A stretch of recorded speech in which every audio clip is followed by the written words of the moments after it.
5, 4, 3, 2, 1. And it's live.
This is Leicester Till I Die TV.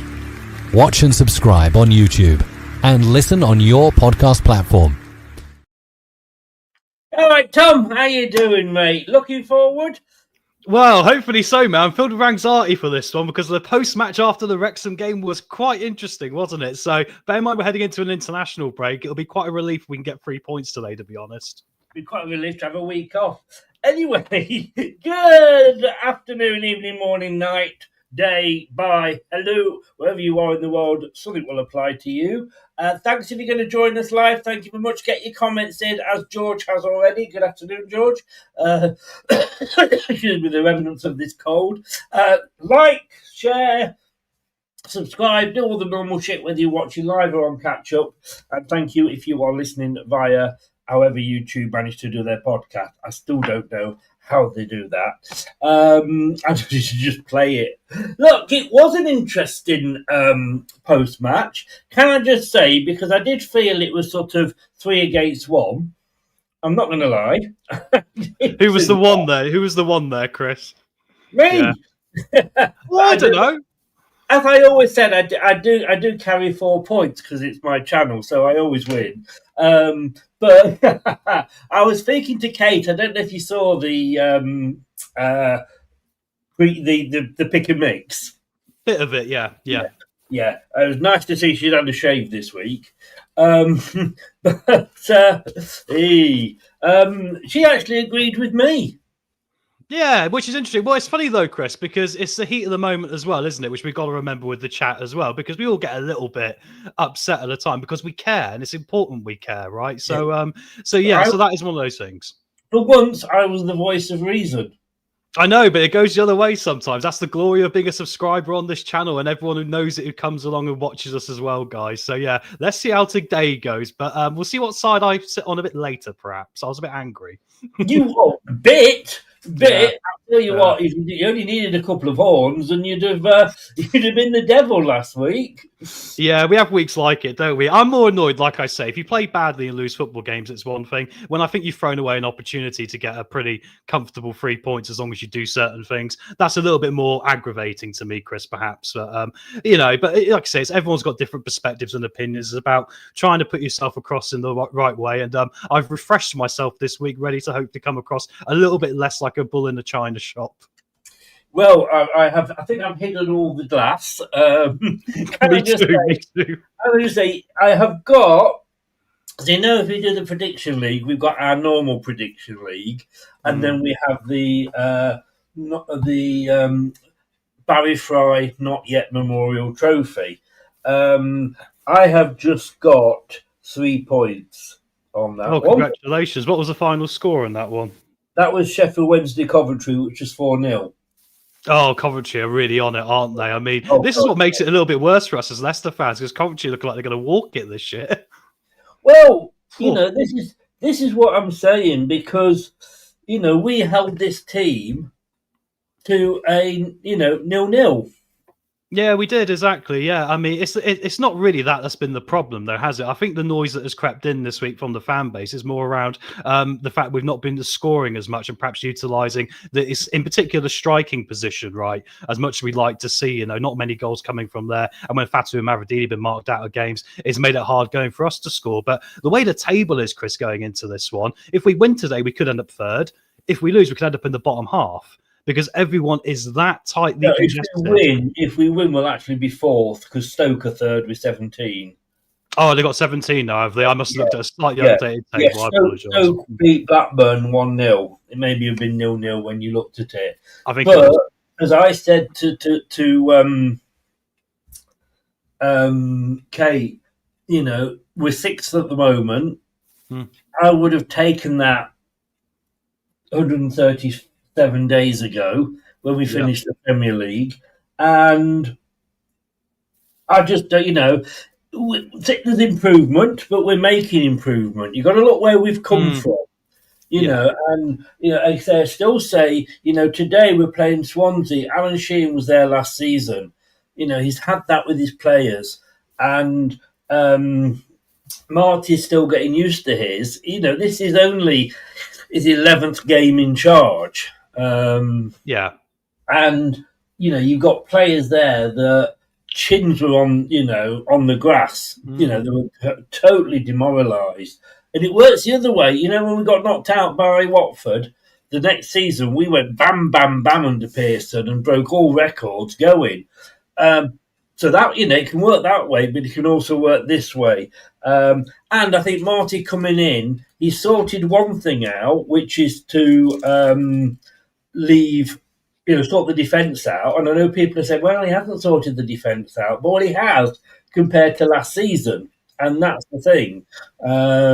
If you look at last season and the information, and then look at this season and the defence, it's different. It's different. Well, can I go through a few stats for you, right? Yes, yeah, please.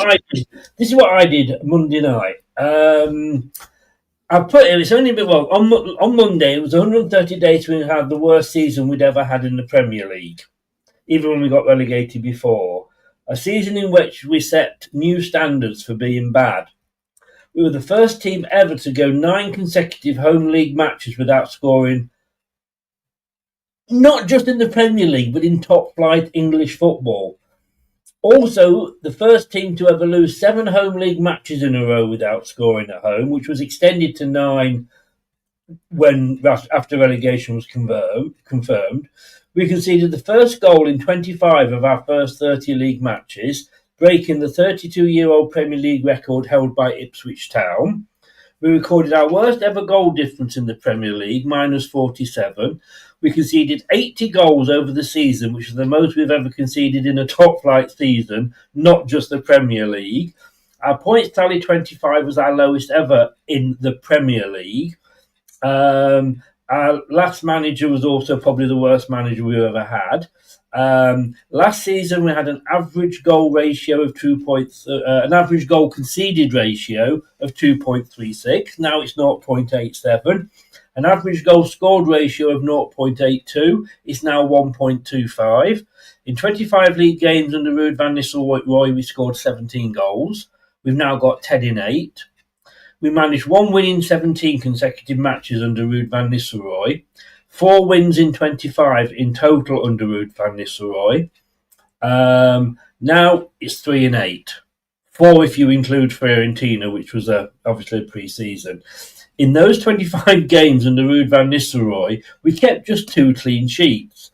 Now 3 in 8, and again 4 if you include Fiorentina. We also lost Elkanous, Hermansen, McAteer, Justin, Ndidi, Cody, Vardy, Everson, Ward and Koulibaly. We made over 70 million from sales, didn't spend anything on players coming in. We got a geriatric goalkeeper who doesn't look like he's going to be our coach because we've just brought one in. Another goalkeeper who, with 2 seasons in Real Betis, played just 8 games. Ramsey is a good prospect if he can stay on the pitch for 90 minutes. And I think we're all excited by the new JJ. So I've just given you all that. how can you say, not you now, the royal you, how can you say we're rubbish? Yeah, well, this is it, isn't it? I mean, That was rubbish. You know? yeah. Yeah, the elephant in the room, Chris, is the biggest one with both on the side of the team and the side of the Leicester fans, and that is, as Leicester fans, there's quite a lot of the players we wouldn't want to be here anymore by now. There's not a lot of love lost there historically between certain players and those players themselves with the fans in their own right. So it is going to be, bear in mind the situation the club's in with finances, and obviously we've had big off the pitch stuff this week with Susan Whelan leaving the football club. We got to appreciate, like you say, it is that balance of going, well, this is the hand we've been dealt. If we were playing poker right now, we got 2-7 offsuit, one of the worst hands possible potentially when we don't play that well. But we've got to try and get something from this and maximize this the best we can and be cognizant of that as a fan base, that this is the situation we're in and we're only going to build by it by mucking in together here. And like you say, the defensive solidity from players like Vestergaard in particular has been a real positive for me, because Yannick Vestergaard was someone I didn't particularly want to see play for Leicester last season, after that season. So I mean, that's the way, you're right, we've got to view it. But yeah, we still hope we can push on further here, because I still look at this and go, if we turn up the best we can on our day with the players we've got and get their heads in the right place, I still think there's enough quality there for us to be pushing towards the top. Yes, I wouldn't argue that, but it's baby steps. Yes, it is 100%. Yeah. And any manager coming in, the first job is to sort the back out, sort the defence out. Not the fact that he could have gone and got a 20-goal a season striker. Don't know where he'd have got the money from, because we haven't got the money to buy a 20-goal a season striker. No. But we, there's no point if we do that and then we're scoring 2 or 3 a game, but still conceding 4 or 5 a game, which at times we were last season. It defeats the object. Any new manager coming into a side that's where we were, the first thing he has to do is stop conceding goals, because if you don't concede a goal, you're not going to lose a match. Yeah, that's right. And also, you've got to remember, we spent last year, I know people say it's the Premier League and the Championship and it's different, but that's still a year of your football club losing and losing every week. And breaking out of that mentality, you start by obviously sorting your defence out, Chris. So that's a very good place to start the show from the back and say, look, we've managed to shut that down a little bit with the quality we've got, and there's still potential to push on from here as well. And how many people were thinking, oh, hang on a second, we could do a Luton here? I said it before the start of the season, didn't I? I said it quite famously. I said, if we don't get this sorted out, and that's why I'm not throwing a lot of shade at Marty so far, because I look at Marty and I feel like he is a very good man-manager trying to improve the team bit by bit. But once again, it's difficult with the people you've got to work with in the room sometimes as well, right? It is. No, it is. Like you say, he hasn't been. He is working with 80-85% of the squad that Ruud van Nistelrooy destroyed, and the best of those have gone. Yeah, we've had to sell them for PSR, haven't we? We've had to sell McAteer, for example, who I think would have done a good job for us down here. So yeah, difficult to navigate that process, and we still got more of that to come as well, Chris. So hopefully we can keep our heads straight a bit, like you say. Yeah. No surprise, really. On the starting 11, there's no change. I know you want to see the new goalkeeper, and I completely get where you're coming from with that. I'm not against Jacob starting, though, Chris. He's not done anything horrendous. I just wonder for distribution and just a little bit better selectiveness at the back when balls are coming in, when are we holding on to them, when are we just punching the way to get them out. That's just something I want to see him improve when he's got minutes here, Jacob. And if not, I'd like to see the Portuguese chap have an opportunity, Vietes. Yes, I mean, having said that, we don't know what he's like until we see him, do we? But, hi, by the way, Highfields, how you doing? Nice to see you, mate. Hope you're well.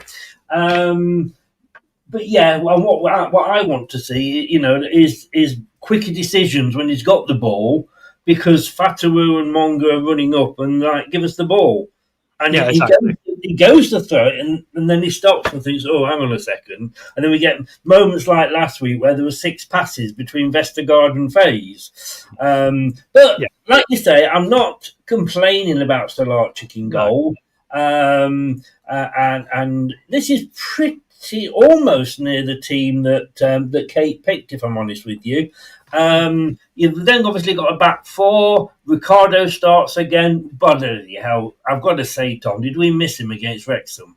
Yeah, we certainly did, Chris. We certainly did. I mean, it's funny though, because we sort of missed him more at the top end of the pitch, I felt actually, because he's been the guy that's been bursting through and getting us the goal, which has probably gotten the front three off the hook at times. They've been marked out of games as well. So I just think that, what he brings in his experience is invaluable, really, to this Leicester team at the moment, isn't it? Totally. Now, I must admit again, Kate put a Coley in instead of Faze. Not against it. I wanted Faze, to be honest with you. Yes, look, all our defenders, Nelson, Okoli, or our central defenders, Nelson, Okoli, Faze, and Vestergaard, they've all got a mistake in them. They do, yeah. And although Faze, we know maybe not play the 90 minutes, and this is what Kate was saying, he struggles to concentrate for 90 minutes. So maybe just put him on for a few minutes at the end, 20 minutes at the end when he was good. That said, what he offers us, and I'm not sure Okoli does, is those runs when he gets the ball. Yeah. Maguire and Soyuncu-esque, if you like. Yeah, well, that's the system, isn't it? I mean, I would kind of like to be in a position where Nelson had done well enough so far to be one of them, and then have Vestergaard or Faze, because I think Vestergaard or Faze, one of them's got to play because of the system we play and the fact they can come out with the ball, they're good with the ball at their feet. Cody's good in the air, and Cody's a physical player, but when it comes to being a ball-playing defender, he's not got the qualities that Faze has, no matter how much people like him or not in comparison to him, on a man level. So, so I'm not surprised to see this, Chris, at all, like you say, and but I wouldn't have minded Cody, but once again, like if he did come into this system and he couldn't contribute in bringing that ball forward from the defence into the midfield to put the third man in there, then it's going to prove pointless anyway, right? So I'm going to say once again, with this, in Marty we trust. Yeah. Thomas, left back, I didn't think he had his best game by any stretch of the imagination. Oh, no.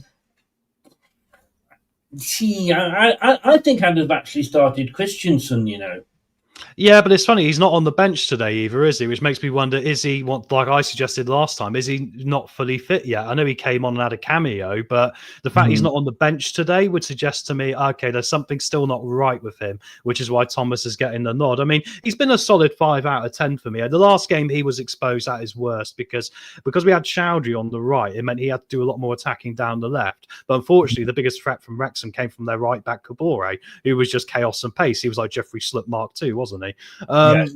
So that was the problem with him. Just a quick one on Vestergaard before we go into the midfield.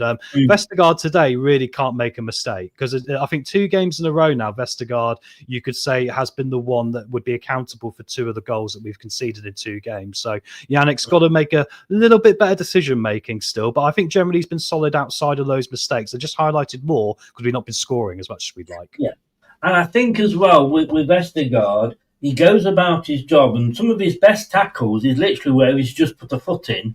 Yeah, positioning. Yeah. Not running around, positioning, be in the right place. Yeah, don't come charging out and get yourself caught out of position. Just keep it simple. Keep it simple. Yeah. Look, these 2 defensive midfielders, we were screaming for this, me and Kate, and I think, to be honest with you, everybody was. And I think we've got to say, when you look at the changes that were made, and I think Marty would agree with this, and accept it himself, the substitutions weren't brilliant last week. It's the first time he probably got them wrong. And the biggest one, I think, was moving James up to that number 10 role. And now, looking at who we've got on the bench, which we'll go into in more detail in a minute, we have got Ramsey back. Yeah. So I don't think he'll do that this week. So I think if he does take the Kovareed off, who may only have 80 minutes in him because he played Tuesday, I think it will be Ramsey that comes on. It might only be 65 minutes, who knows? But Winks and James, thank God. I mean, they look good, don't they? Yeah, I think they do. And I think the interesting thing is, I was a bit critical of Winks a couple of weeks ago when everyone else was giving him quite a pat on the back. But I have changed my mind this week, Chris. And that's the beautiful thing about having an opinion. You are allowed to change your mind sometimes. There was something at the end of the last game No, you're not. In the modern world, perhaps you're not, Chris. I know people are very Exactly. thing. Exactly. That's very true. But if you look back to the end of the last game, actually, there was something on the pitch with Winks and Hamza that a few fans spotted in the stands and was spotted as well, where Winks basically called out exactly what went wrong in that second half to Hamza and was saying this is what we need to do more of. So for me, the fact he is seeing it himself and trying to orchestrate that from this position where he is the best quality player we have for it, that encouraged me to go, no, he is the first name on the team sheet, perhaps for me actually at the moment. Yeah. Other than Fatawu, perhaps. Yeah. But no, look, like I say, with those two, look, Samari's on the bench, Skip's on the bench, but yeah, those two, as long as they can stay, I will go as far, and these things come back and bite me on the arse, I know they do, but I would go as far as to say that's probably the best two defensive midfielders in the division. I think they could be on their day. I think James in the box-to-box and the transition role is going to be the big asset for us now going forward, because that has really been the problem with us not getting more goals. Really, like Sumari has been so lumbersome in there. Even the goal against Charlton, where we got on the counter and Fatawu scored a worldie, he was still so lumbersome in that counter-attack. He could, and that really frustrated me. The only criticism I might have about the bench is I don't see the point in putting Sumari and Skip there when Louis Page obviously should probably be getting a look in now. Well, we'll come on to the bench in a second. Yeah, but go back to you on that one. But that is a good point. And that was actually, you've read my notes because that was the point I was going to bring up. So it's a very good point. Then just in front of them, I can't believe I'm saying this, Dakova Reed deserves to be there.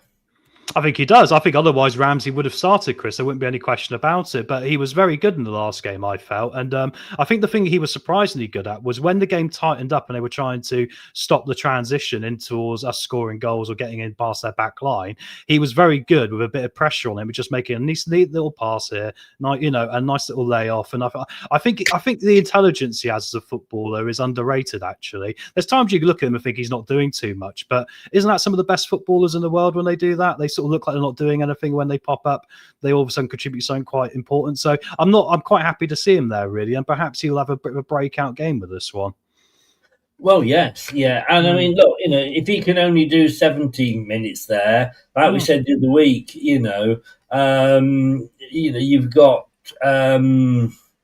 what's what I'm looking for? We had Okazaki doing that, but I think. Suddenly, and sometimes these things happen by luck more than anything. And, he's no more as a winger. But let's be honest with you, when we've seen him on the wing, he's been bloody awful. He has got a goal, a couple of goals from there. But I remember watching one pre-season under Cooper. I thought, bloody hell, I'm going to have to change my mind. He looks really good, but it didn't last. But moving him in, because again, he's in his early 30s now. He's no spring chicken, and he's not got the speed or the skill of Fatawu. We know that. So he's, I think that Marty's put him in there when you normally think, well, that's going to be Ayew's spot. First name in the sheet. In that number 10 role. But Dakova Reed could make it his own, and he was really good last week. Yeah, well, it's funny because even when he played on the right, he wasn't the sort of guy to burst down the wing and try and get across it. He was always coming inside and becoming more of a central attacking midfielder in his own right anyway. There'll be an overlap from the right back normally to provide the width. So I think it's just really reprofiling him into a position which probably naturally suits him best as well. And we can't underestimate how important those three we just talked about are today. For all we said about Fatawu and Monga and Mavididi maybe not delivering, I've also felt for a few games now, Chris, that the midfield behind them have needed to help them out more, because if they're dragging players away from them and making it difficult for opposition, then Fatawu will have the space to do what he does best, right? Which teams have been marking out of recently. So big game for these three today.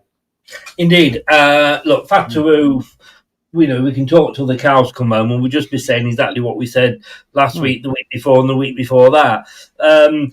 Mavididi's injured. He pulled a hamstring in training, or towards the end of the match, whichever paper you read. An easy decision then for Monga to start. I don't know who you'd have started on that side, because we haven't got a McAtee, anymore, have we? But do I see some wrath from the fans if I suggest this? The only other person I thought of was Jordan Ayew. Different style of player, but he can play the attacking left inside forward position. But I do appreciate people are probably going to throw a lot of hate at me because they're like, why you suggest such a thing? But he can play that role. That's the reality. But I much prefer Monga. 5, 4, 3, 2, 1. Not yet. That said, Silko Thomas is on the bench. I'm not sure if he can do that role. But I thought he did okay for a starting game. He is going to get marked out thing, but unlike Mavrididi, he knows how to get past 3 players. Exactly. And he needs minutes as well, Chris. We've seen little glimpses of him so far, what he can do in the under-21s, but he needs minutes. Go. So just while I'm doing that, if you can talk about the subs bench, and then we'll come back and talk Daka after that. Yeah, not a problem, mate. I'll see you in a second there. Obviously, Chris has got some angry seagulls outside his window, probably trying to steal his plant pots, guys, or something along those lines. But anyway, so the bench today, I mean, I brought this up a minute ago. I'd quite like to see Louis Page involved now, because I think we've pretty much decided now, and Marty has pretty much decided that Sumari's not going to probably be the man going forward in that box-to-box role, perhaps. Maybe he can come in to play the ball winner as well. And the enigma that is Skip, a guy that a few games ago did cover one of the most amounts of ground for the side, but just seems so ineffective. And unfortunately, the last game against Wrexham, I could throw a lot of shade at Skip for his lack of effort, which allowed them to counter us and score the equalising goal. Vestergaard made a mistake at the end of it, but in the first part of the transition, Skip was stood there watching a player go running past him, which is not what you want to see particularly, is it? So, and that's worrying. Bear in mind, he's our longest contracted player as well. So I don't quite know how we orchestrate that, but it would suggest to me we need to probably look at Louis Page now in that position, because the youngsters we need to give some minutes to. Bear in mind our financial situation as well. We kind of have to have this academy produce some. But I'm glad to see Silko out there today. I think in pre-season he showed some couple of signs of brilliance. He seemed to be a bit hit and miss, but if he can find a run of form, he has got a nice whip shot on him, similar to Fatu, obviously, as well. He scored a great one in pre-season, didn't he? So, and he also can cover a lot of positions up there. We could put him up top, we could put him on either side and see what he can do as well. Not surprised with the rest of the bench, really. Carranza, AU, obviously Akoli and Chowdhury, so see if any of them feature today. But Carranza's been a big one, because obviously a lot of people like to see him starting right now, which takes us back to Chris, and we'll probably get on to Pats and Daka. Yeah, sorry about that. Was it seagulls nicking your plant pots? No, it wasn't. They're big enough to. I'd put all my stuff away, my outside chairs and my brolly and what have you. And I got this cover for the chairs. It's been that windy here. Yeah. It had got under the cover, even though it was held down by the chair. And this is it. And last time that happened, it ended up 4 doors down. So I'm just thinking, shit, I better go and find it. Anyway, it had only just blown off behind, so it was all right. Wayne's in. Hi, Wayne. How are you doing? Talk about while Wayne's here. I want to mention Wayne and yourself and anybody else in the chat. We're going to have a very interesting show one night next week. Okay, what we got lined up, Chris? Please give us the spoilers or the TV guide. No, I'm going to tell you exactly what it is. Time to be confirmed, but probably Tuesday at 9. It might be Tuesday at 7 as we do instead of the Foxes Forum. Who remembers anybody called Dave Bartram?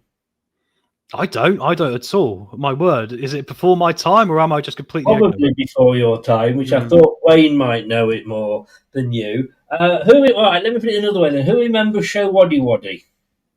Well, see, I've heard of it. Yeah, I know of. Yes, I know of. Rock and roll. Yeah. Dave Bartram was the lead singer of Show Waddy Waddy. Okay, right. Dare I drop the mic, boom, and say, bit of a mate.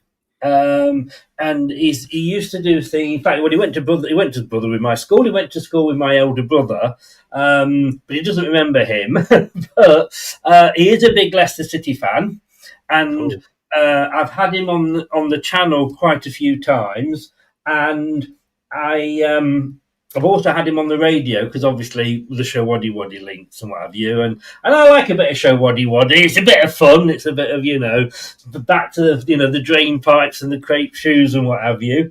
And he sent me a message during the week saying, "Chris, don't know about you, I'm really pissed off at the moment." Wow, interesting. So we're gonna have a debate show, are we, with some celebs on board? We are going to have a show, and I will be questioning him because he's very much of your opinion, like you were after the match last week. He couldn't do it before this because you watch. We'll go and win 5-0 now. And Wayne, before your time, Chris, I've got a history with this with not knowing famous musicians. I've met quite a few in my life, and every time I've never known who they are. And they've said things to me like, "I've been like, where have you been, mate?" I've been at the Grammy Awards, and I'm like, "Well, you're obviously someone very famous," and I'm completely ignorant, so I'm not identifying musicians at all. I've got a few mates like that. I'm Craig, who does the Up the Cherries in All Departments channel. He has a lot of celebs on for his Under the Moon of Love, exactly. And he gets a lot of stars to do. So if there's a famous fan of a club, he'll have him on. He had the lead singer, the ex-lead singer of Kasabian, which I'm like, he's like, oh, probably not the best one, but there you go. And he names all these things, and I've never heard of them either. So, but that's going to be interesting because he thinks, the fans have every right to be annoyed with it. I think it's more the running of the club rather than the running of the team, if you like. But watch out for that next week, everybody. We were having a bit of a dancing party as we do the show late, Under the Moon of Love, with a little bit of hope to keep us clean. I'm just going through all the titles here. It could be 3 Steps to Heaven. I was going to say, mate, we must do a show sometime about our contacts in the music business. A friend of mine's been on tour with Kasabian when they were in Amsterdam, and that was a hell of an interesting night, as you can imagine. Yeah. I mean, had he had the Italian named guy, and I can't think of his name, I like them. I'm not. I went to see them at the King Power after we won the Premier League, but now if he had him on, I would have been impressed. But to have the guy on, sorry, Bocelli. Yeah.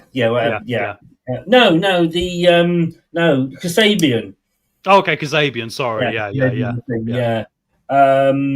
And Russell Brush, what are you on, Wayne?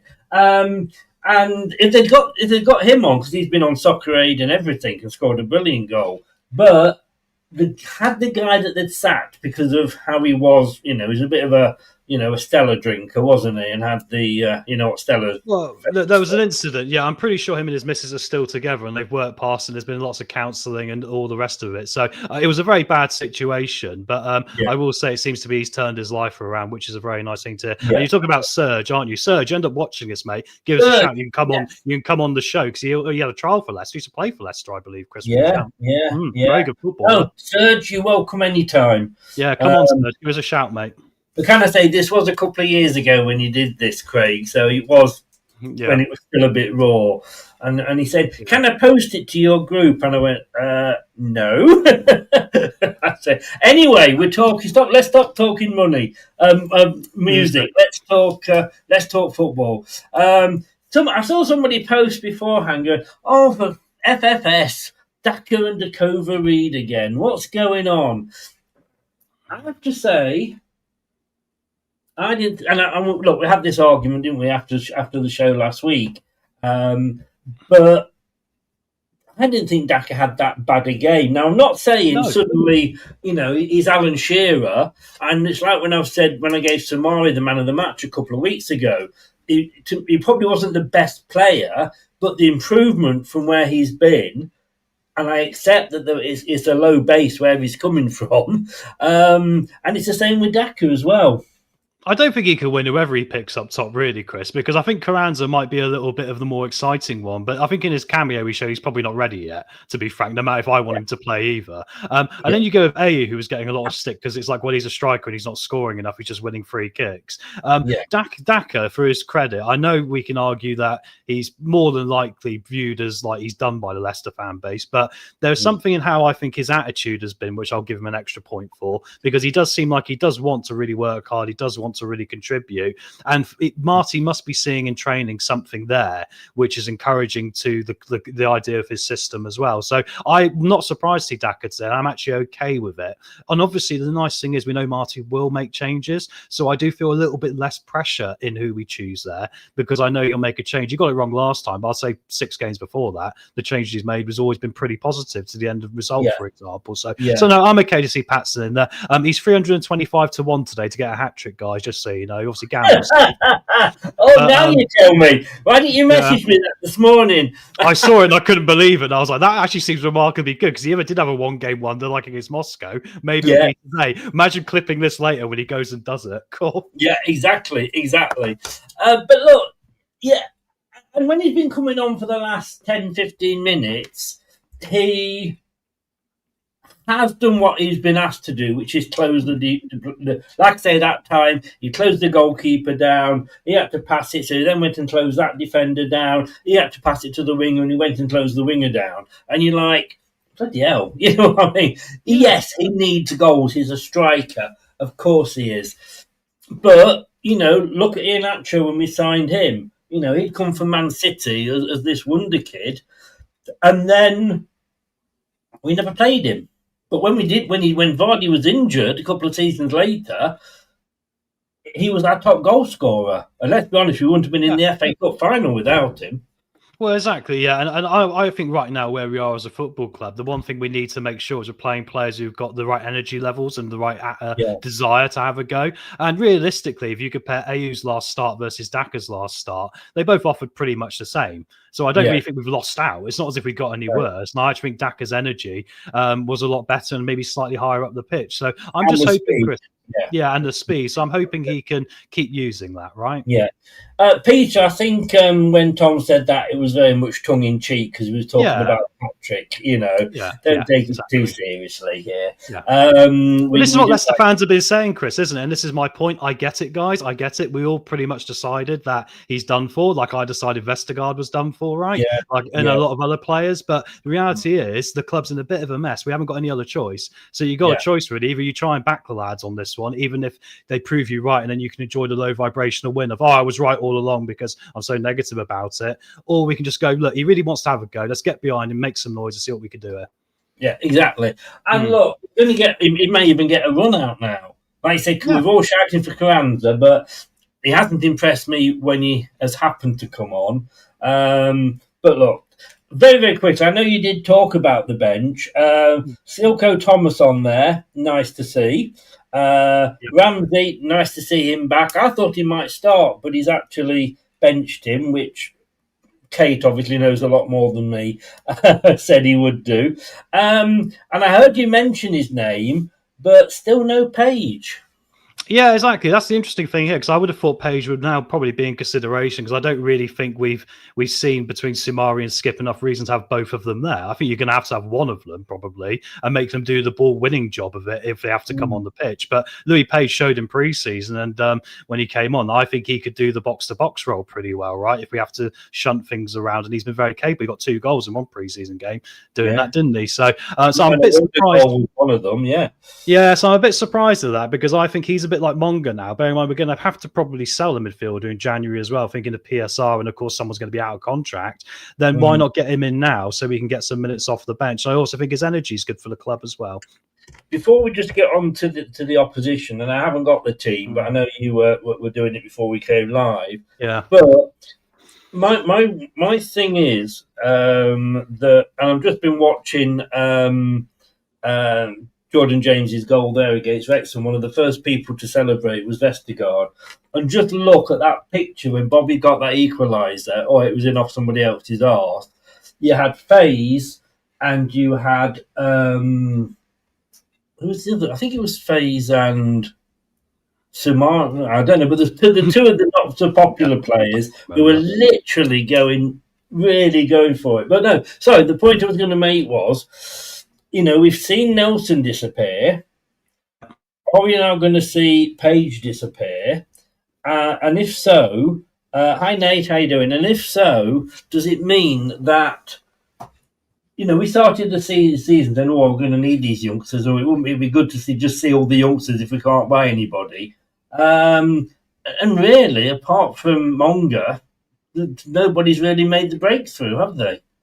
Well, it's all down to the manager's judgment, isn't it? Perhaps he feels that the phase Louis Page is in now, perhaps a few more games in the under-21s, or whatever they call it nowadays. I can't quite remember. That would serve him better at the moment, rather than just having him on the bench and away from that scenario. So it's all very much tailored due to the individual, right? But I said this when we did the deal, Chris, and you agreed with me. I'm pretty sure that it wouldn't surprise me the way this team's going by the end of the season if Page is, if not on the bench, maybe even touching a starting place. I think he can progress that quickly. No, I think so. I was impressed with him pre-season. Yeah. But like I said earlier, you've got Silko Thomas there offering that option on the wings. To if one of those isn't performing. Swan, I mean, look, we all know that for me, like I said, the first half against Wrexham was the best football I've seen us play. Yeah, it was, yeah. And I'm including last season in that as well. That's what set me off in the second half. Yes. I don't remember. Don't start again. But actually, when you look back at the stats, we were still dominant in that second half. Yeah, we were. We had the better of the second half. And look, it's funny, isn't it? Last week, we scored a goal in the last minute to get a draw. And we were the best thing since sliced bread. It happens that way this week, and we're rubbish. But what have you noticed about this Swansea team? I mean, we've got an ex-Leicester player there managing it. Yeah, doing very well, aren't they? I mean, what I've noticed about them is that they're kind of a bit like Wrexham. They're not going to worry about letting us have the ball, Chris, because that's not really what they're worried about. The difference with them and Wrexham is I think they're a little bit more astute at how they transition the ball forward, and a little bit more decisive at it. I think today they have gone, because they're at home 4-2-3-1 and matched up with us, which I'm a bit relieved about, because away from home they play 4-3-3, which means they end up countering with 5 up top. And my worry was that they went 4-3-3, would we face Wrexham ×2 today, which might not come at a good time for us, especially at a place where they're in a bit of confidence. Obviously, ex-Leicester player doing an incredibly good job there as their manager. So, no, I'm hopeful today because we're matching up. It will keep the game nice and tight for us, and hopefully we can have a similar one to the start of Wrexham, but this time just make sure that final transition is quick and effective, that we are committing players at the top end of the pitch a bit more to help out people like Daka and Fatawu. Because I think if we do that, then I think we will turn the corner today before the international break. Obviously, the BBC are showing them as 4-3-3, but then the Leicester Mercury are showing us as a 4-3-3. I mean, you suck it, don't you, with a lot of these. I've got to say, I don't really know any of their players. I did a pre-record for the Swansea podcast, Swanscast, who came on ours and spoke to Brad last night. And one of the questions that he asked me was which of the Swansea players I would like in our team. And I'm looking at that going, I could tell you who. I don't know. No, you probably can. But I'm looking at thinking, no. And I literally went for Viptonik. Good decision. Can I talk to you about him? I've got some stats on him for you, which is interesting. Doesn't it show you the weird... because I went to him because basically he's got the most goals. Yeah, he has. Or, not a lot, I'm going to say, but that's what we need. Although I do think their right back will be key. Yes, I think that's quite a funny choice of words there, Chris. I mean, it's not really like, he is called key, everyone. Yes. I got it. Yeah, but no. What's it about Viptonik? Well, when it comes to Viptonik, it's interesting because they signed Adam Ida on transfer deadline day, because last season Viptonik only got 7 goals in 42 games. He wasn't looking like he was really going to cut the mustard. But then to this season so far, it's 7 games, 4 goals and an assist. And he's looking like he could be towards the top end of Championship goal scorers. And he's someone I would like to have at Leicester because I think he's a bit like our Carranza, except he's actually putting it in the back of the net now, right? So he's a very dangerous man for them because he's decent in the air. He's a decent physical footballer. And he's someone we've got to watch out for. And Cullen as well, who's going to sneak in alongside him somewhere, is also very dangerous. Then they've got the Brazilian Ronald on the bench, which is quite an interesting one. Ronald, not Ronaldinho, Ronald, Amazing when Brazilian players choose a name like Dave and Ronald, isn't it? Always makes me...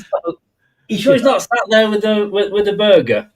I mean, who knows, mate? I mean, he's a bit chunky, I think, but he's got a bit of quality about him. I mean, they are a dangerous team. There's a reason they're doing so well. They're 8 unbeaten at home right now, but the last 2 times we've played them, we've won 3-1. So it's a complete battle of how is this going to unfold today versus that, especially where two clubs are right now. So I'm fascinated for this, a little bit anxious about it. But like you say, Vipnik is the man we're going to have to keep an eye on here in particular, because he's been in lethal form for them. But he was on the scrap heap last season. Maybe Patson Daka's been on the scrap heap. Yeah, no, we live in hope that suddenly he will get that form that made us pay 20 odd million for him. And of course, talking about foot in both camps, we've had a few managers that have been at Swansea. Yeah, Brendan. I'm going to say, can you name them? Oh, I probably can't, mate. I know Brendan was there, wasn't he, at one point? Brendan was there, yes. I think Marty was there, wasn't he? Was Marty? No, Marty wasn't there. He was at QPR. I don't. But did he get a Swansea before QPR? Oh my word! I can't remember, mate. I really can't remember. You put me on the spot there completely and showed up my lack of footballing knowledge of what Leicester. No, he wasn't. He was at Hamby before that, so I got that wrong. So.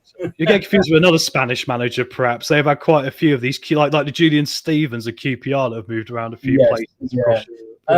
I'll tell you who definitely was there. Like you say, Brendan Rodgers was. Was Rob Kelly there at one time?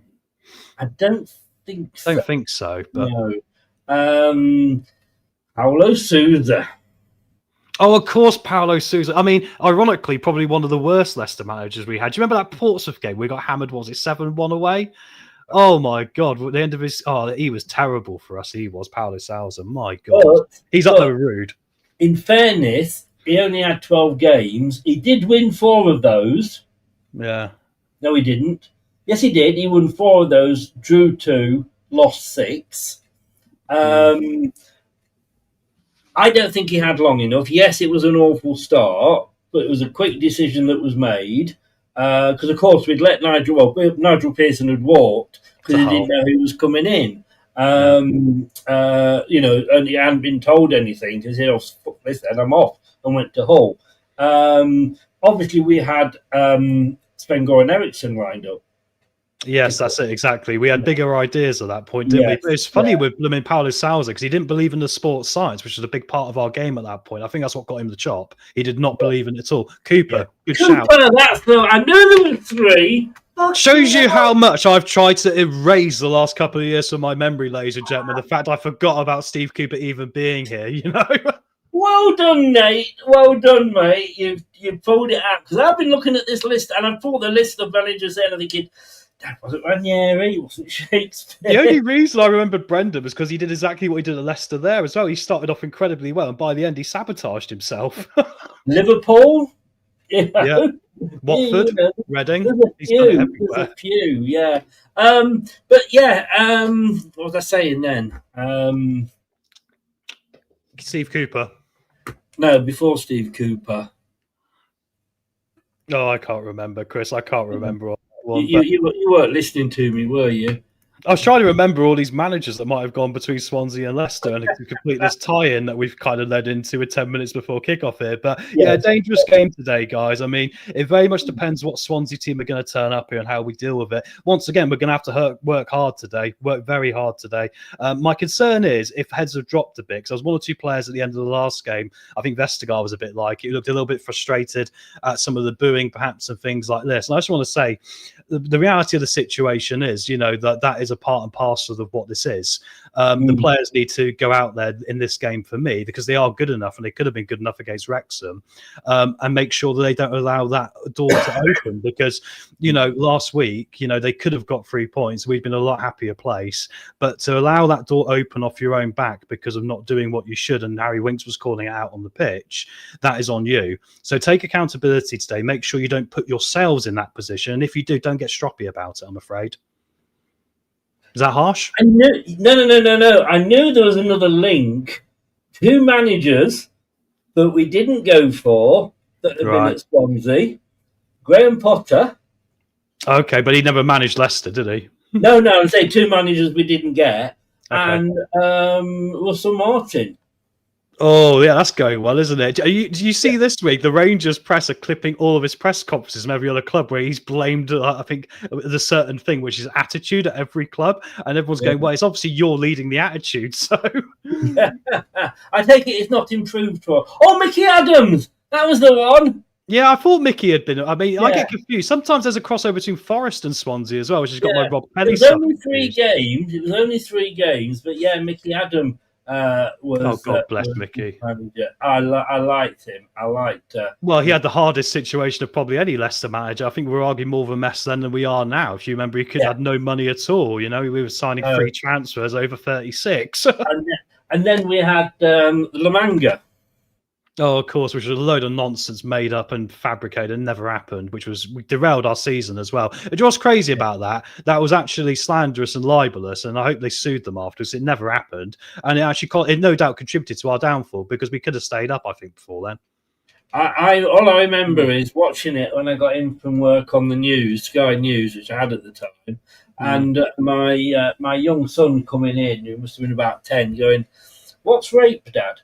Oh God, yeah, horrible. It's on the news. It was the main news item. I remember at 6 o'clock. It was the main one they opened the show with. It was embarrassing. Yeah. Wayne says, "You are saying you treat all the presenters on LTI TV to a pub meal, mate." I like the way this man's mind works, Wayne. I don't. You live very close to a pub as well, Chris, ironically. I don't think I do. No, I think it's quite a long walk. I'll treat you to ham and chips at Wetherspoons. We'll see how the post-match goes first. We might be apocalyptic by then, mate. Oh, yes, yeah. It's not often I'd be saying, well, look, I'm the voice of reason here. Good evening from the Philippines. Good evening, Jeffrey. How are you doing? Hopefully get a win today, for a Leicester 2-1 win. I have to say, in the prediction league, get your predictions in, guys, but in the prediction league, excuse me, some people were going for a Leicester loss. It wasn't that many, was there? Only 2 of us, though. Jess did. Yeah, who was the other one? The other one. Yeah, but I'm bottom of the prediction league pretty much, Chris. I'm out to do something a bit different like last week. But look, my prediction is actually Leicester are going to win this 3-1 like the last 2 times. No. What did you put in the prediction league? Swansea 2, Leicester 1. Thank you.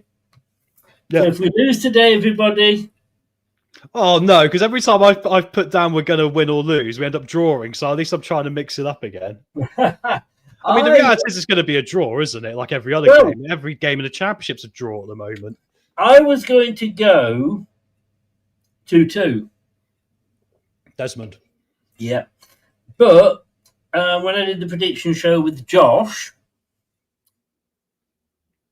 he went 1-1. So to be a bit different, I said, "Oh, I'll knock a goal off Swansea then." Because I tell you what, when you look at the form, and we'll do this quickly here.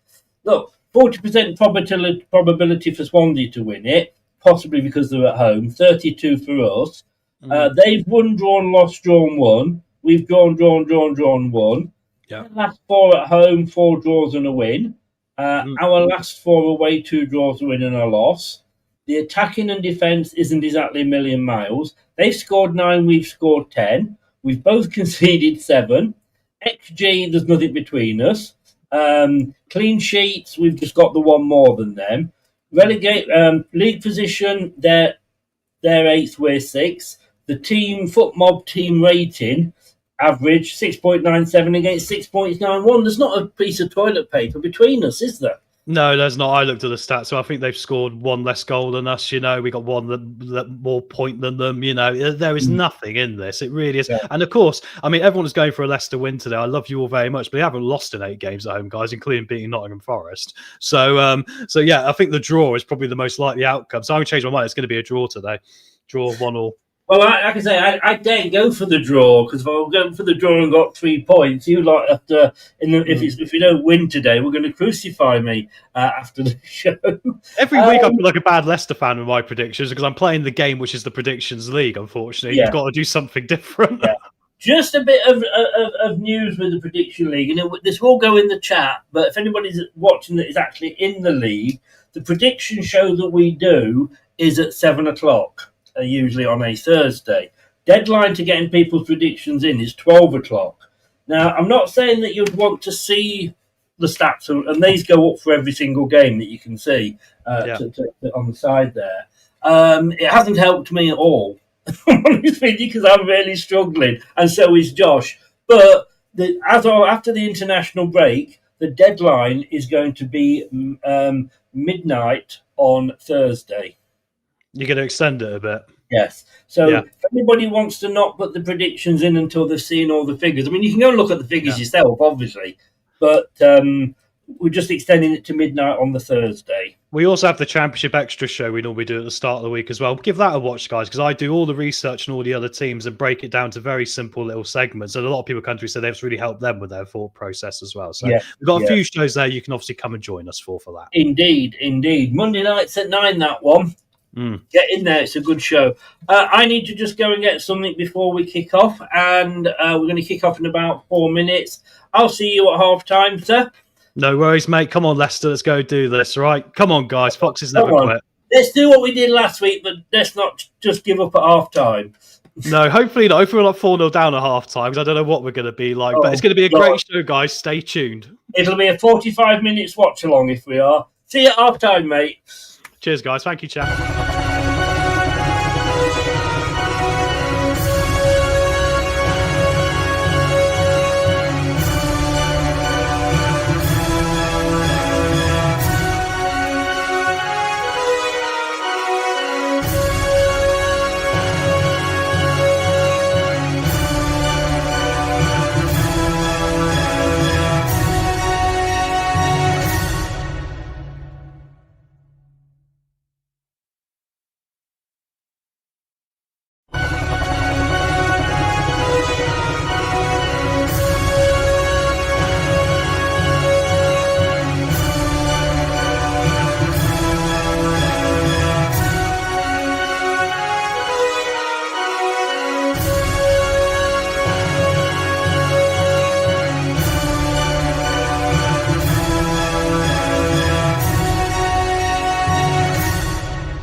This is the Leicester Till I Die Watch Along show.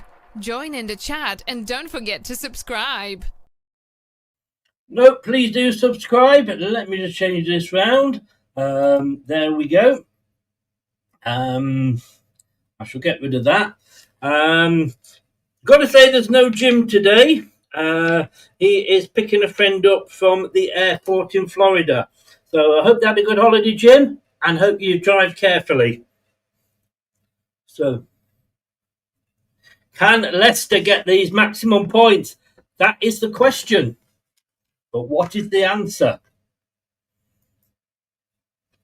Anybody else nervous? 42 of you are in. Ricardo, obviously captain, just doing the toss-up. 42 of you in. Please smash the likes button. We try to get to 50 if we can before half-time. Jeff is in. Hi, Jeff, as the moderator. So no spoilers. If you give a spoiler out before I actually say it, if Jeff kicks you, you're banned for a while. If I kick you, you're banned forever. Simple as that. And don't put anything in as a joke, any other scores or anything. Just do not put scores or say, it's a penalty or we got a corner. Because it spoils it for everybody, because everybody's watching it at different times. I'm not going to make notes this week. I'm going to leave it to the BBC, because the BBC do notes, so that may or may not work. Just to go through again the scores from earlier today, because of course last night it was a 1-1, Wrexham Birmingham. Leicester City going to kick off. Leicester City, and we're away. No, we're not. Now we are. So, yeah, Leicester in their all blue kit. I should have put blue on, shouldn't I?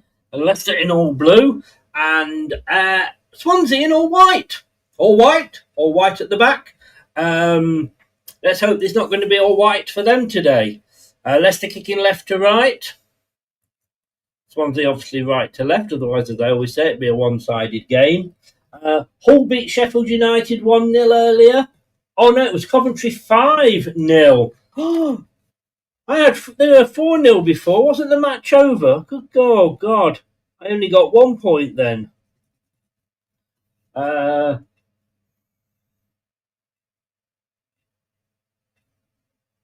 Blackburn Rovers Stoke City was 1-1 at the end of the day. So Stoke are struggling after a very, very, very good start. So Faz on the ball. 1-2 there with Winks. So Faze plays it down the wing. Over the top. Daka, can he keep it in? No, he can't. Well, he kept it going out for a goal kick, but he couldn't stop it off coming off him for a throw in right near the corner flag on this near side. Joe, I know you're on. Bojo, how you doing? Not seen you for a while. But Jay, yeah, I know what you mean. So Leicester could do with a good start. So Faye's on the ball. Out to Fatu on this near side. Cuts inside, chips into the box. It's headed clear though by Swansea. It's actually quite difficult to see the ball. So Swansea have it coming forward. So Leicester getting numbers back now though.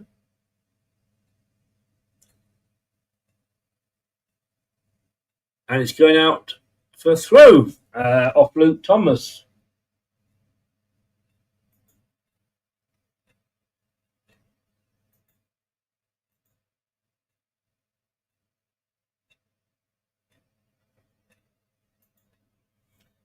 I mean, I'm just wondering, like I said, Matt's just saying here, that was a long ball over the top by Faze. You don't often see that. They were saying on, I don't know if anybody watched Football Focus, whatever it was, at lunchtime on the BBC. Still Archie comes and grabs the ball. No, he doesn't get rid of it quickly. He holds on to it. So Archie needs to start looking to get that ball moving.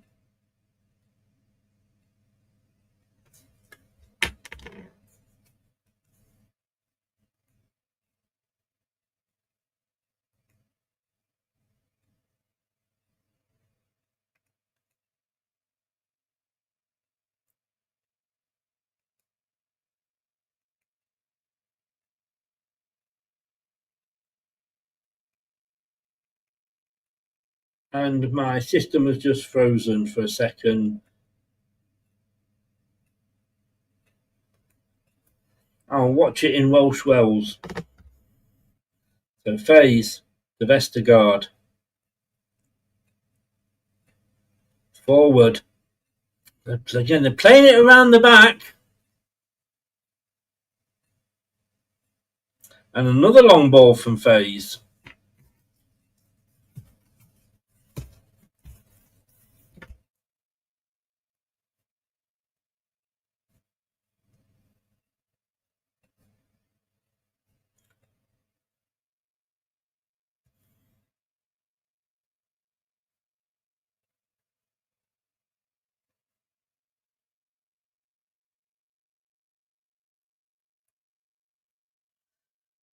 So yeah, I mean, as I said with the stats earlier, very, very close.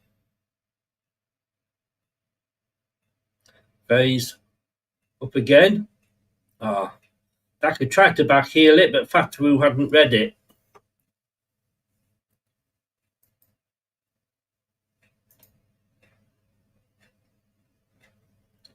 Oh, A free kick to Leicester. It is in the centre circle. It's taken quickly.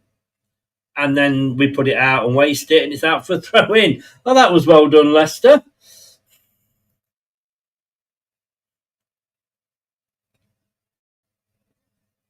Naughty Cifuentes wrapped up. Must be cold in Welsh Wales.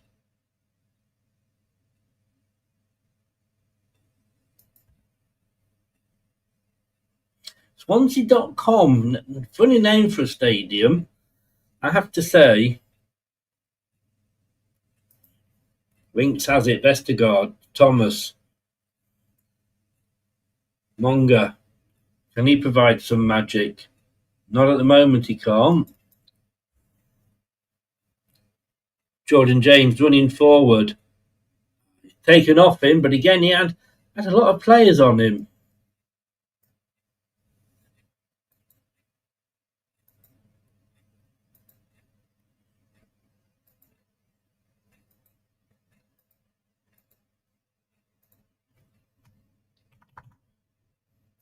So, it's going back to Stolarczyk.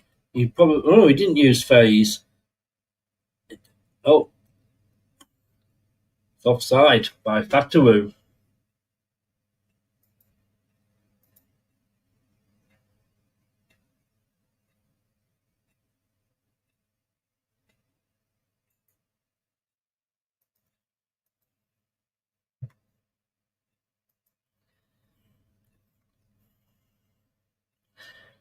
And I mean, I'm not seeing many score predictions off you guys, but if we get a draw today, and then it will be 5 in a row, how damning is actually that going to be?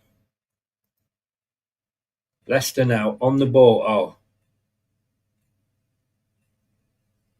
Leicester couldn't quite take it all the way, but now Leicester have got the break on.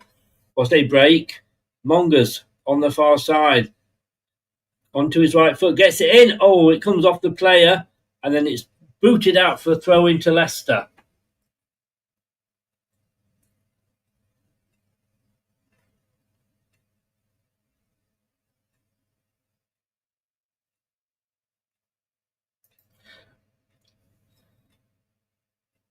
I'm watching the Welsh commentary, the Welsh link, and it's Matt Elliott. Scotland he played for, though, didn't he? James! Oh!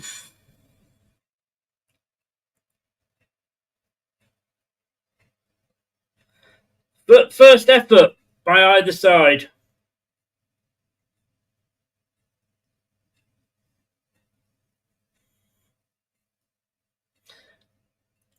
It was a little chip and he tried it. Fair play to him.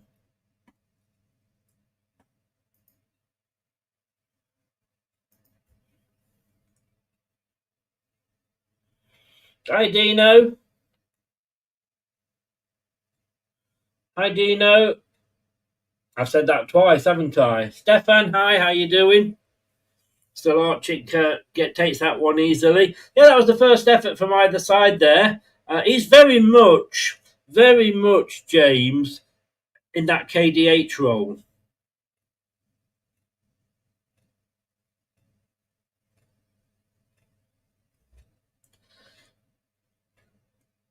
Of course, their manager, Alan Sheehan, ex-Leicester player.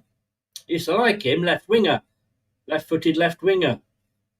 Now a long ball again over the top, looking for Daka. Oh, it's going to be much too hard. If you're going to do that, you've got to get the weight on it just right.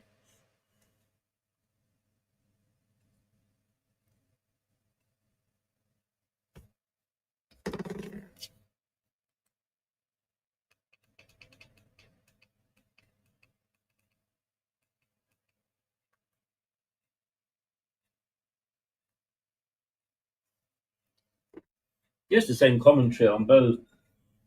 Swansea using Leicester's commentary. Talking to Swansea, they've got an effort on here with a long shot. Oh, it was straight down Stolarczyk's throat.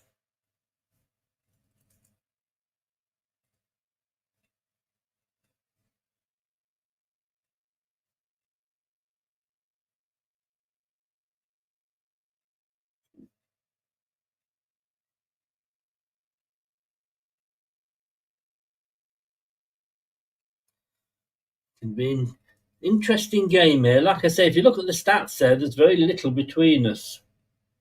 But we do need the win, like you say.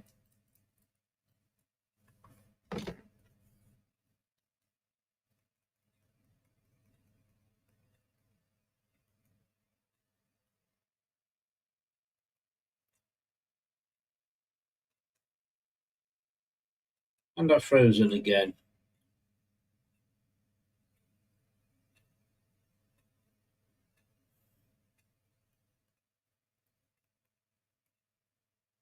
In fact, the whole thing has frozen, so you'll have to bear with me.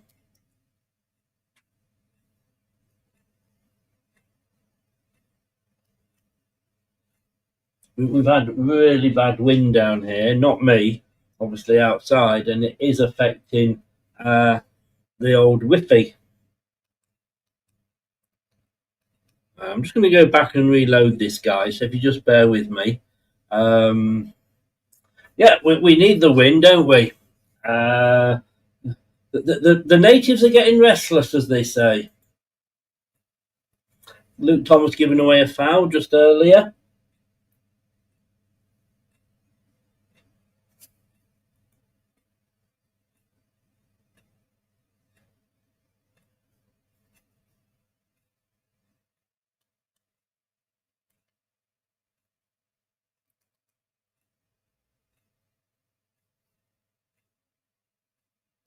And looks like my whole system is down.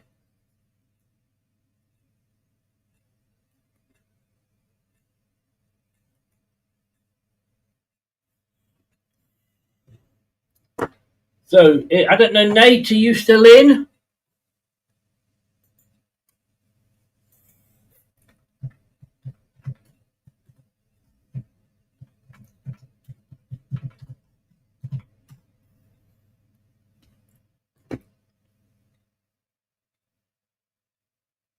Yeah, you've sent it over here.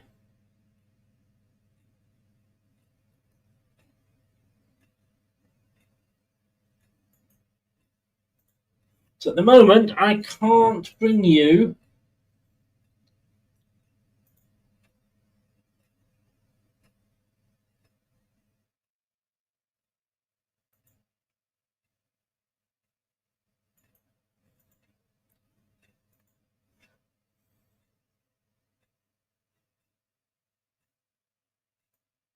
any commentary.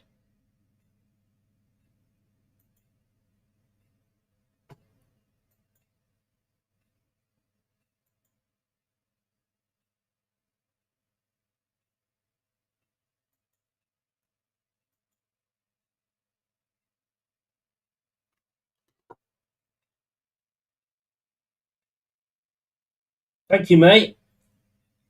Has he? Has JJ scored? Yes, he has.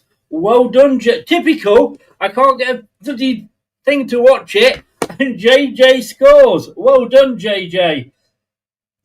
Please, please do not change his position. 1-0 to Leicester. That's a good start. 13 minutes in with an assist by Harry Winks.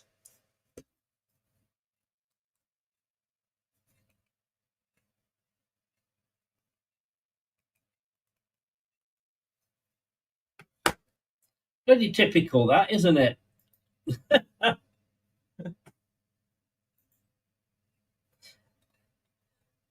You gotta love it.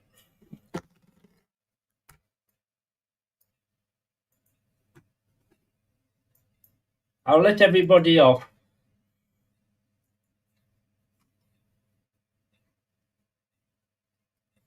If anybody put it in the chat. Oh my God.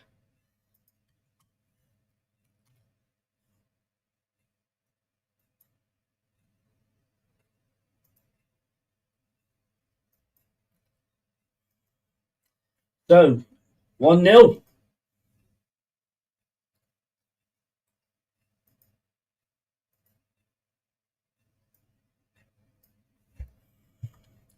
Very much a repeat of last week so far.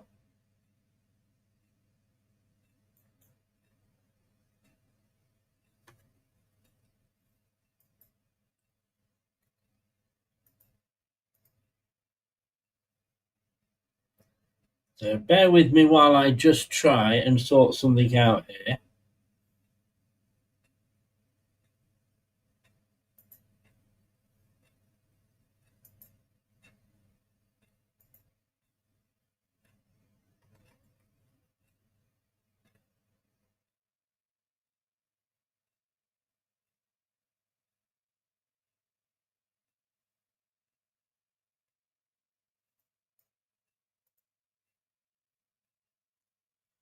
Brilliant, mate. Thank you very much. Appreciate that.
Yeah, I know, mate.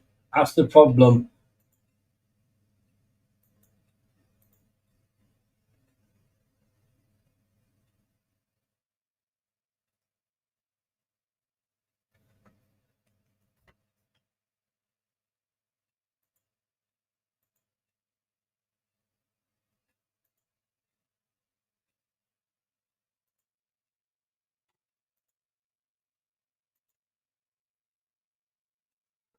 Right, so it's 1-0. And you'll have to forgive me now because it's a lot smaller screen here. And I am.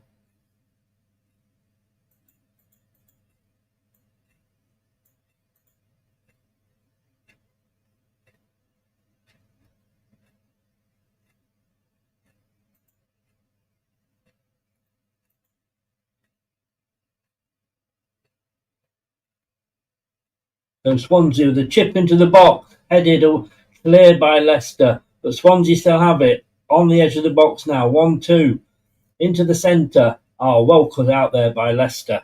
Well cut out.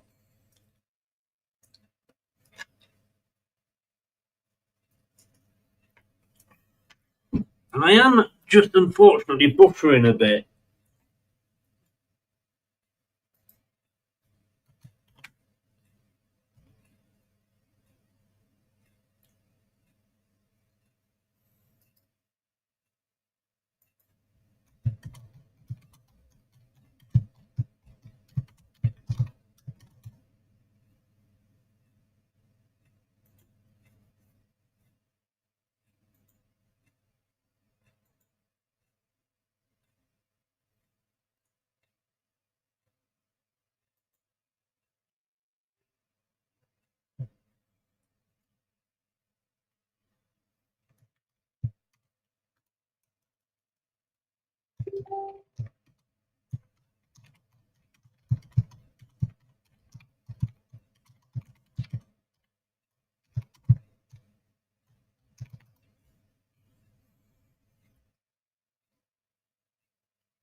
I wonder to see if Tom can come on. Dave, welcome along, sir. Thank you very much for that indeed. You are a gentleman, sir.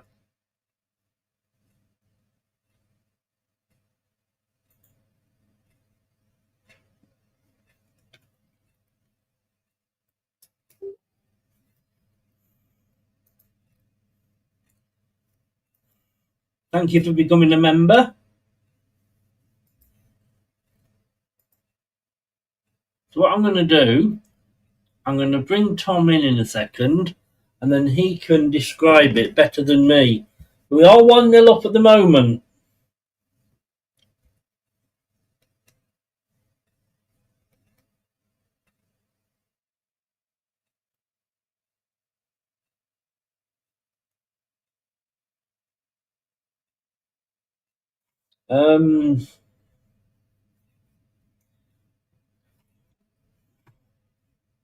One of them is kind of working.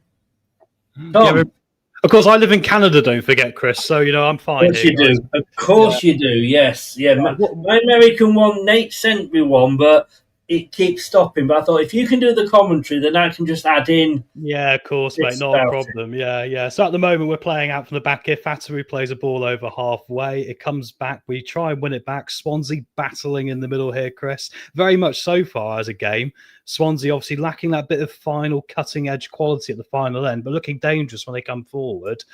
And obviously, we've had that wonderful goal from Jordan James, who's really contributed, hasn't he, very nicely in this Which one. I didn't see, unfortunately. Oh, you didn't see it? No. Well, I'll tell you about it. Do you want me to tell you about it? Basically, he was on the left-hand side. There's nothing going on at the moment. It's been passed around the back by Swansea, but he was up there supporting Monger on that side and cut inside, just came outside the area and smashed one across the goal into the far corner of the goalkeeper's net. Keeper, no chance. Absolute worldie of a goal. Sort of thing we see Fataru do quite a lot here. So unbelievable scenes and really liking how he's committing there. As the ball's now outside the Swansea area, Fataru's going to pick it up, trying to find it, plays it back to the halfway line to Vestergaard.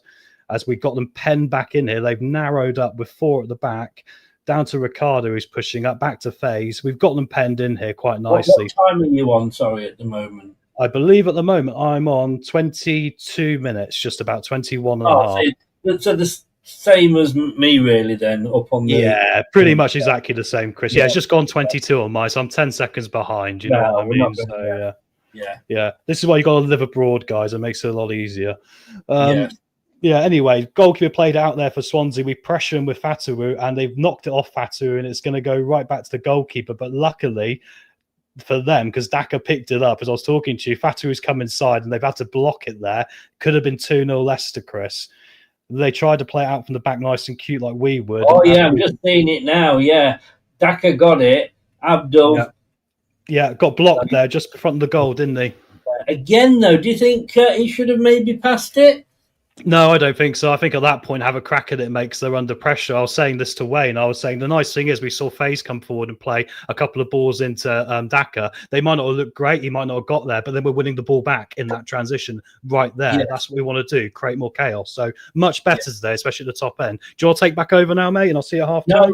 No, because I'm still... If you don't mind doing it... No, I don't mind doing it as long as you're happy to put up with me, guys. At the moment, Swansea are coming down the left here, but we've managed to pick the ball up again, and FaZe is now going to slow the game down at the back. Back to you, mate.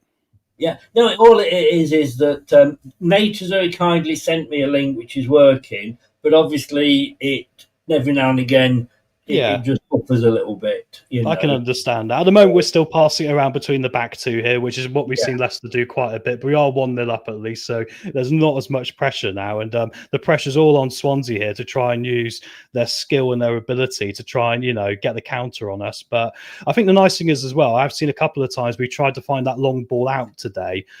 FaZe has just been brought down there trying to run out with the ball. And if he hadn't been given a free kick, they'd have been in. But luckily, we get the free kick. Going to come down to Fataru here on the right-hand side. Am I getting my sides right, Chris? I always get... Yeah, he's on the right today, isn't he, with Ricardo? Long ball played forward. Unfortunately, we can't find Jordan James there and Patson Daka, but it's going to come long again. Vestergaard wins the aerial battle. Bouncing around in the midfield, head tennis. Ricardo tries to play in Daka there straight away. Ricardo's gone diving in, missed it, but luckily missed the player. And now he's gone diving in, and he has, I believe, won the ball, and it's gone out for a Swansea throwing, probably about 10 yards away from our penalty area. They're trying to take it quickly as well here now. No, I appreciate what you did, Nate. Thank you very much. I'm kind of, getting bits of it. And thank you so much for coming and digging me out the shit. Tom, Wayne saying his is down too. I've just gone onto my group chat for the way I watch it. And everybody's saying that theirs has gone down. So I think it's a... This shows you how it's so daft football in this country with this blackout now, because people would pay a subscription for this, and we would pay probably, 30 quid a month even if we could watch X amount of Leicester games, wouldn't we? They're missing a massive opportunity here, because they all are. There is rumours that we are going to see a Netflix style thing for the EPL. It makes perfect sense to me, Chris, to do it, to be honest. As Swansea are coming down the right-hand side here, looks like Thomas is going to deal with it. He tries to shield it out as to play it out. No, we've kept it in. There's a counter-attack on now. We're still in our own half as Monga tries to drive forward. Plays it off for the Swansea player. It's going to be a throwing to Leicester about halfway in our half. Yeah. Yeah. Passions has gone down. I mean, this is the ridiculous thing, isn't it? I mean, you would pay... look, Netflix is £8 or something. Prime is £9. Prime show in Champions League, and for £9, and you also get all your free deliveries as well. For a tenner a month, I'd easily sign up to it. Yeah, well, whether it's the FA or whether it's the EFL. Sorry. That's it, mate. Yeah, where we are right now is Swansea are holding onto the ball at their back end. It's very much a sort of game where we're holding onto it in our back defence, they're holding onto it in theirs, and then they're trying to come down, obviously, and use those right back and left back positions to make numbers up the top end of the pitch, like I thought, right? Yes, indeed. Thanks, Tom and Chris. Like your my Aston Martin cap. I've got to say, they're a bit of a shit F1 team at the moment, even with Alonso in it. But you've got to have an Aston Martin. If you're going to follow one team in F1, it's got to be Aston Martin. Give it a couple of years, Chris. They've got Adrian Newey now, haven't they? But it'll take a couple of years with the regulation changes. Swansea on the left-hand side here. Cullen's going to play it inside, and it's at the near post, and it's down, and Stolarczyk knocks it behind for a corner. That was and also, of course, you've got Christian Horner looking for a job. Yeah, well, he's got enough money now after his Red Bull payout with 50 million odd quid that he's going to be able to go and buy a team potentially. Well, this is what they reckon, isn't it? Yeah. But you'll burn through 50 million quick nowadays in Formula One. So far as I'm just going to have a nice holiday, but there we go. Yeah, I was going to say the same there. Getting ready for this corner to come in now. Good save by Stolarczyk, actually. He had to deal with it. It was in the post, wasn't it? Yeah, it was close then. It's going to be Timon to take the corner now as it comes in short, and luckily it's cleared away. Luckily for us, it didn't get past the first man, and it was cleared out for a throw-in. So it's good to see that they're shit at corners as well. It's funny, isn't it? The thing I've noticed in this game, we've talked about this, is the lack of quality in the Championship very much is at the top end, isn't it? It's the final balls. If you have a team that can get final balls in like Coventry do, look how well you do. Yes, no, I agree. Yeah, going to be a long throw in here from Eom, the number 10, who's going to throw it into the box. They've got players surrounding our goalkeeper here as we've got all our lads back. It's going to go high and long towards Jacob. It's headed away by a Leicester player. Comes out to Timon. Going to be down here again to the man who took the throw in, who tries to cut inside to do a James himself. And luckily, there's a good tackle there, I believe, from Daka, who did really well there. And no, it was Fatouri. My apologies. I couldn't see the shirt number. Headed in now to the box. We've managed to clear it out, and it's going to be another throw into Swansea here, halfway into our half, Chris. So coming under a bit of pressure now. Yeah, well, I mean, again, you've got to say, when you go 1-0, you are going to get that pressure, aren't you? Because the team's got to come back at you.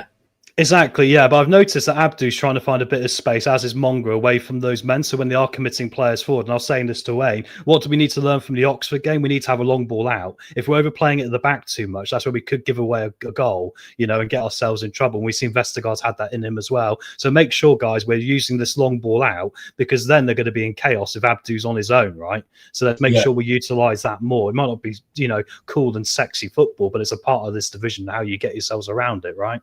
It is. I mean, we're not played half an hour yet, and I'm hoping for half time. Yeah, I know a little bit. There's going to be an offside here, I believe, as the ball's played in Swansea. Hi, Jim. Have you picked your friends up? No, he won't have done yet, will he? No. No, I believe that comes later. Yeah. I mean, the thing about Florida is it's about the size of England, isn't it? So it's a long way he's got to travel today, bless him. Yeah. Right, we're passing out from the back here. FaZe has got Vestergaard, and we're looking for Swansea to come on to us. Vestergaard plays it up to Thomas now, who plays it down inside here. We're doing a little bit of the passy at the back, and Swansea are trying to win this ball back, and they have. And we've got 2 versus 2. Comes outside the area, strike, deflects around. Luckily for us, it falls very softly to Jacob, who can pick it up. Stop playing. Cheers, Wayne. stop playing round at the back, please. Yeah, there's times to do it and there's times not to do it. And I keep mentioning this Oxford game because they punished us the worst for this, right? There was too many times there we just didn't get it out. And just get it out. It doesn't matter if it goes out for a throwing to them in their half. That's better. It gives us time to reset, right? But I have noticed that Abdul is trying to stay away from his man a bit to give that out ball. And also we are looking for Daka in the same way, to be fair. And he's providing energy in that role. So back with Swansea now anyway, outside their penalty areas. They're now having their little turn at passing the ball around. So it's quite interesting how this game's going literally from back and forth. Like pretty much every championship game we've seen this year. It's a pretty standard game this so far. As they come down their left-hand side here, they're coming back into the middle though as we shield them out nicely with Ricardo and Fatawu there. And they've given away a throw-in now halfway in our half, which we're going to take with Ricardo. I was watching...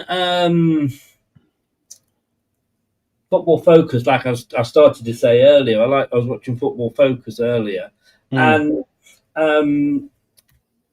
they were saying how the game's almost going back to how it used to be: long throw-ins, boots upfield.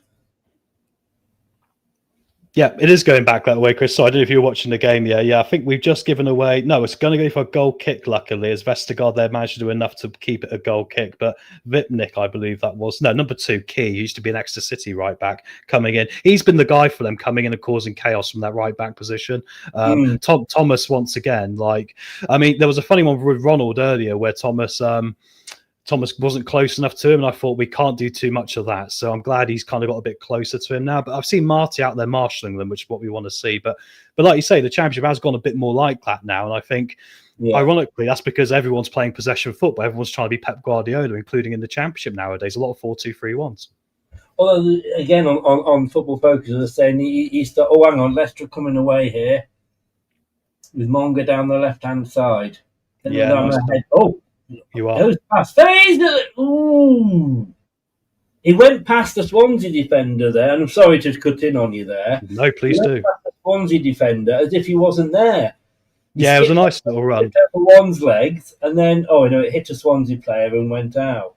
Worth a shot though. Worth the shot. Yeah, I think he hit the shot quite well, actually. I think it might have gone in the back of the net, so the Swansea player did enough there to force it out. I believe it will be a corner here for us now, Chris. Yeah. Are you right, mate, if I go off now and come back at half-time? Do you mind staying? Because mine just keeps buffering. No, that's fine. If you want me to stay, I'll stay. Mine isn't back on. I know... Oh, hang on. Monga again. Oh, if he'd gone down then, he probably would have got a penalty. Yeah, we took a short along the ground corner. He hit it along the ground, deflected away. Yeah. Wayne says it is back. Mine isn't yet. And I say Nature's very kindly sent me a link, but it buffers every 2 minutes, so I'm having to restart it all the time. Yeah, so if you don't mind staying and doing it, no, of course not. Of course not, mate. I just don't want to overstep it when you can take the lead back because you're much better commentating than me, I'm sure. I haven't got as much experience. They said they're saying it's on. Mine's not. So referee's having a word here with Swansea players. There's been quite a hefty tackle here, Chris, as you saw that out. Oh, my word. Yeah, Monga there was trying to get the ball, and it wasn't his front leg of the Swansea player. It was the second leg kind of dragged against Monga. So the referee's had a telling off him there, told him don't do that because he left one on him. Wow. Yeah. So they're getting a bit heated here. There's going to be a set-piece opportunity. We've got Faze and Vestergaard up here, stood just on the edge of the penalty area with a load of Swansea players trying to mark them. Thomas stood over the ball here, looking to get a ball into the box. And we've also got Jordan James, the other side, obviously, who can whip one in here as well. I'll take over for this bit, Chris. Who's going to take this one? Waiting for the referee now. We have got a short option as well. It's a goal kick. Faze with the header there. Yes, you're right. Faye's got the end of it. Unfortunate, because that was a good opportunity, and he did get ahead of his man. So I wish he'd hit the target there. Right, let me just check. I might be back, but I've just got to. Yeah, I just want to talk over you or be behind you either. Do you know what I mean? I know this is the great thing about life, guys. You've got to improvise sometimes. You do. I'm back. You're back. If you want to stay, you're welcome to stay, or it's up to you. If you I'll pop out because I want to grab a drink, to be honest. My throat's going a bit dry, so I need to get another one. So I'll come back in at half time, guys, all right? And also, you've done a different time to me, all right? Not a problem. Yeah. Cheers, buddy. Thanks Happy so much. to step in. See you in a bit. Cheers. Right, let me... Nate, at the moment I've got it working. The system's come back up. It just took a little bit of time to catch up. I don't know where I am time-wise, but I appreciate it, Nate. Always glad of your help. Tom, yeah, thank you, Tom. Dug me out the shit there. So it's still 1-0 to Leicester. 35 minutes. Oh, that was a good... Down the left for Swansea, across the middle. Good defending by, I think it was Faze. And now a free kick.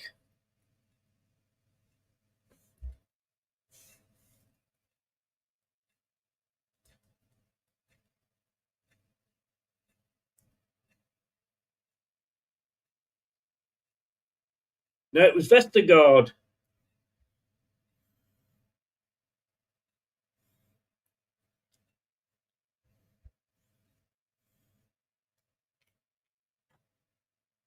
Yeah, many thanks to Tom.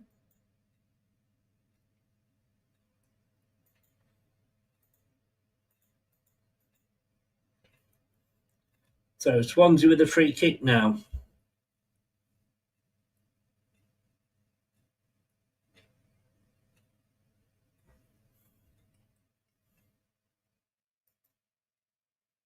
$72 in, please click the like button. It's 2 Swansea players over. Right, no, left put it into the box. Oh, it went all the way through.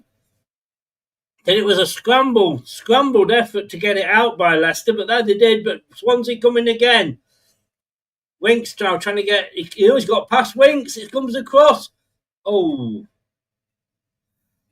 And Winks was not left for dead, but the play got past Winks, chipped it over. Swansea number 5 went up trying to head it back into the box.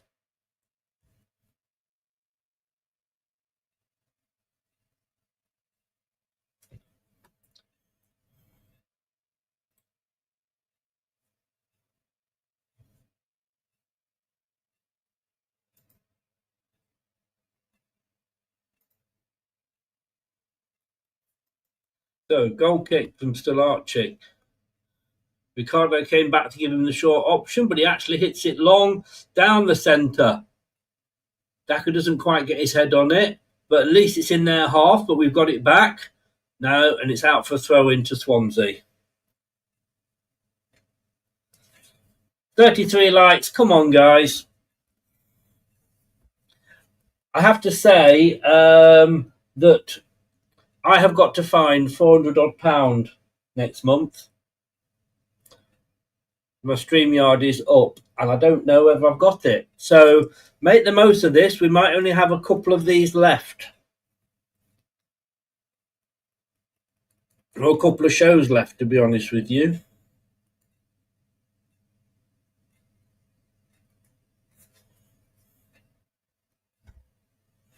I'm away at the start of November on holiday, and I'll pay for holidays over this. Going for a week to Lanzarote again, 3rd time this year. Oh no, Swansea have it in a lot of space. Passed it out to this left-hand side. Oh, good covering there.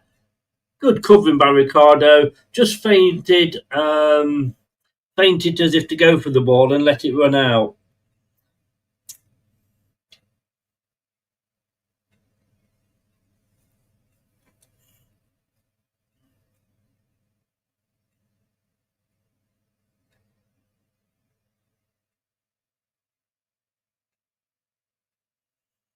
You can also become a member. I mean, that's just $1.99 a month, but every little helps. And I've got to say a huge thank you to Dave Bradbury, who has become a new member. Appreciate that, Dave. Thank you for your support. Every little helps, as Tesco say.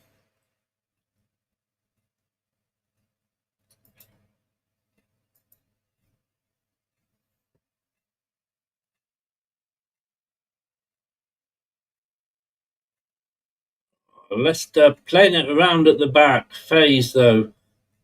Somehow Ricardo is in trouble. No, he gets it back to Faze. That was all led from playing out from the back again.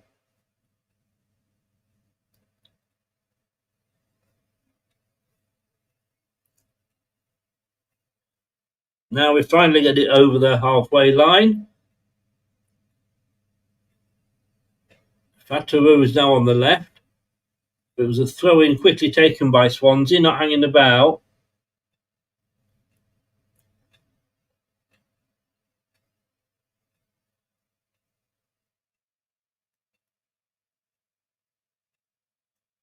I've tried OBS 3 times. They just can't get me, it just doesn't work for me.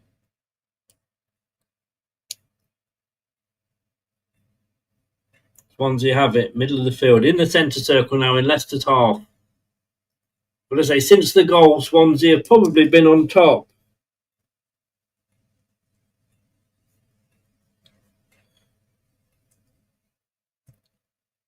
Oh! Wow. Oh, they're offside anyway.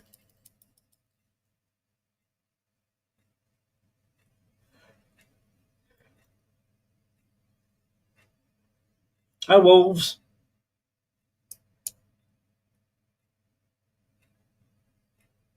Yeah, he was offside. Good spot by the linesman. Flag went up straight away. But Faze had cleared it, but he went up.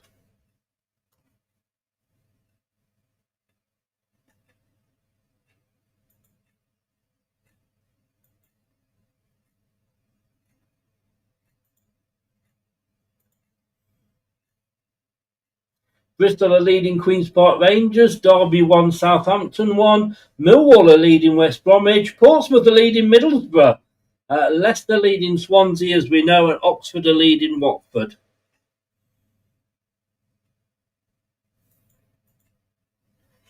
So, Dakar putting their defenders under some early pressure.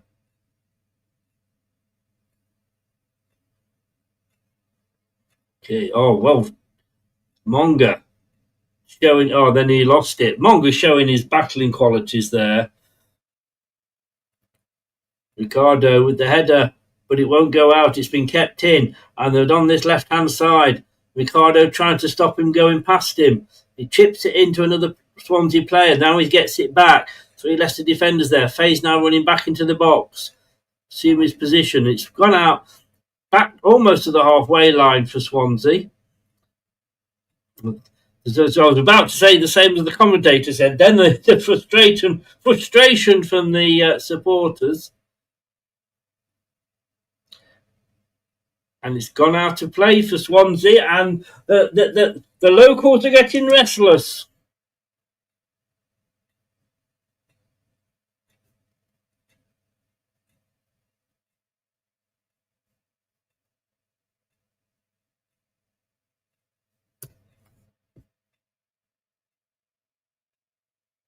Fortunately, I wish. I'm trying to get a discount out of them anyway because they've cocked something up, but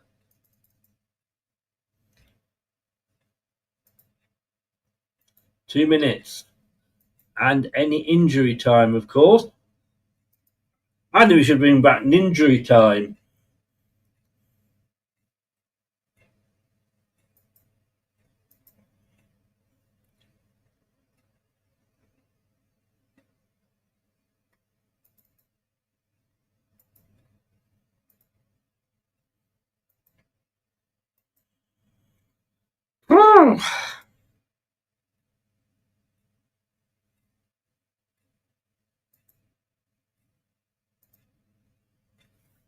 Oh, foul. Is that on? Yeah, James giving away the foul there. Quickly taken by Swansea. Leicester can keep this up and the fans are getting a bit restless. It might put a bit of pressure onto the Swans.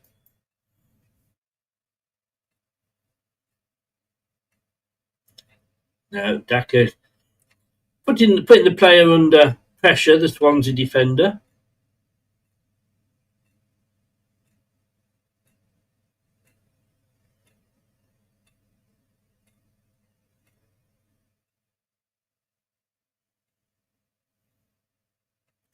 the moment, nothing much happening in the Swansea half. Edges into ours, but goes back into the Swansea half. Daka's there, just cutting out one or two little moves from Swansea, but it's now gone onto the far side. Going to try and take it down their right, Leicester's left. He goes again back into the Swansea half. Just waiting now to see how many minutes injury in stoppage time. 1. Just a minimum of 1 minute. Swansea into the box. Oof. Vestergaard with a good header, and then Fatawu boots it upfield. But Swansea. Oh, and there's a couple of players down, which will add a little bit of extra time onto the stoppage time. Faz has gone down, and Ronald has gone down for Swansea. He's rubbing his head, his face. Maybe they hit each other. Let's have a look. It was Faze that headed it out. Oh, no, Vestergaard it was who cleared it out. But Faze and Ronald sort of clash of heads.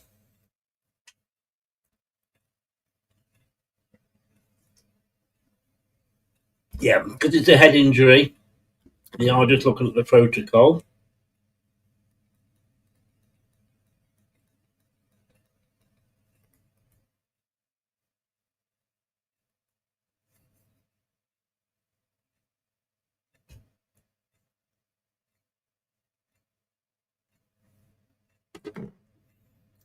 So the players have to go off and come back on, with it being a head injury.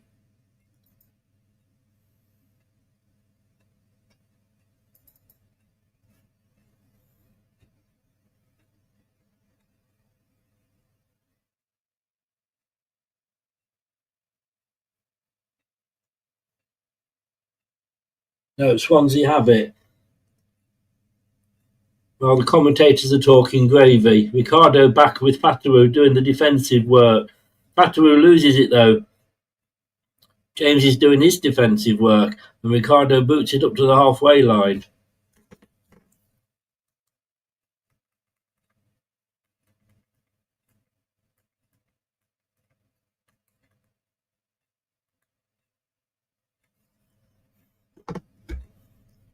So, I mean, there was 1 minute. I'm guessing there'll be about an extra 4 on top of that.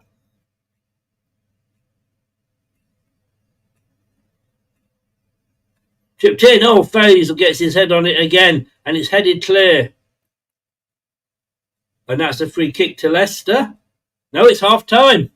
It is half time, ladies and gentlefolk. 2 minutes. Half time. Deja vu.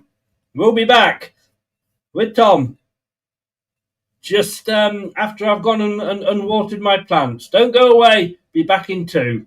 Thanks very much, guys.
Well, there we go. Let's catch up with the half-time scores as they stand at the moment. Earlier on today, the 3 early kickoffs. Blackburn 1, Stoke 1, Hull 1, Sheffield United 0.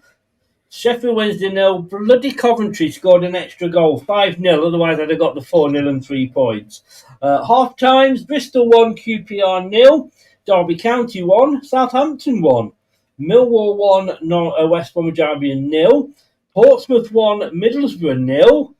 Preston 0, Charlton 0.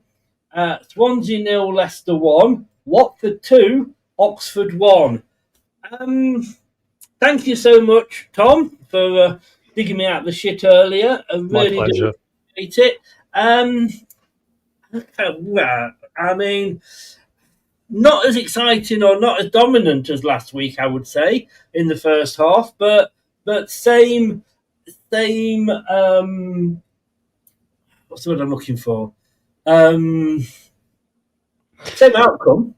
Yeah, I think that's it, isn't it? It's funny, Chris, because like it really is. I mean, go back and watch last week's halftime show because the game's been remarkably similar. There's been 1 or 2 times we've actually managed to make that high press transitional play work for us, and then eventually we pressed them back and we got the great goal from Jordan James. But there's still opportunities there to do more, I see. And the more the game's gone on, the more Swansea have obviously got onto us, which I appreciate. But I do feel we walk ourselves into this mess sometimes. And there's been mentioned in the chat by a couple of people. I believe it was Keith and also Chris Tidd there about Bobby Decordova-Reid, and he has been a bit of the vanishing man in this situation. Whenever Dak has been up there playing, winning the ball or trying to lay it off, I've never seen him near him. It's been James, or it's been Fatawu, or it's been Monga. So there is still a lot of things we can improve on here. We are kind of in the same position where if we don't maybe do something half time here to just freshen it up, or just remind players we've got a long option here to get them back under a lot of pressure there, and then we might walk ourselves into a difficult one like we did last week, because we are starting to sit back a bit deep here.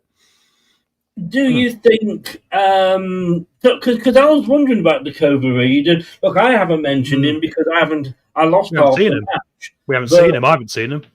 He's been quiet for you, has he?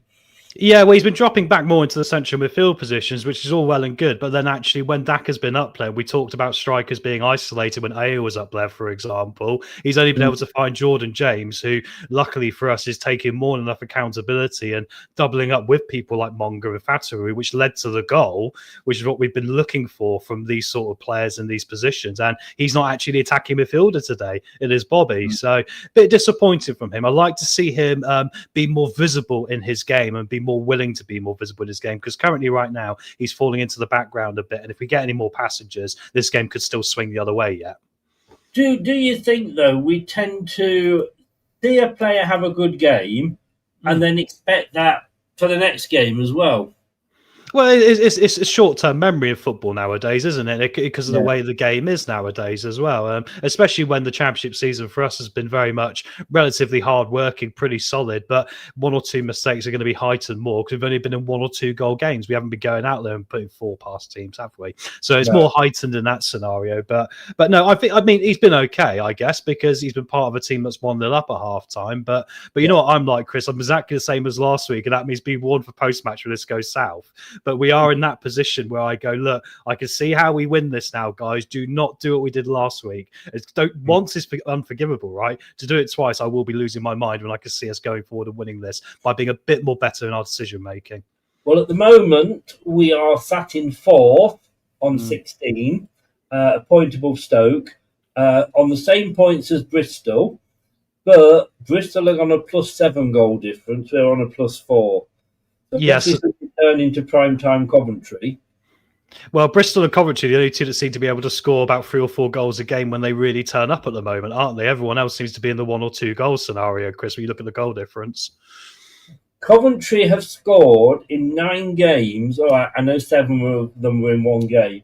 They've scored 27 goals. I was going to say about 27, isn't it? Nearly 3-to-1 ratio. Yeah, remarkable, isn't it? They sat in first at the moment. I mean, Middlesbrough losing.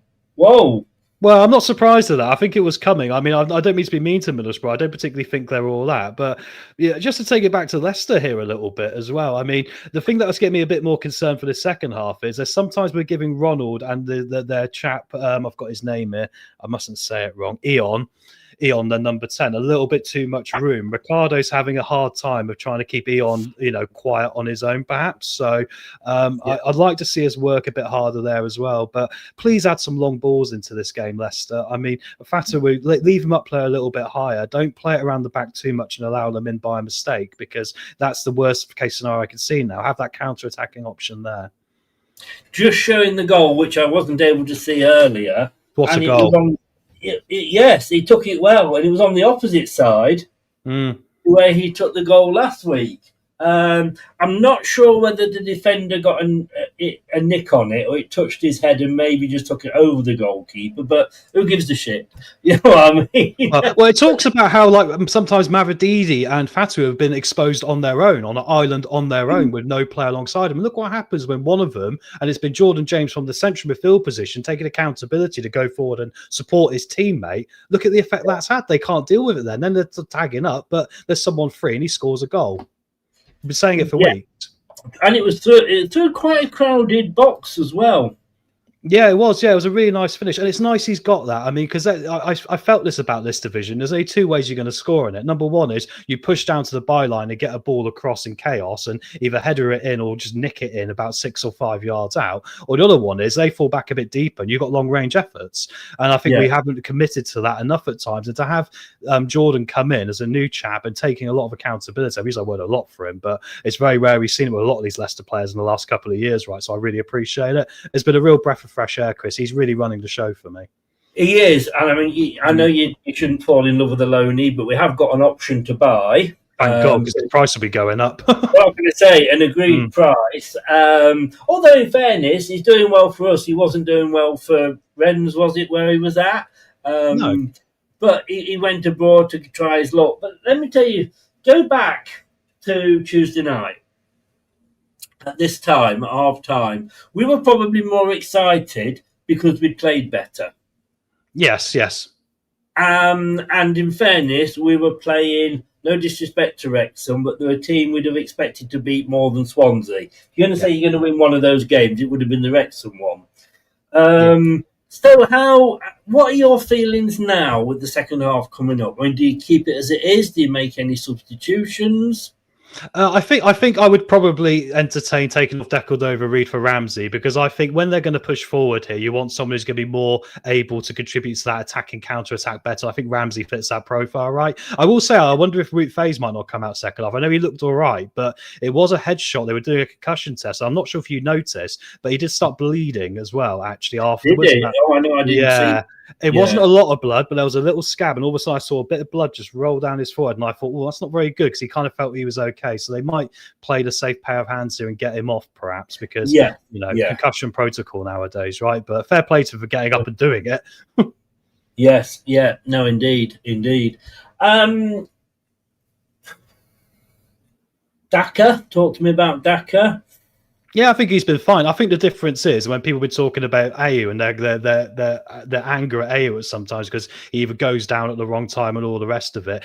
Daka is playing a much more mobile game. He's looking a bit more expansive with it, a lot more pacier. I think he's done well, actually, Chris, actually winning the ball in the air, actually, as well, and trying to get it off to his man. And basically, he's got to be a pest. He's got to be a pest, and he's also got to, for me, the evolution of this is, if he doesn't win that ball, then James wins the second one, and he gets himself into a position to be played in straight away, right? That's the point. Win those balls and don't be afraid. I said this to Wayne, don't be afraid, boys, to get the ball in the box like Faze did, even though it wasn't a good ball, because it just dropped to Jordan James and we had an opportunity. That's the point. You win it back the second ball there. And I think if we do that, that'll play Daka more into this game as well. So I just hope the players aren't too tippy-tappy for the sake of it here now, because that's when I think we've got a mistake in us as well. 54% possession to Swansea, 45 to us at half-time. 0.5 XG for us, 0.17 for them. 5 shots to them, 6 to us. They've had 3 on target, we've only had the 1, but of course that means the main stat, which is the goals, we're 1-0 up, and I'm not confident, to be honest with you, because last week we were going in on a better performance than this week. Swansea are a slightly better opponent as well, Chris, like you say, right? Yeah, which is the concern, I would be tempted, Depending, I'd leave Faze on if he's all right. But like you say, you got to consider that it is a Head injury. Head injury. I would be very much tempted to bring Ramsey on because I think so. Yes, I think he would offer something going forward that at the moment Dakova Reed isn't. Agreed. I think he could tag up well with James as well, and I think the two of them can really make that midfield position between the attacking mid and the box-to-box role really difficult for Swansea, and that's where they're going to give us some space. So they're going to have Ayew, or whether it's, well, I keep getting his name wrong. Eon, sorry, they're number 10, running around and trying to cause chaos on the flanks as well. So I do completely agree with that. But obviously, like, my concern is, Chris, not really about the manager, because I think the manager, once again from last week, is enforcing the right things they need to be doing. So we've seen signs of it, but it's a lack of commitment at times for me of do it more. Like I said last time, do it more, because I do worry we're going to get stuck back in our own half a bit here under a team that's very good under putting us under pressure in their own right, and that's where we might fall down here. So please, guys, just please be a bit more forward facing with this and a bit more braver. I mean, I'm starting to smile now because I'm thinking if Ramsey comes good, we're going to have a hell of a midfield, but obviously it's unlikely that we'll have him at the end of the season because he'll be going back to Burnley because we haven't got the option, and I think Burnley would want to keep him. Well, unless they get relegated, but they'll bend us over for a lot of money, I'd imagine. Yes, yeah. But do you know, you're Marty sat there now. Do you learn from that? Well, obviously, I think you do learn from last week. You've got to learn from last week, haven't you? Well, I think Marty said this last week. He said in his post-match he felt the second half was arrogant. I wouldn't have gone as far as it was arrogant. I just don't think they showed the commitment they needed to in order to actually win the match rather than just stay themselves in it, right? So I'm hoping he's doing exactly what he said last week, and this week the players don't let him down, because I think that's where we fell down. But of course, this goes back to the narrative of last year of when you've been playing negative football for so long, there's an anxiety in this group, Chris. You know, They don't want the ball away because they know when they do last year they can see the goal. So it's almost like we've got to be brave enough in ourselves now to go, it's not last year anymore, we're better than that, we've shown we can win the second ball more, put ourselves in a position to do it, boys. Agree because they must, their nerves must be jangling a little bit, mustn't they? And last week wouldn't have helped that. No, exactly. No, especially the end of the game, Vestergaard looked a bit stroppy about it all because he'd made the mistake. So, so no, I think that, like you said before, it's a basic thing of football. Sometimes the best form of defence is attack. So I would just like it, especially if Swansea do pen us back, please allow Fatawu to be free so that we can play a long ball to Fatawu. And all of a sudden, they got 2 versus 1, but then we got players that we can run onto the ball like Jordan, James, maybe Ramsey, and we've got them back under immense pressure. It makes them think twice, Chris, about committing too many players forward. A couple of early balls from Faze were over the top, but the players are out. Thank you very much. My pleasure. I haven't got any notes from the first half because I didn't really see anything, but I'll see you at full time with the rest of the guys. Thanks, you didn't miss it. Those who missed it, you didn't miss a lot. It was very similar to Wrexham. Let's hope I'm not as angry at full time. I hope you're not as well. Take care, buddy. Cheers, mate. Oh, and we've already kicked off. There we go. Everything is going wrong. Now we'll do that. And do that. So we're back out. That was a very quick turnaround. Suddenly it was like talking, and then the players were out. But a long shot, from Swansea. I think still Archie had it covered.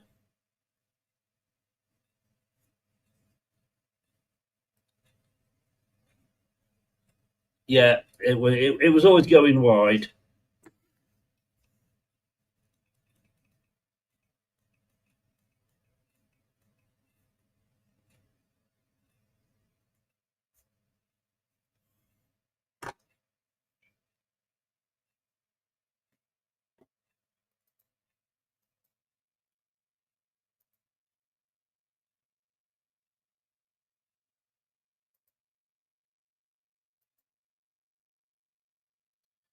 So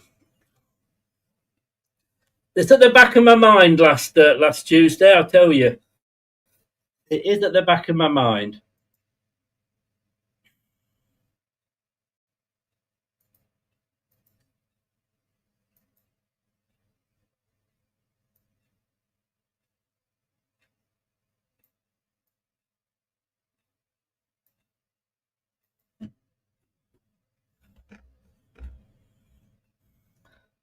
Having a bit of problems with the commentary, they are. So Leicester in their all-blue home kit, kicking from left to right.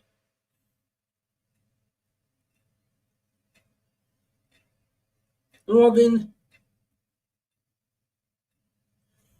and Swansea are in there all white as well.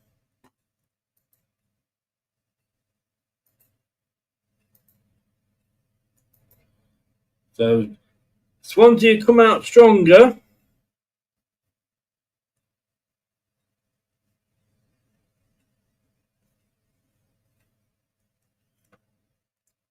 Oh no, we're in our away kit. Bloody hell, I should have gone to Specsavers. What the fuck am I talking about? I've got the right kit on. Because we're away, we could have played in blue. I just kind of presumed we were because we don't clash. But of course, it's all about sales, isn't it? So yeah, it is a dangerous free kick here for Swansea. Closer than the penalty box, probably about 16 yards from the back line, near the edge of the pitch, and it's right-footed in. Oh! Fucking hell!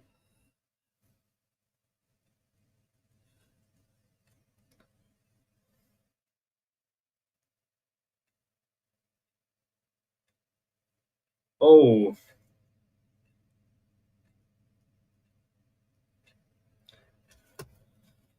Don't do that to me, Leicester.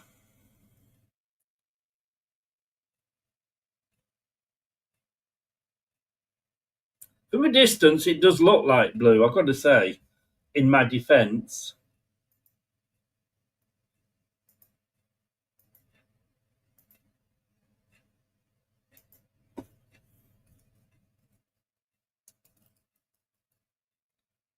So, Monga, just to confirm, it's a free throw into Leicester. Just to confirm, there was no changes at half-time.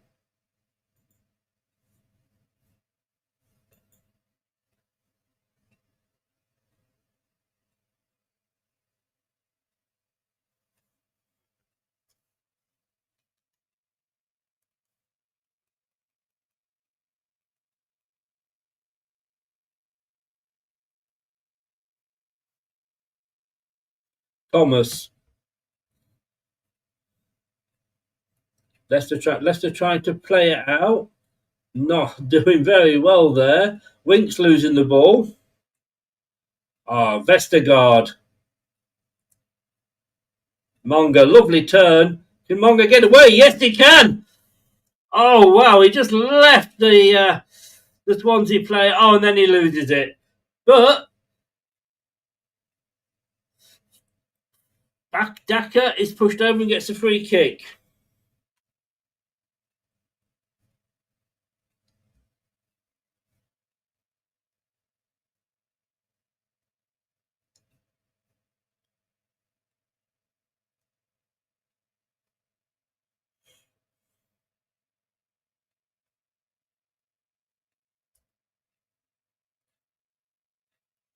That was. I think Patson Daka there knew what was coming. He was just defending the ball. But Monga there, good move.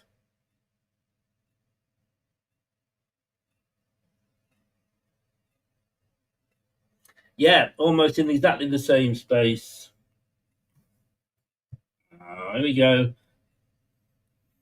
It's Wanker's time on Twitch.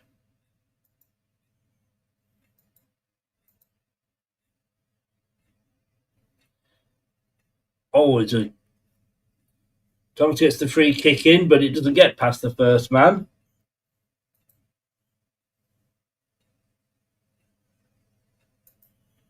And there's a throw in for Leicester. Harry Winks doing his defensive duties there.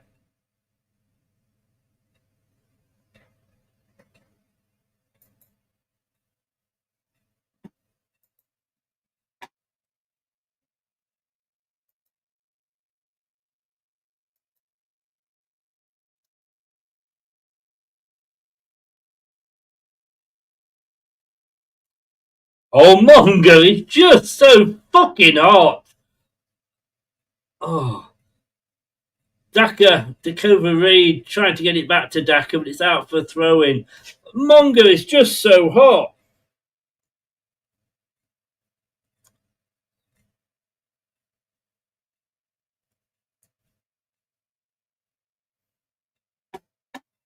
Yeah, Daka again doing a good run. I'm sure we'll see some changes, but that's well, offside. For fuck's sake.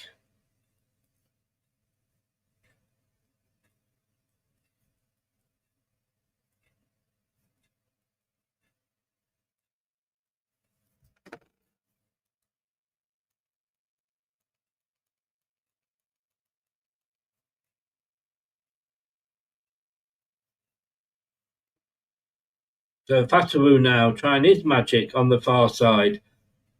Ricardo winks. James forced back phase to Vestergaard. Oh, James took that well. Oh, and he tried to put the ball over, but nobody was there. Daka will absolutely close that down, and it's forced a bad ball out from Swansea. Is it in? No, it's kept in, but it's fallen for Leicester. But then Leicester, oh,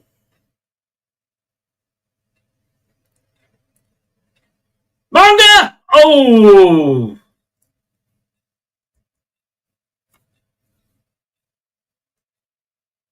a central shot there from Monga.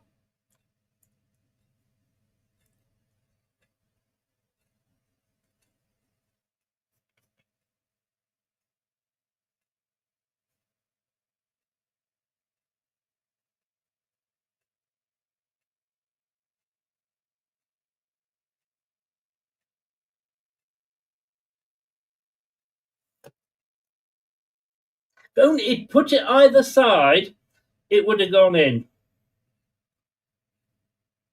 You can comment again now, guys. It will come back up.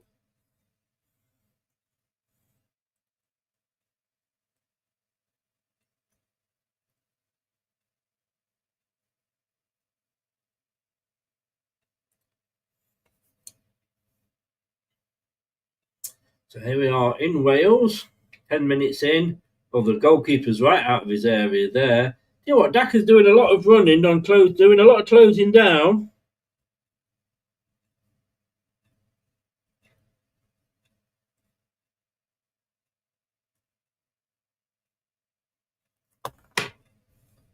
Swansea though.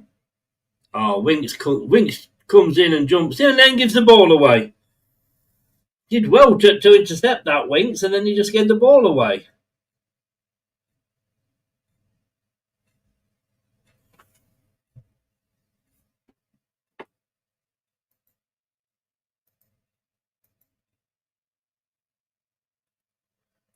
Oh my God! Oh my good God!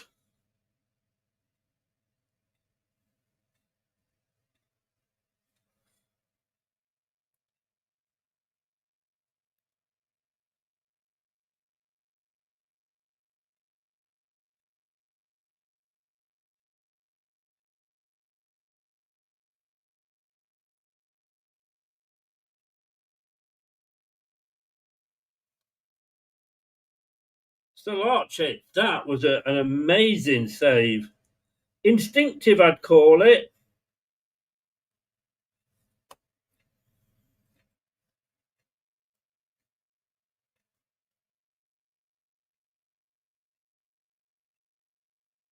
So corner to Swansea. It was a free header from the corner, but it was way over.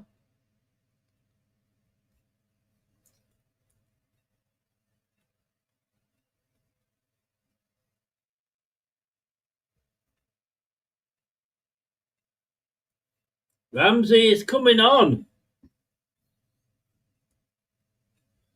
Well, we called it.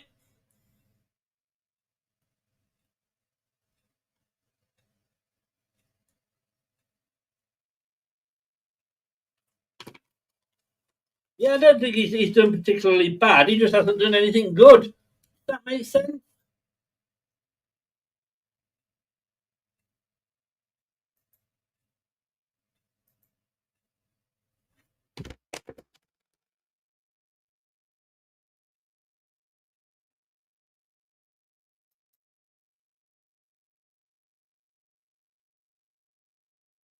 Swansea. Off. Luke Thomas.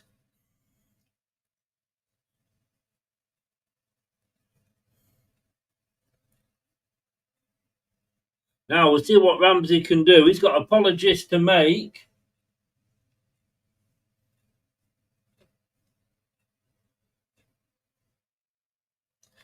Oof. Now it's all Swansea at the moment.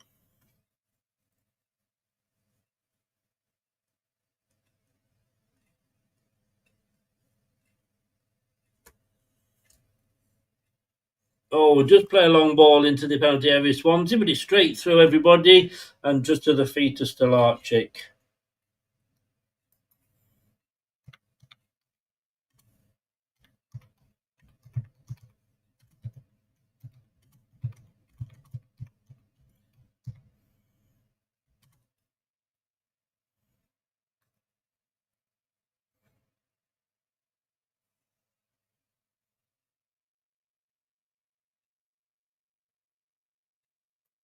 Oh, Thomas now giving away a foul.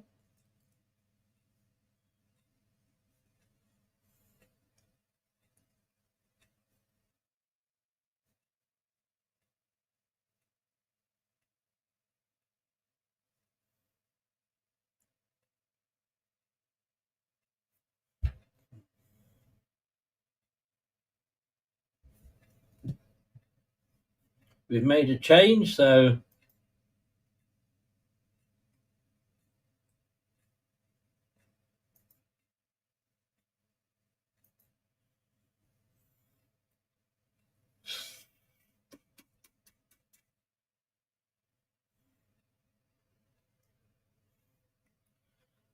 I'm worried. We've got 4 in the wall. 76 in. How many likes have we got?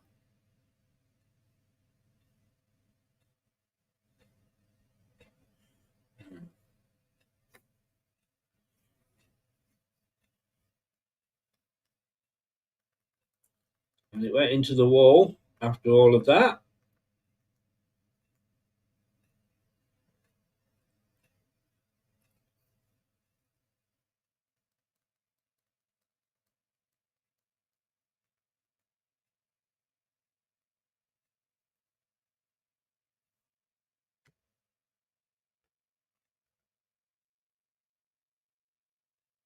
Yeah.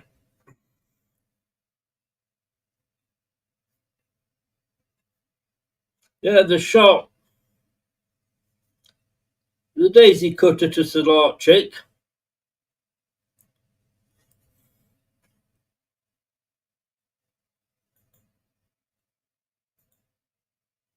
So Bristol 1, QPR 0 still. Derby 1, Southampton 1. Millwall now 2-0 up at West Brom. Portsmouth still leading Middlesbrough 1-0. Preston and Charlton 0-0. And Watford 2, Oxford 1.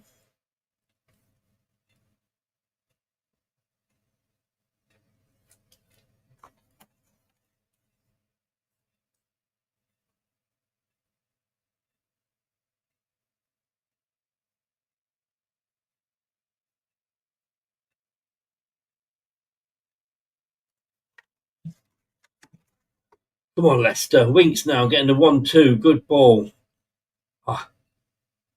Ramsey's got the space. Oh, he takes a shot, but it hits their player. But it goes to Fatawu on the edge of the box. He comes in on his left foot. He tries to do too much again. Faze gets it. To Ricardo. Overhead kick back to Faze. Don't know whether that was planned or not. Anyway, Winks. Both Ramsey and Mavadidi there kind of probably should have done a bit more. Ramsey losing the ball there, doesn't control it.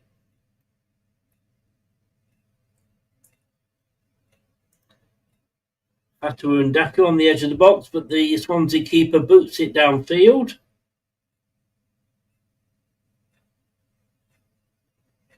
Free kick to Leicester.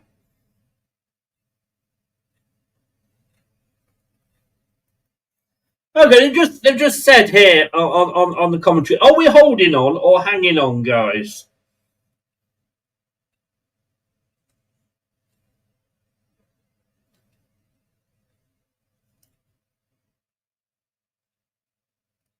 So FaZe gets it off Vestergaard and gives it back to Vestergaard. We'll use Thomas on this side. Forward. Winks, loses it, but Thomas gets it back. Oh, fine. Oh, Leicester. Nice move, but heart-stopping. FaZe now runs with it. Fatu on the far side. He can run at the defence, as he does. Into the box, chips it in, but it's an awful chip.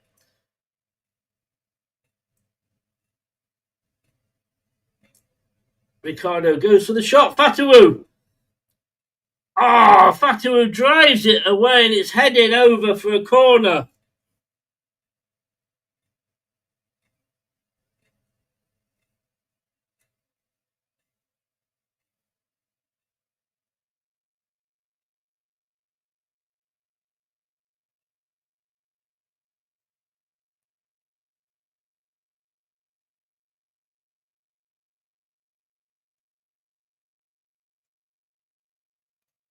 So, Thomas with the corner.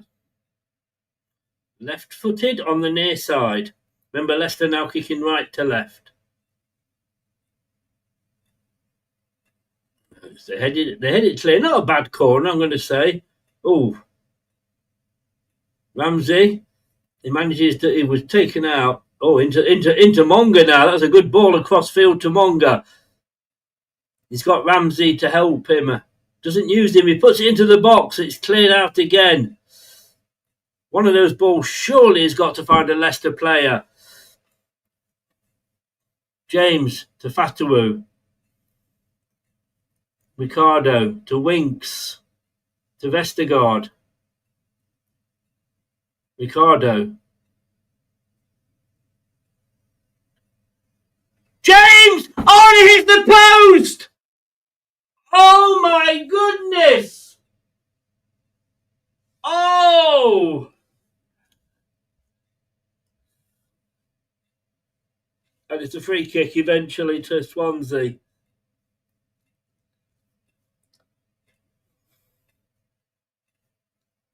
Oh, it was a lovely movement from James. I thought it was in. And he hit the post.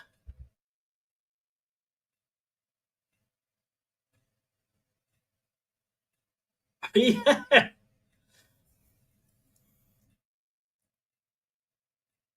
James was showing his strength there.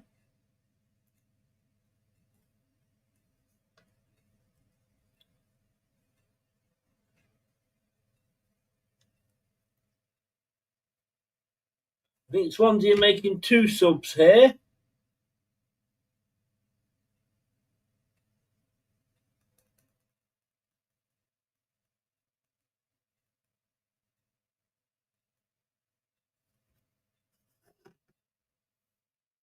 Oh, triple change for Swansea.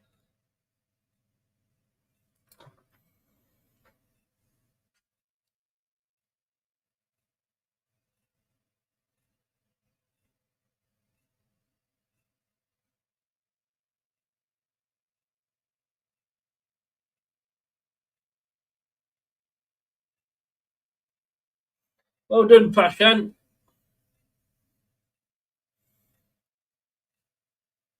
Wow, 50 likes.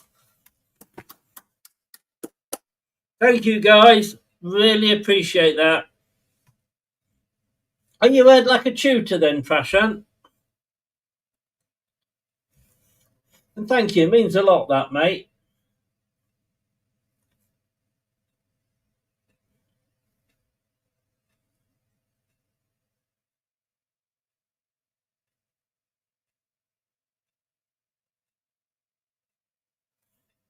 Oh, throw into Leicester. Literally on the halfway line. On the near side. Thomas has got it. Takes quite a bit of a space ahead. Maybe it wasn't near the halfway line. It goes over and it goes out, and we'll have another throw in. 66 minutes.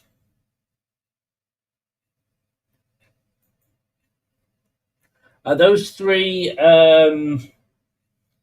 subs were Eon went off in USA, Cullen went off for Gilbraith, and the top Nick, who I said was the one that I'd have at Leicester only because he'd got 4 goals, for Idar. Oh, Monga tried to get it in there. Good ball into Daka, but unfortunately Daka... Hayes has got to be careful here. And Stolarczyk gets it back and he boots it upfield. Hayes had to make sure that he didn't play that one short, otherwise there would have been an equaliser goal.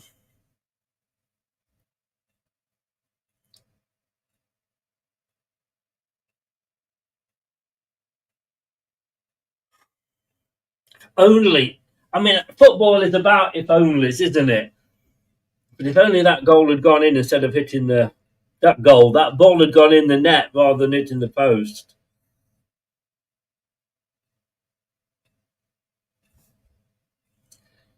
We need that second goal so much.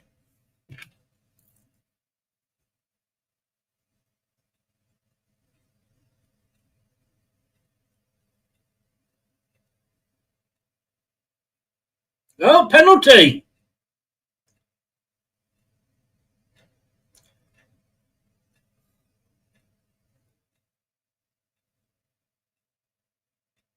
Oh my God, there's a penalty for Swansea.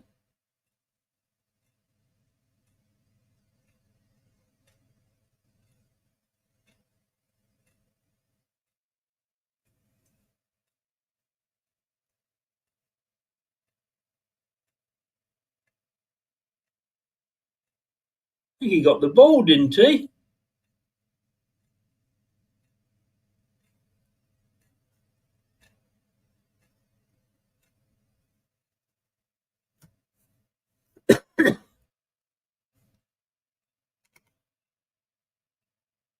So he's given the penalty.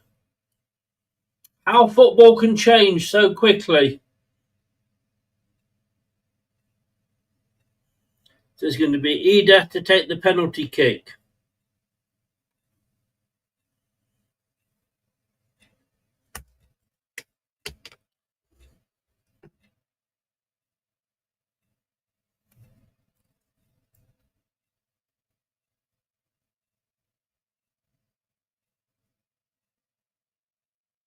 Yeah, 1-1.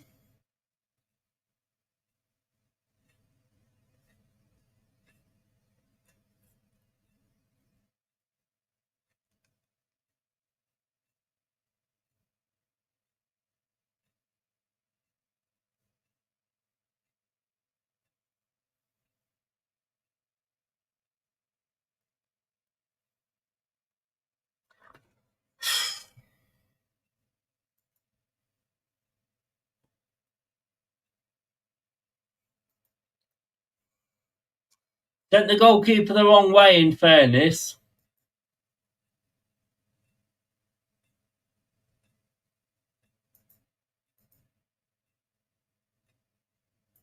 Well, I don't know whether that was a penalty. That's going to be a talking point. Now Daka's looking for a penalty, but this time he doesn't get it.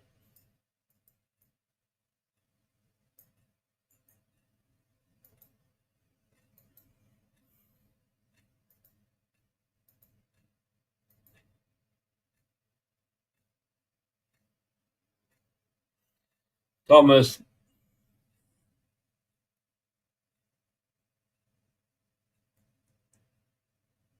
Now what's going on?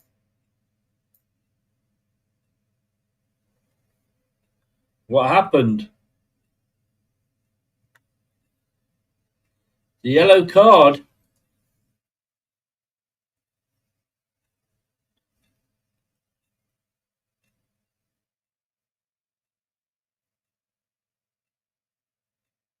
An off the ball incident. Let's have a look.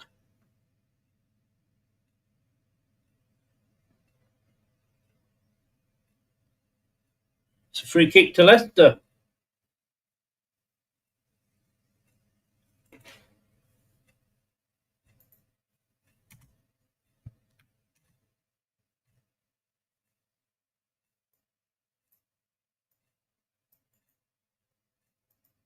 Can Leicester come back straight away? That is the question.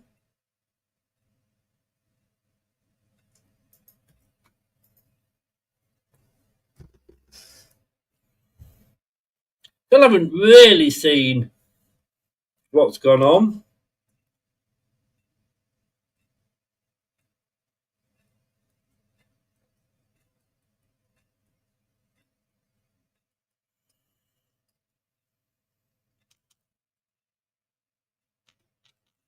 So can Ramsey? No, he runs over the ball. Leaves it to Thomas. It's in, but it's a corner, is it? No. Oh, it's a free kick to Swansea.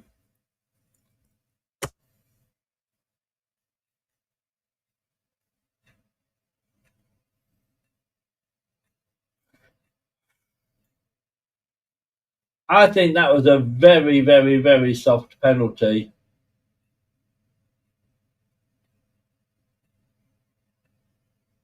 I mean, again, you could argue that they've been the better team in this second half, but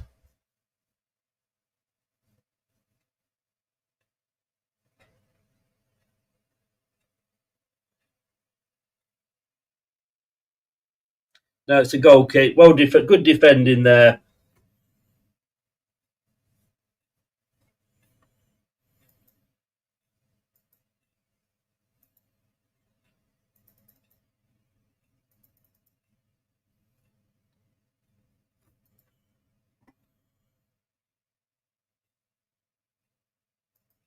So Salarczyk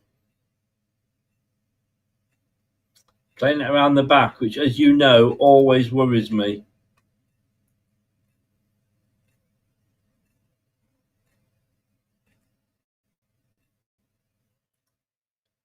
Now Monga. Oh, good defending in fairness by Swansea.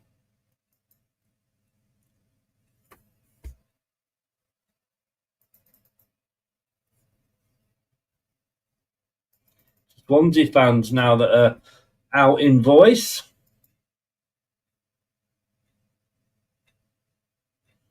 Throw into Leicester. How things change.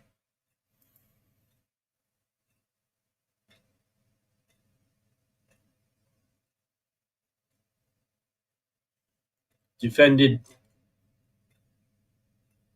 by Swansea.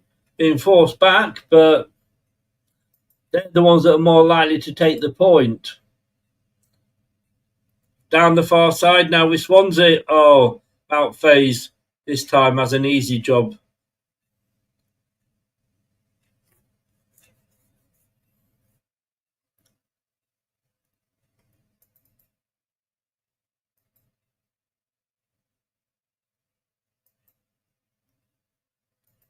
So, 15 minutes to go.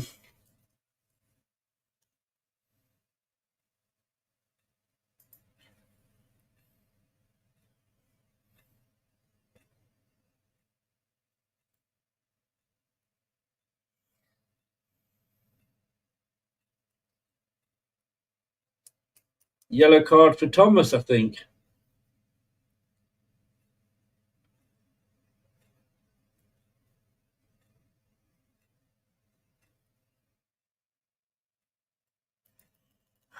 I don't think it was a penalty. That's the annoying thing.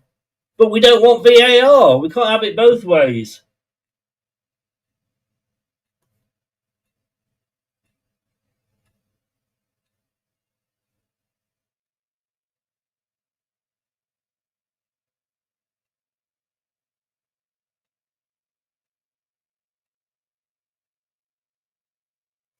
We did. We hit the post. That is football. It can be a cruel bedfellow sometimes. James.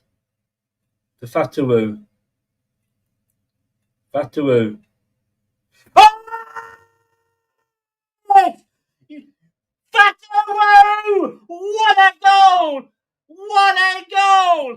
He does it again! He does it again! They're off the bench celebrating with him! It was another Fatawu special! End the game now! I get 3 points in the prediction league!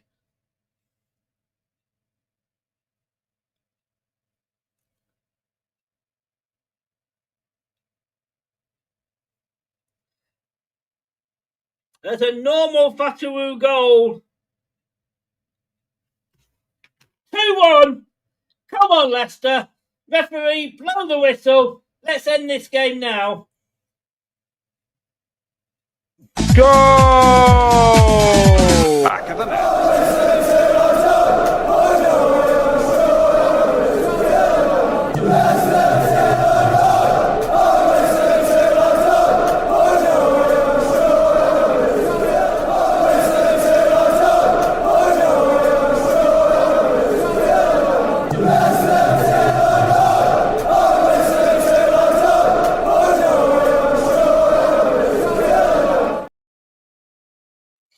Wow.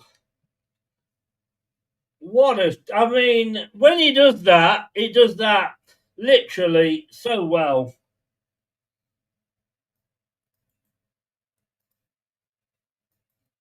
Wow.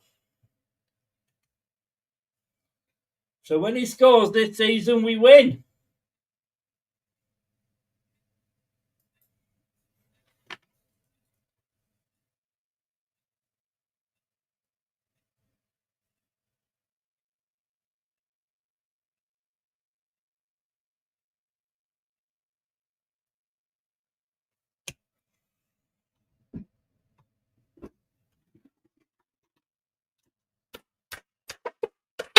Leicester, come on!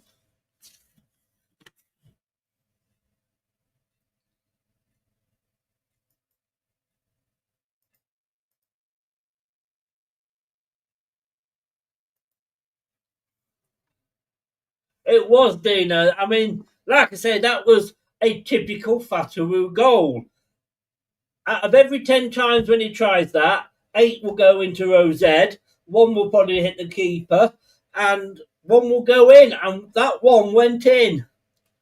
Typical Fatawu goal. Do you know what it reminds me? Do you know when David Beckham scored for England against Greece at Old Trafford, and it was in those dying minutes, extra time, and the commentator said, he said, "Cometh the hour, cometh the man," but he said he's been, oh,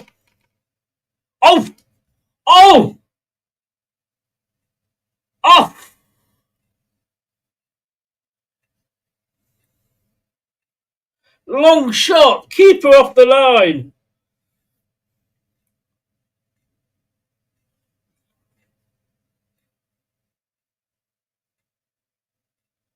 Oh.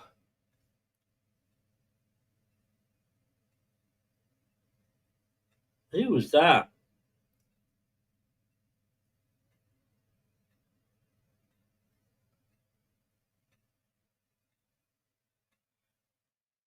Daka had a header.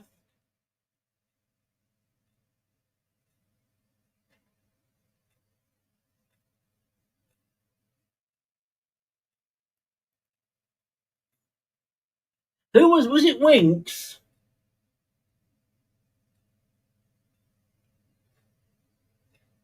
Jordan James now on this side. And he's going to get another corner. Who had that shot?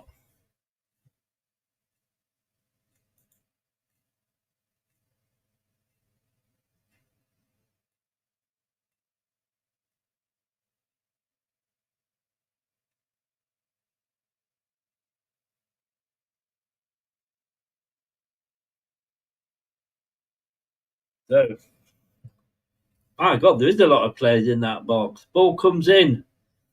Oh, Faz didn't quite get to him on the far side. And it is booted upfield.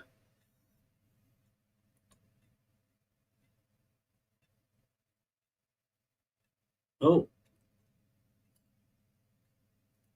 No, Thomas got to be careful. He's on a yellow.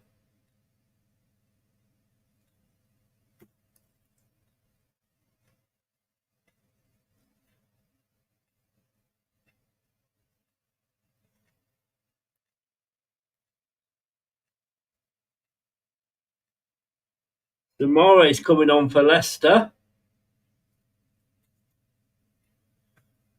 And Carranza.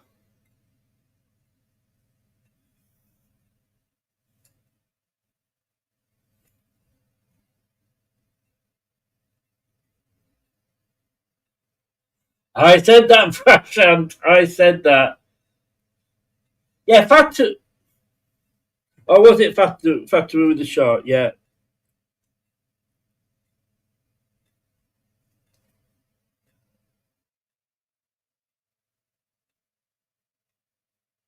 So 2 subs for Swansea, 2 for Leicester. Just see who's coming on and off.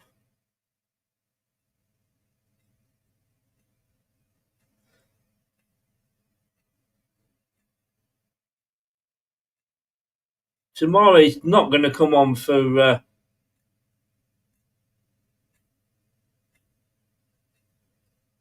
It's not going to come on for James, surely.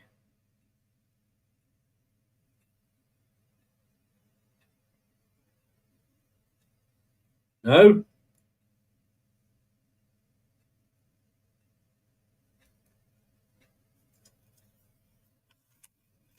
Ramsey now. Oh, he's beaten. Oh, it didn't go out of play though.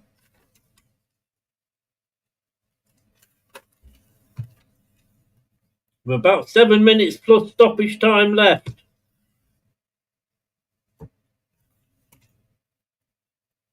Oh, free kick to Leicester. Monga's gone down. Not sure we're going to make the changes at all.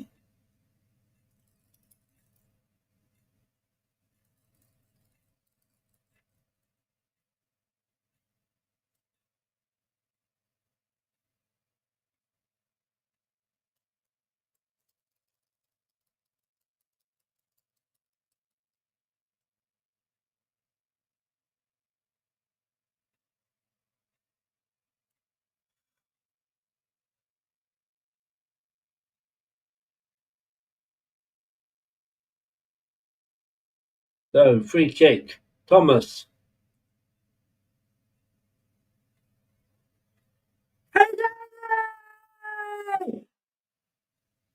Yannick Vestergaard!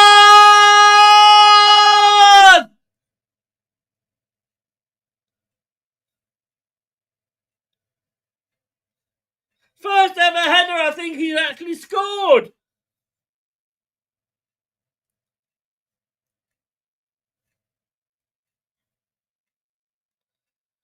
Oh my goodness gracious me. Yannick Vestergaard. Penalty? Maybe this is just, well, not redemption, that's not the word, but you know what I mean. Anyway, let me do this. Oh my goodness gracious me. Goal! Back of the net.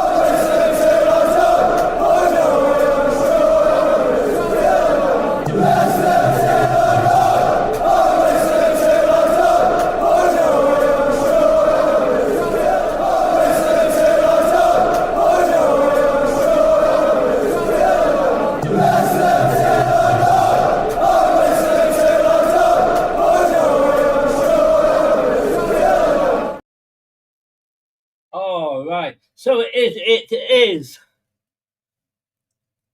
Monga and James are off.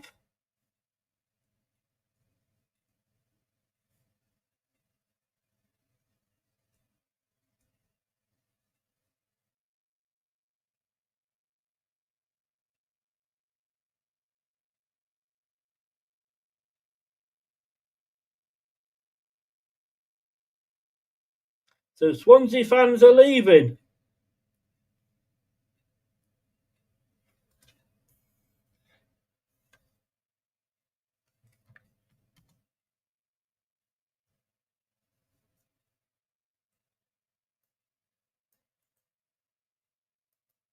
Oh, nearly going for a fourth then.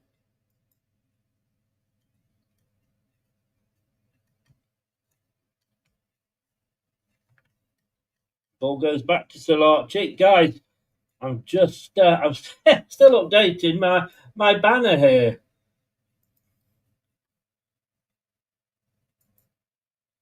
Three, 1. Wow.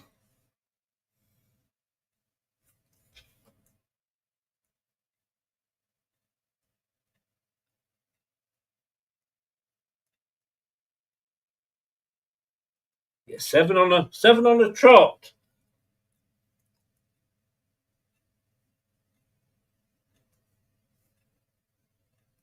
Seven on the trot, we haven't lost.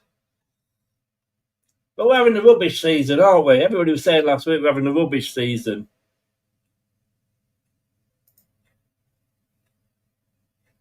Now the A's are coming up.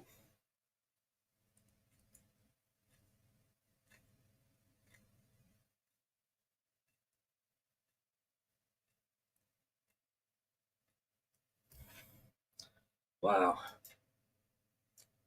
We're on 87 minutes. Probably 5 minutes. Oh!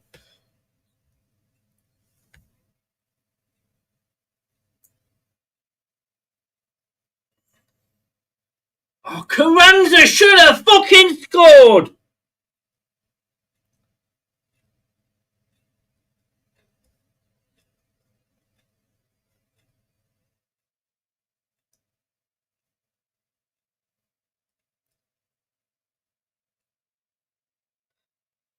Should have taken it first time.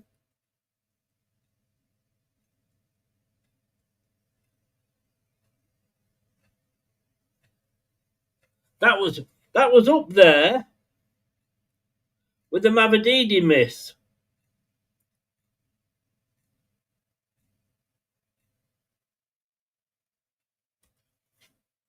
Another double change for Leicester.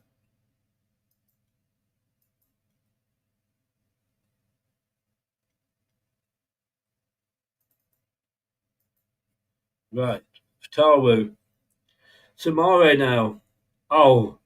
Little back heel, but nobody was there.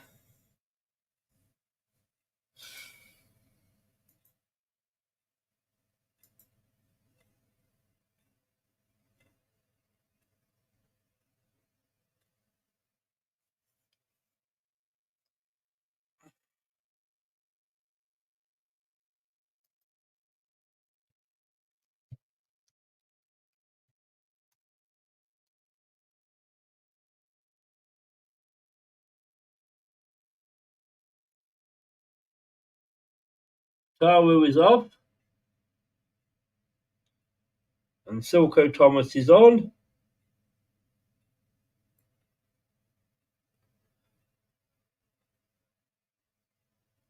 Ricardo is off and Akoli is on.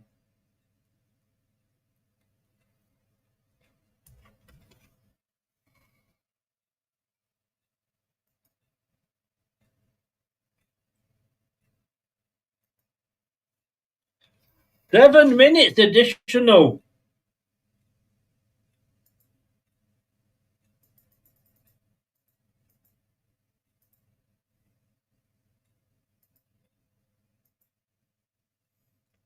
Wow.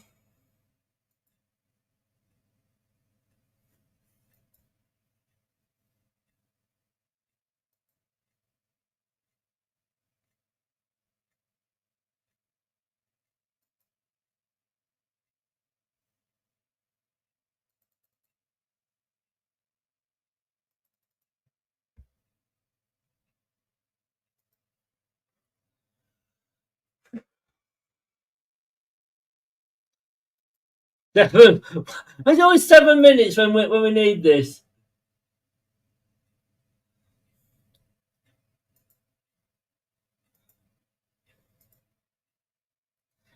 A lot of the home fans have gone. They've left. Bye bye, bye bye, bye bye, bye bye.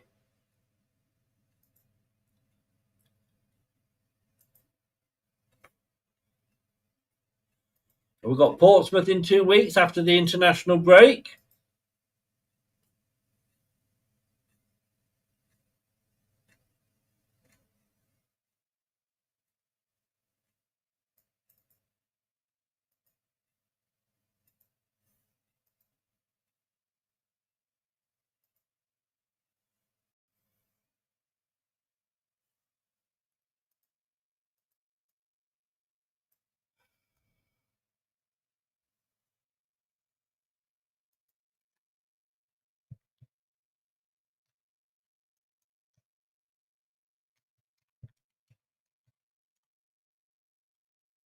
Tomorrow actually out muscling somebody. I don't believe it.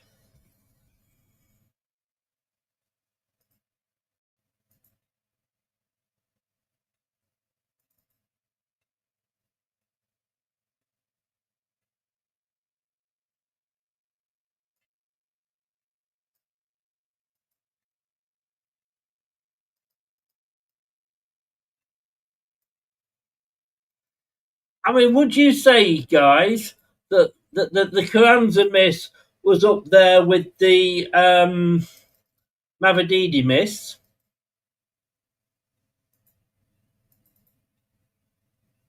Luke Thomas with the long throw up.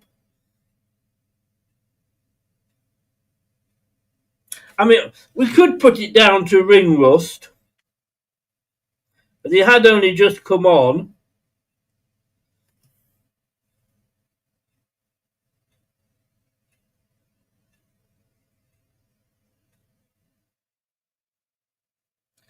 Might be a free kick here. Swansea, not sure what exactly what's going on.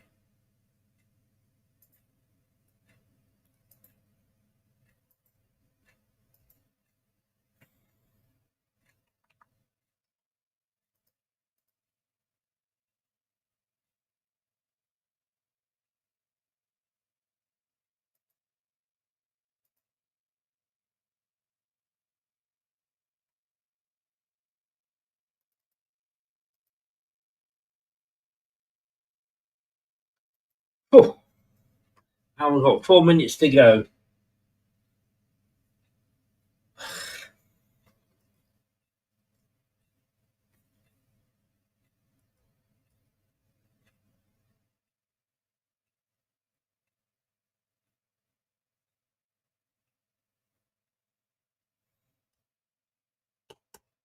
So for coming forward, Swansea playing probably just for pride now. Oh, Benson loses out to Leicester and Ramsey. Winks. Harry Winks ran up. He got the cross in, but unfortunately it was only as far as a Swansea player. Well, the Leicester player stood there.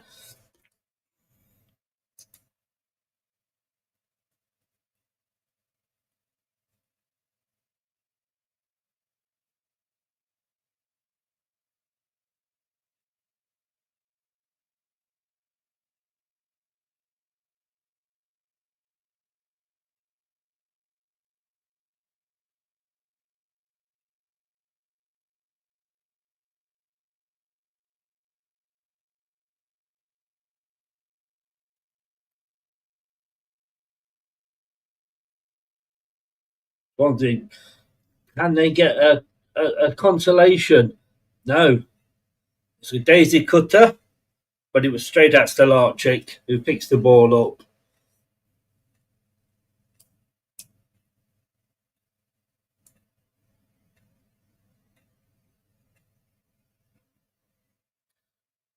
Ball upfield from Stelarczyk straight to their goalkeeper.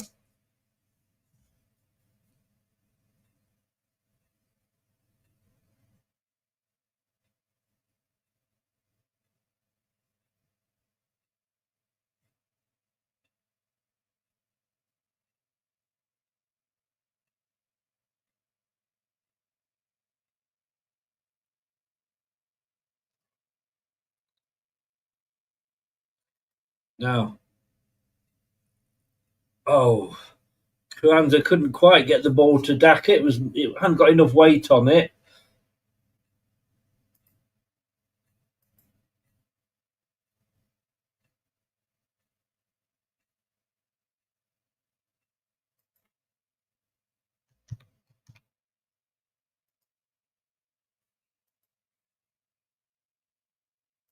No.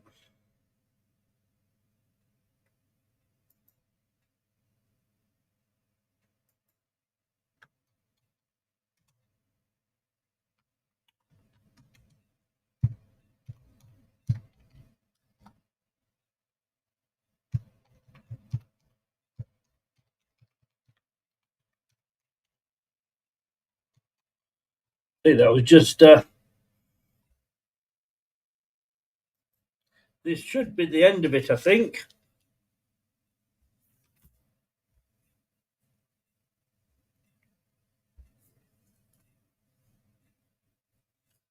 And this will be full time. I'm pretty sure.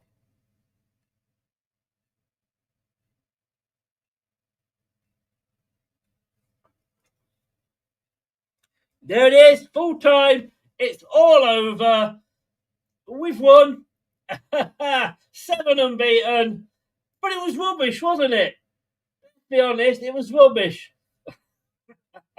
We'll be back in a few minutes with the post-match. Do not leave your seats. See you in a few.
You can never bloody trust Vestergaard, can you? Well, he took some accountability then. He made a lot of amends for giving away 2 goals in the last 2 games. So I was delighted for him, mate, because he was trying to do this in the last game as well at corners. So, yeah, delighted he got that goal. I think it's really good for his morale as well. I'm just waiting for Brad, and because Brad's not come in yet, it's fucked my layup out, hasn't it? So just bear with me a second, guys. No worries. Interesting, though, how it's the 3rd game in a row now we've beaten Swansea by 3-1. We've ended their 8 games unbeaten at home as well. And, what a difference from last week's show we're going to have, Chris. Bear in mind, all the complaints out at halftime last week. This time, commitment, desire, not afraid to go forward.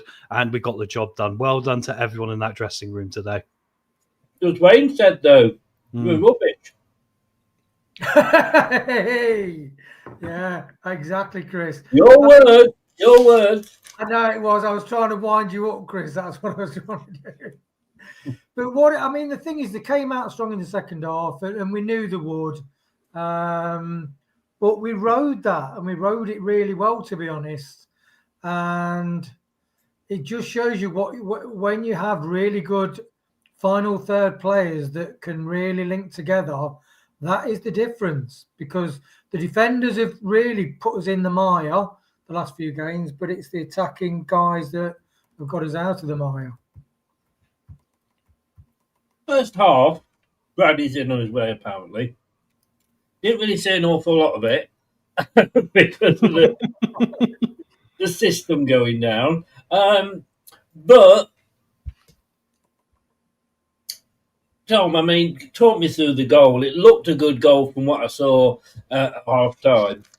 Yeah, I'm just going back on my notes here, Chris. I managed to write a page and a half both halves today.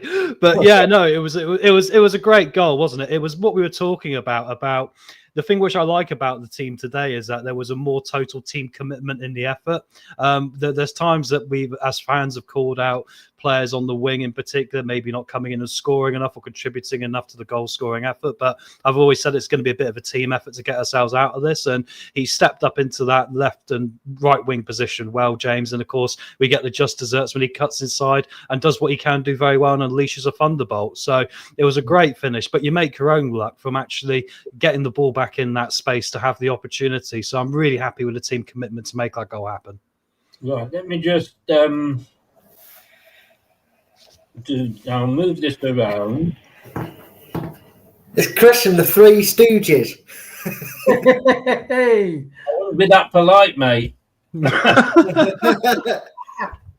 Full-time results, just to run through them. Early kick-off. Blackburn 1, Stoke 1. Hull 1, Sheffield United 0. Sheffield Wednesday 0.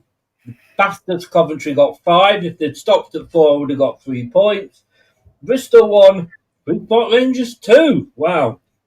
Derby 1, Southampton 1. I think we'll still going to be looking over his shoulder at the old job centre. Millwall 3, West Bromwich Albion 0. Oh, this has got to be the shock of the weekend, and I think this might have a mention on Monday night. Portsmouth 1, Middlesbrough 0. Preston North End 2, Charlton Athletic 0. Some small team in Wales 1, Leicester City 3. And Watford 2, Oxford 1. And, of course, tomorrow we've got the East Anglican Derby. For some reason, I don't know how this has worked out, but we've moved up to 3rd, everybody. Goal difference. Bristol losing and us going ahead puts us, I think, a point clear of everybody else. It was Bristol that were above us, wasn't it? Bristol had +7 and we had +5. But even if the results had stayed away, I think we would have climbed ahead. Chris, you say you must be gutted. I'm looking at your prediction. You must hate Vestergaard. Because you went 2-1 Leicester. I know, I said that before, didn't I, guys? You know. But, Wayne, let me come to you on that first half. 1-0 in at half-time. Jordan James, if we don't fucking sign this guy up, I have a feeling that he's going to be another Lookman. You know, if we don't do it for whatever reason, we'll look back and think there was another one that got away. But I don't think we played as well in that first half as we did last Tuesday. Yeah, I did miss a lot of it like you, Chris, to be honest, and Tom was giving a running commentary. So I can't comment too much, but I would say, yeah, James, we've got to get it signed up, which then makes you think, okay, so where are we with the PSR? Because like with Lookman, I mean, he went on to score a hat-trick, didn't he, in the final? Was that right? European final? So, yeah, we were all gutted when we missed out on Lookman, really. But then if we'd got Lookman, we wouldn't have got Fatawu. And then I'd have got me 2-1 and got me 3 fucking points. Bloody Lookman's fault. Brad, did you see the first half? I saw the game, mate. Yeah, You did. That's right. Unlike Leicester, the Swansea network was able to be picked up on my not dodgy illegal stick. Yeah, no, that's fine because the Swansea here was actually used in Matt Elliott's commentary. But after the goal, I kind of thought when I finally got back online that Swansea actually ended the first half on top. Yeah, it felt very much a case of, oh, here we go again. Because we scored a brilliant goal. I mean, if you're trying to impress to get yourself signed at the end of it, that's the way to do it, James. 2-2 now. But then I just sat there watching it kind of like, I'm hungry. I could be doing anything but watching this half right now because it's gone a bit dull and a bit boring. And to be honest with you, the one thing that maybe slips under the radar of credit for Leicester is Swansea had more of the ball later on in the second half and definitely tried to create chances, but we relatively dealt with it quite easily in the box. And that was pleasing to see. It wasn't like a mad scramble. We weren't sat here going, going to be a goal in a minute. But yeah, they did control that latter half of the second half, first half more. Well, you know what this means, don't you guys? Yes! Yes! Yes! Yes! Yes! Yes! Oh! Oh! Oh! Oh, God! Oh! I'll have what she's having. Tom reached for his volume button then. I did indeed, mate. I was going to be deafened in my ears with my headphones in. I was thinking your parents are in the other room, you know. Oh, they're not hearing it. They're not hearing it, mate. Don't you worry about that. I'm well prepared for what you chuck out on this channel. Get them on. Go on, get them on. Yes, but as you know, we should have won 4 or 5-0, Tom. You know, Yes, individual chances at the moment, but it's just not good enough. I mean, only winning 3-1. We should have put the back that we should have had that, 6-1. What was going on with Leicester?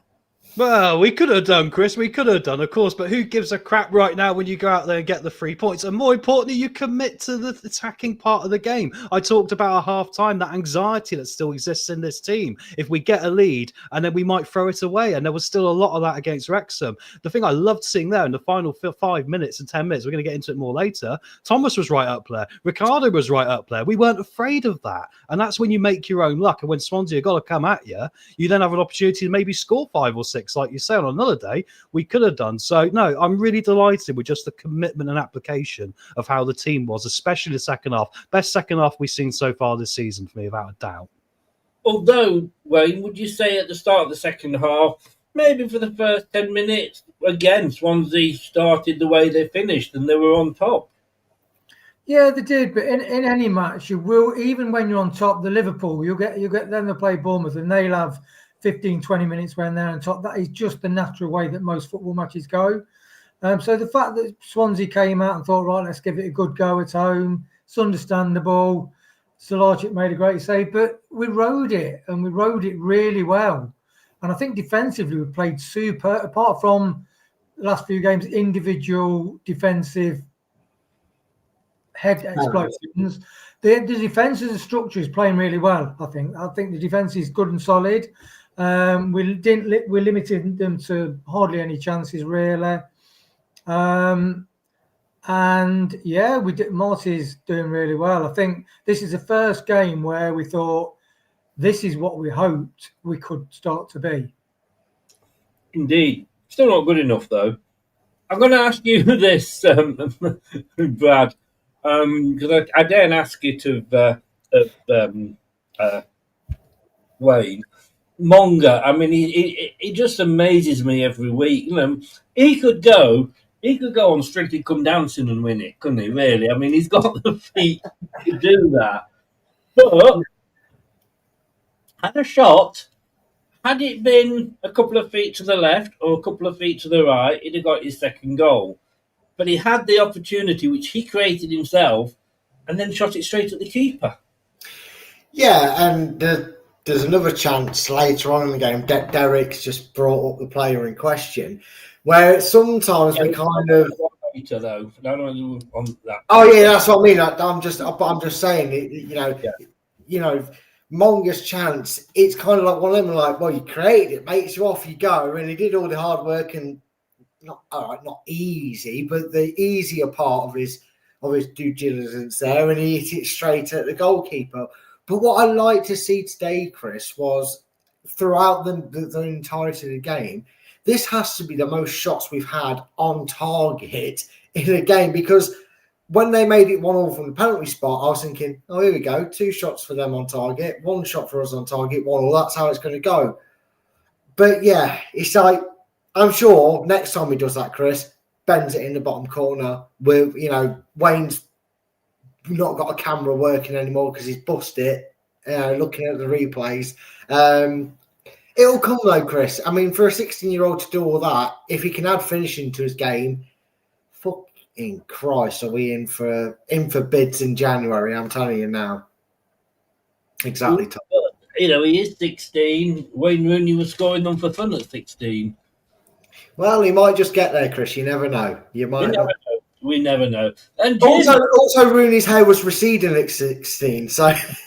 Well, he was the inspiration, I believe, for Skip.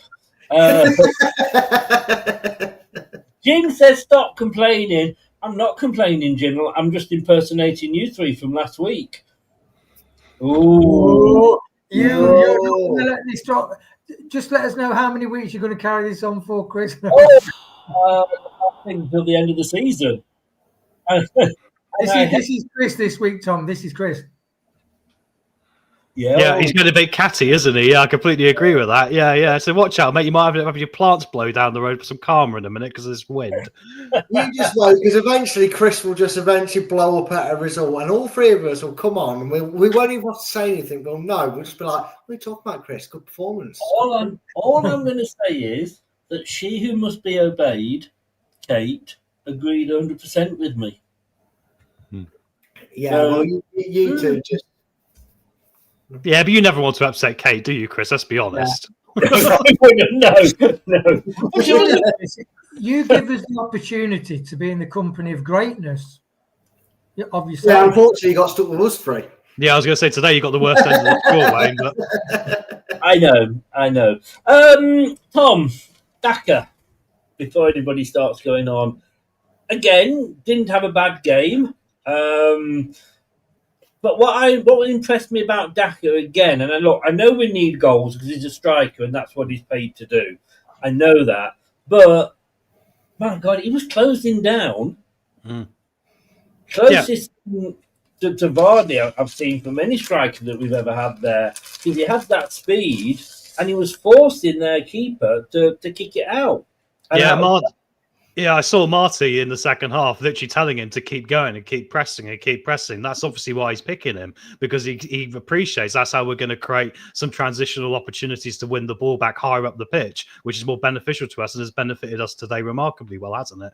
So I think he had a really good game today. I know he didn't get a goal. He could have got a goal if that header was a little bit lower, perhaps. So he's putting himself in the right places. I was impressed by how he did well physically as well. We always think of Daka as being someone, obviously, who can just run through and maybe get a goal, maybe once every 25 games recently, unfortunately. But I think his physicality was actually remarkably good as well today, and I think it was very helpful. So, yeah, I'm really happy with his work rate. And ultimately, as long as 1 or 2 of them up there, be it Fatawu on the day or Monga on the day or James on the day, is going to put the ball in the back of the net. If you have someone leading the line with energy, that is the anchor at the front of the ship pulling everyone else forward, right? So, great performance from Patson today. 10 minutes, I'm going to clip that. 10 minutes into the second half, Wayne, and They broke down the right, got the cross in. The player that I said I wanted at Leicester because I didn't know any of the others, and I didn't know him to be honest with you, but he'd scored the most goals for them. Botalic or something, was it? Potnik. Yeah, it's that. Well, didn't that go into space for Russia in like early 60s? Oh, that was Sputnik, wasn't it? That was it. Hey. But Before my time, please. That shot that he had, how the hell did Stelarczyk get to that? He did brilliantly, and that's the he did everything right as a keeper. And his reaction was good. He set himself well. To be honest, Thomas at that point was getting exposed a bit down that side. It was getting a bit worrying, wasn't it? And the ball inside of him allowed the guy to cut in. And he saved us. He kept us in the match, because if that had gone in, that could have been a real pivotal. It sounds obvious, but a real pivotal time, because with what happened next, Swansea could have felt right in the game. If it had gone in, it would have been a goal. Exactly, and yeah. As Michael Owen would say. But from the resultant corner, Tom, thankfully they headed over. I mean, that's what you want your goalkeeper to do. And look, we were speaking before, weren't we, about Tom, about whether we should stop Vitaris or whatever he's called. And he didn't have much to do, Wayne. But when called upon, he was alert. I was going to say, should have just gone to Brad, really. I think Brad was next time. He went Wayne, Tom, then back to Wayne. Pick a person and stick with him. Do you want Wayne to do this one, Chris, while you read Leicester mini cheddars? I'll miss a go. It's like Uno. I've been given the skip. I'm not giving you two goalkeeper questions, the same as I didn't give Wayne the Monga question. I said Tom, but then I did say Wayne after that. I tell you what, so much for symmetrical orders. No. I was on Wayne. I was on. Guys, you might just find there's a little button on your computers or whatever that says plus. Press it and the volume goes up. You might be able to hear me. Yeah, no, for shame. But Wayne, Wayne, that's what we want our goalies to do, isn't it? Like you say, not had much to do, but when called upon, was alert and with it. Definitely, Chris. Just think, last week on the stream, post-match stream, we had 3-minute rants from our glorious host, and now we've got a few barbs coming out. Chris is getting feisty. Just stand in the corner. As Brad would probably so eloquently say that the keeper kept it in the game, which the last line of defence, and they need to do what they're probably capable of doing, and he did that. And your positioning is really important, and his positioning was excellent on that shot and the corner, and he had a really good game, actually, really good game. Brad, you get the first substitute. After last week's, in fairness, very good performance from Dakova Reid, he was kind of absent this week, wasn't he? Yeah, he was, and that wasn't necessarily down to him either. I think Tom noted the point that when you've got a strategy of a high press, I think he was more supposed to be if it needs to get recycled a little bit and swapped over, we're going to use Dakova Reid. And the high press sort of, in a way, kind of ignored him and played through him, because the one thing that Leicester did a lot better this game, and it's the first time they've done it all season, and they need to continue on it, is they actually pressed them. The Swansea fans were booing, they were getting on their team's back because they were losing the ball. Leicester were constantly winning the ball back deep in their half. So it wasn't because he got a bad performance. It's just unfortunately for him, Leicester didn't feel the need to recycle the ball too much because Swansea were getting pressed and giving them the ball back. It's one of them. Sometimes that happens. I'd rather him come off and go, I didn't do anything wrong, didn't pull up trees, than go, God, he took him off. Which is what we've done before with good old Bobby. Yes, yeah. Tom, I thought I was in trouble then when you said Thomas. That's normally something I've done wrong. You needed to know your last name then. You could have gone. We've got a couple of Thomases to talk about. Got a yellow card. I thought he was lucky to stay on the pitch because he gave away a couple of free kicks afterwards, which another pernickety referee, and I think he had a decent game, the ref, this week, but then another pernickety referee, he could have collected another yellow card. Yeah, he could have done. Our hand was forced though because we had no Christensen on the bench, did we? So what was the option? You basically bring on Hamza at left back. We had no one to replace him with, so we had to play the 90. The transfer market, he can play left back. Well, maybe, but then played him there. Yeah, probably would have. Yeah, but against Coventry, when he came on in a similar sort of game, perhaps that would have been somewhere he would have got exploited, perhaps. So, I mean, I kind of think we had to stick with him there. I'll say this about Thomas, actually. I think in the first half, he got a bit exposed at times. Second half, he started the same. But actually, towards the end of the game, I think he got a lot better. I know he was lucky perhaps to be on the pitch, but he was contributing a lot more. I think his set pieces in were a lot better. Look at the goal we got with Vestergaard. I was thinking to myself, why is he taking free kicks? He doesn't seem to be getting it past the first man. And then all of a sudden, he's getting them in and the corners in again. So no, I actually think, and we'd like to hate on players sometimes, but I think it was good to see him actually play the 90 and actually get better with it rather than actually begin worse. So I don't think he had a bad game at all. I think it was solid enough. So, well done to him in that regard, Chris. Sorry to shit on your parade there a bit. No. I just think that I'm not saying he had a bad game. I just think he could have got sent off if and I think we've got to watch that this season. Yeah, no, I'd agree with that. He could have done, but then it is the Championship, and sometimes it is a bit like this. And I think the referees are more likely to give you an extra one or two, perhaps, because otherwise they'd be sending off players every game. Yes. Just looking at this, Wayne, we could have gone 2-0 up. James again. Breaking through. I mean, he kept hold of the ball really, really well. Fatoa was playing well at this point as well. But James, I mean, like I said, if you don't sign him, I'm going to go and start supporting Nottingham Forest. But this guy, I mean, hitting the post, again, if it had gone in, it would have been a goal, Wayne. Yes, it would have done. Just one thing on that Thomas thing. One thing I like is because that Thomas, he got a yellow card because he just literally made the challenge, walked away like he didn't give a shit, pardon my French. And as he walked back, I think Vestergaard gave him a high five. So that's why the ref booked him, because he's thinking one for the team sort of thing. So I love that.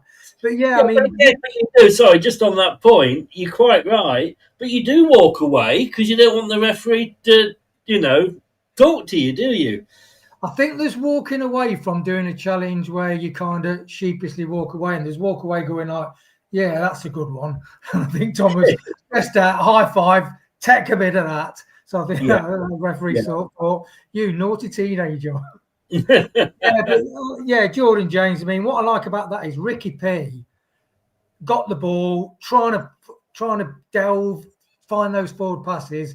He played the ball inside to Jordan James. The guy was really trying to get on top of him. He physically rode the challenge as well. That's the other thing. It weren't just a pass to James and he got the shot off. The guy was really being physical with him, and he rode the physical challenge, set himself, and hit the post. And you're thinking, oh, I might put a sneaky bet on him getting 15 goals this season, actually. I wrote down, and I'll come to Brad, obviously, it's his turn, and then I'll go around to you all talking this. I can change my mind, Brad. Don't walk off cockily, you'll get a yellow card. But I wrote down at 64 minutes and 44 seconds, just as Swansea were making 3 substitutions, I put, we need a second goal. And then 4 minutes later, there was a second goal, but it was a penalty to Swansea. First of all, let's come round you all first of all, and I want a yes or no, and then we'll come back for you to talk us through it, Brad. Penalty or not, Brad? Maybe. No, that was one of the choices. It was a yes or no. It's it's a multiple choice, but only a choice of 2. Yes or no? Do you think it was a penalty? Don't do a Wayne and give me a maybe.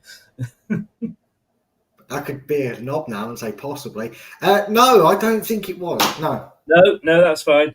But and yes, you are. Tom, would you? It's a no. It's a no from me because there was too much doubt about it. It's a no. You can't give it. No. Wayne? He's on mute! He's on mute! He's on mute! He's on mute! I'll say no, because if VAR was in the Championship, that would be overruled. We are in the Championship. Oh, you meant VAR in the Championship. Yeah. Interestingly, the commentator thought it was a corner. Don't know what you were all listening to and what have you. Commentator thought it was a corner, and Matt Elliott on the Swansea feed thought it was a goal kick to Leicester. So nobody seemed to think it was a penalty.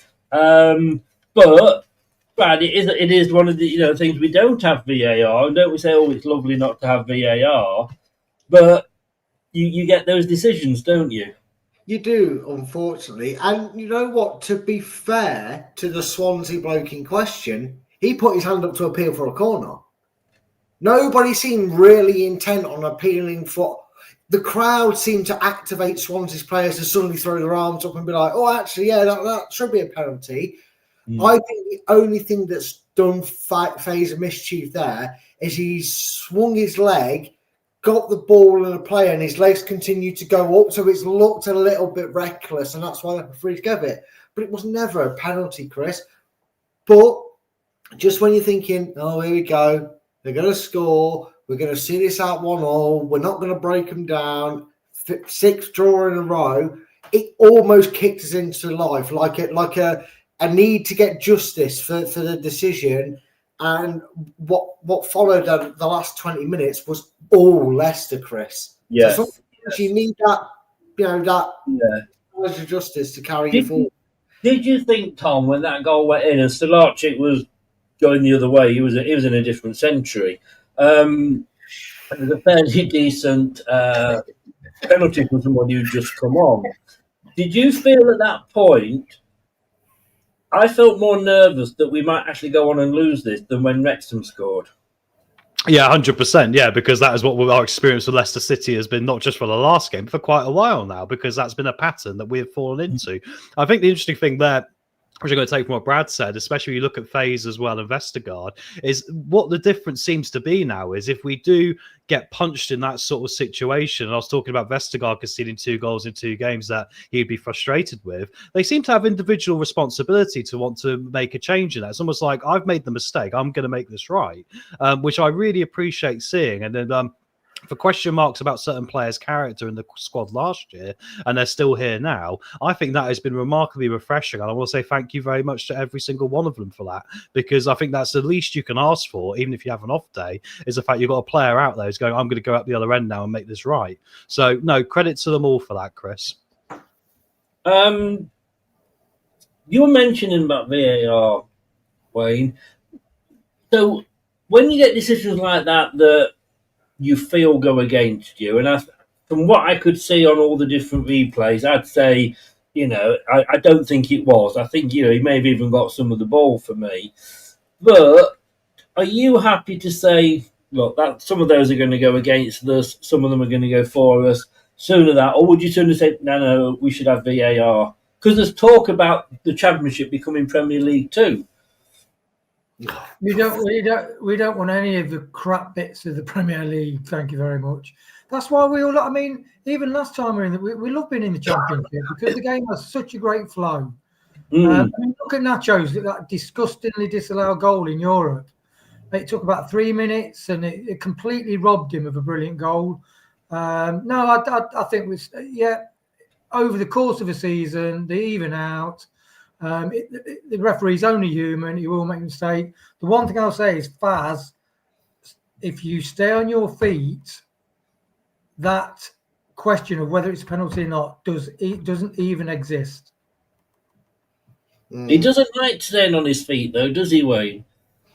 Well, that's what I said to Tom during the match. It says, so we had Faz where he reversed 20 yards, fell in his arse when the guy ran all the way through on one of their only attacks. And then you got Vestergaard making that choice to do that. and to be rubbish at doing it. And then you got Faz, the guy. It was right near the byline. There was no danger there, and he decides to go to ground. And as a defender, like, you won't get Van Dijk going to the ground because he knows that you go to ground in the penalty box, you are risking giving a penalty away.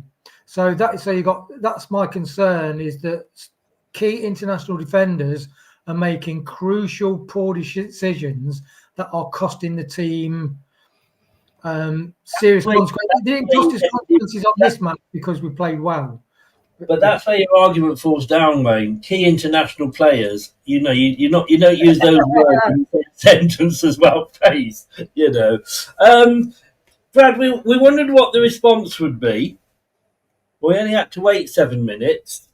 And Fatawu does what Fatawu does. I mean, that I said during commentary, and I said a few times on different shows, Fatawu likes to come in. If the players let him come in, if the defenders let him come in on his left foot, he's going to have a pop. Yeah. 8 times out of 10, it will go into row Z. 1 time out of 10, it might the post, the goalkeeper will get it. But that 1 time, it will go in and it will look spectacular. And that was a goal that was just, well, it was Fatawu, wasn't it? There's no other way of describing it. Yeah, there is no way to describe it. And again, the attitude to the players, I know we've all kind of touched on it before now, but the attitude of the players to kind of go, you know what, fine, that's cool. We'll still keep going. We'll still pressing. Even almost woke them up a little bit to keep going, because they were kind of sort of sleepwalking towards a potential 1-0 win at that point. Let's be honest, and we're giving Swansea the impetus a little bit like we did Wrexham. And again, Fatawu does what Fatawu does. You know, one game, we're going to criticise him for having 7 of them, and then going into Rose Ed or the Tigers ground at the King Power. And games like today, we're going to think he's an absolute genius. I said this a few weeks ago, Chris, and again, when I say something like this, guys, remember, I'm not thinking same level in terms of what they are as a player, but what they do and what they remind me of. He is as close to Mahrez as we've got since fans started begging for a Riyad Mahrez replacement. Because Riyad Mahrez was like this in the Championship in his first season. I know this is his second full season with us because we don't include last season because of his injury. But he was a bit like that. 1 in 8 slowly became 1 in 3, especially during that one particular season. But it is what he does, Chris. And again, if you're going to let him shoot, if you're going to back off him, he's going to take that chance. And like you said, eventually one hits the back of the net. You can't. It's criminal to give a guy like that the chance to have that many chances, because what a goal. It happens. Oh, yeah. And you know what, Tom? We have not lost a game when Fatawu scored this season. No, I know, right? And he nearly scored an absolute worldie after that as well. When he is confident, my friends, I literally look at him and go, he can do anything he wants. He's like Jamie Vardy when he said, I'll score when I want, mate. Yeah. He literally has that about him with that confidence. And I think it's nice to see that in the group, right? Especially after last week, where I did wonder towards the end of the game if heads drop here with the bit of fragile mentality we've had from a year before, what's the long-term effect of that? So a great job of that today. And I think he is utterly brilliant when he's on form like that. Wayne, that attempt by Fatawu, I mean, only certain players could do that. When he was in our own half, I think, wasn't he? It was just in their half by a yard. Sometimes they go in. Most of the time, they go either one side or the other, or completely over the top. I mean, if he was playing crossbar challenge, I'd have a tenner on him. Yeah, exactly. Do you know when he first released it, though, I thought, oh, Daka's on a run. He must have spotted Daka like having a run. And all of a sudden, then you see the keeper backpedaling, bong off and then Daka for the rebound. But what I like about Fatawu as well is, on that goal where he did that wonder strike, that guy like James, he was grabbing hold of Fatawu, and he was still strong enough to like ride the challenge, set himself, and he tackles back as well. Fatawu, you know, he is a complete player. And it's funny how you talk about Ricky P, different leaders. he's laughing and joking, but he's a real leader in our team. He's such a powerful force. Yeah. You don't have to shout a lot to be a leader. David Beckham was chosen by Sven to be his captain, not because he was like a Stuart Pearce type character. It's because he led by example. And we'll give him the benefit of the doubt that he wasn't trying to pass to Daka but just overhit it. We'll give him the benefit of the doubt that he was going for the goal. But Daka, I mean, let's be honest with you. We can sit here, Brad, and we can say, well, do you know what? That was me. I'd have taken that on my chest, dropped it to my foot and put it to the side of the keeper. But unfortunately, my playing days, well, not so much behind me, but, never really started. But, I mean, he went for the header. And in fairness to their goalkeeper, I think that was a good save because that goalkeeper was in the back of the net. Yeah, and you have to act on instincts in them moments because it would have been easy for him to have tried to chest it and then it gone horribly wrong, rolled to the goalkeeper, and people would have been coming in your chat like, for God's sake, this is why I think he did everything he could, and it's just a brilliant reaction by the goalkeeper to spring back up out of his goal and make the save. Yeah, there's obviously a chance we're getting closer to. That would have had people screaming blue murder about Daka if it had been him not having the chance. Yeah. He couldn't do much more than that, Chris. He had to react to it. It was a good effort. 81 minutes, Tom. 4 subs on the byline, ready to come on. Swansea's subs did. We'd got a free kick for something that had happened off the ball. Daka had been taken down. I mean, every single person in the Leicester dugout was up complaining. I think the 4th official saw it. And fair play to the referee, spoke to him, gave the yellow card and gave us a free kick. So we weren't able to get our players on. But then, look,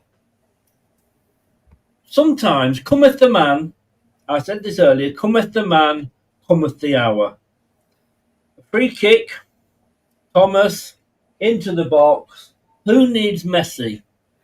Who needs Thierry Henry? I could name, these players. Who needs Haaland? When you've got the Great Dane in your team getting up there, how many seasons has he been with us? And he's actually headed a goal, off the ground.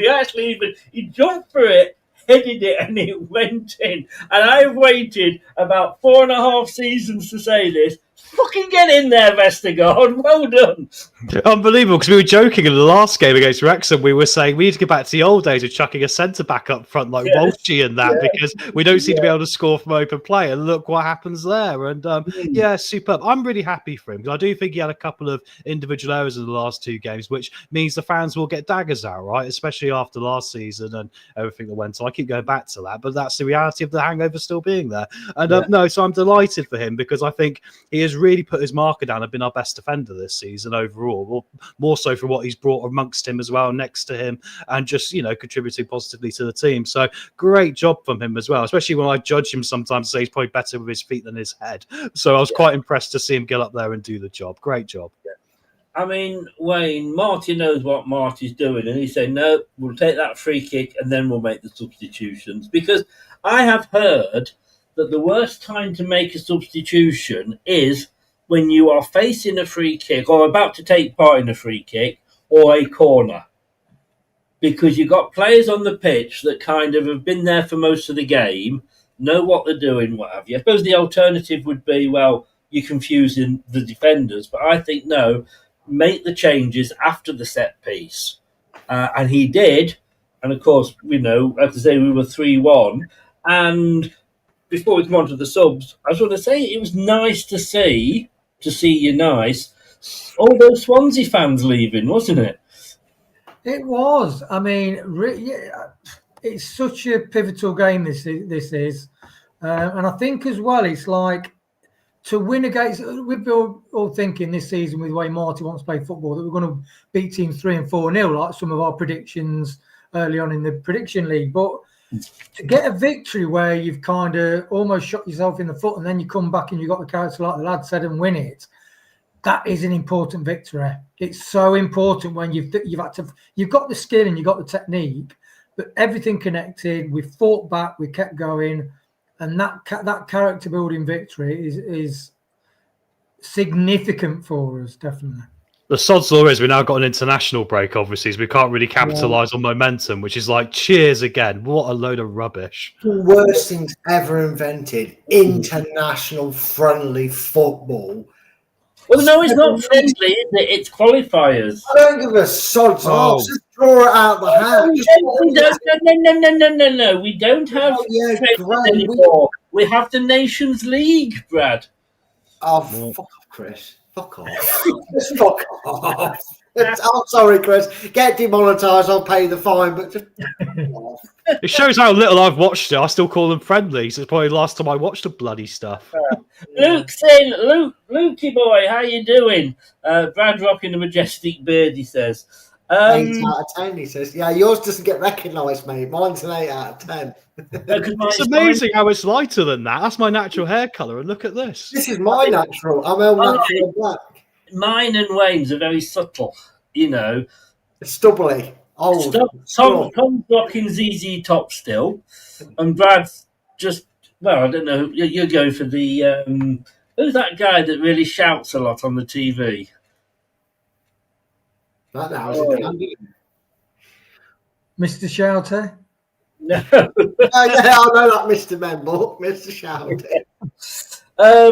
Anyway, it'll come to me. But hi, Luke. How you doing, mate? Yeah, it was good to see the fans leaving, wasn't it? I mean, as a player of the home team, you're seeing that and you're thinking, well, you know, although Swansea did carry on trying, but from a Leicester's perspective, you're looking at that and thinking, yeah, we've got them. Well, when we went to see Newcastle last season, where Monga had his debut, come on, get a bit of Monga in. But Leicester, I mean, the Leicester fans were like, I bet you said that a few times, haven't you? Yeah. I mean, like my brother said, he says, how many, like most, it must have been half the fans almost left by a certain. I'm trying to keep carrying on, Chris. Yeah, so that is really, I mean, as a team, you look around and all your fans are leaving. You know what I mean? That's really bad. Brad, take over the questions. He's going to need a moment. So,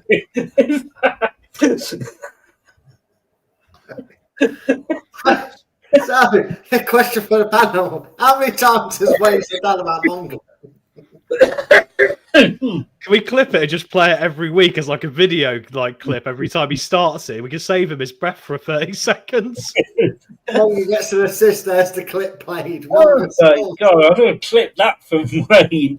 2/3, I reckoned, on the telly. 2/3 of the fans had left, so over half, in fact. They're not used to losing. They won 8 in a row or been undefeated in 8 games in a row before that, so they would have really not liked that, yeah. Yeah. A couple of substitutions then. I'll stick with you for the first one because of who it is, Wayne. Monga off. You've heard that before. Get Monga off. Monga was jacked off. You should say he was pulled off. And Karanga came on. Carranza, I mean. Disgusting, Chris. And I mean the substitution and this toilet humour. Sorry, I'm just being a bit fluff. I really don't agree with Mondaby. He should have played 90 minutes. No. I like it that Marty plays all the 5 subs. And Monga, I think that's the best game he's played this season, to be honest. For his ability, how he connected with the team, and that you need quality players around other quality players to then get your proper connections that can advance the ball and attack. And he's got to be well proud of his performance. But yeah, definitely, you've got to make the subs, keep the momentum going. And isn't it nice where you've got a manager that actually has the balls to play all 5 subs? Yes, yeah. I have to say, I just typed in then loud actor, and Google finished the thing for me with beard. And the guy I was thinking of was Brian Blessed. Yes. I just thought of that as soon as you was about to say it. I was like, yeah, that's who it's going to be, isn't it? Yeah. Can you do a Gordon's Alive, Tom? No, I really can't, mate. No, I can't. I'm not doing that one. Sorry, no. I missed that. Do explain. Gordon's alive from Flash Gordon. He's the Oh, right. No, I never watched that. All right, I'll try it. Gordon's alive! that's the one. Sorry, I broke your ears, everyone. Yeah, me and you both on that one. Yeah.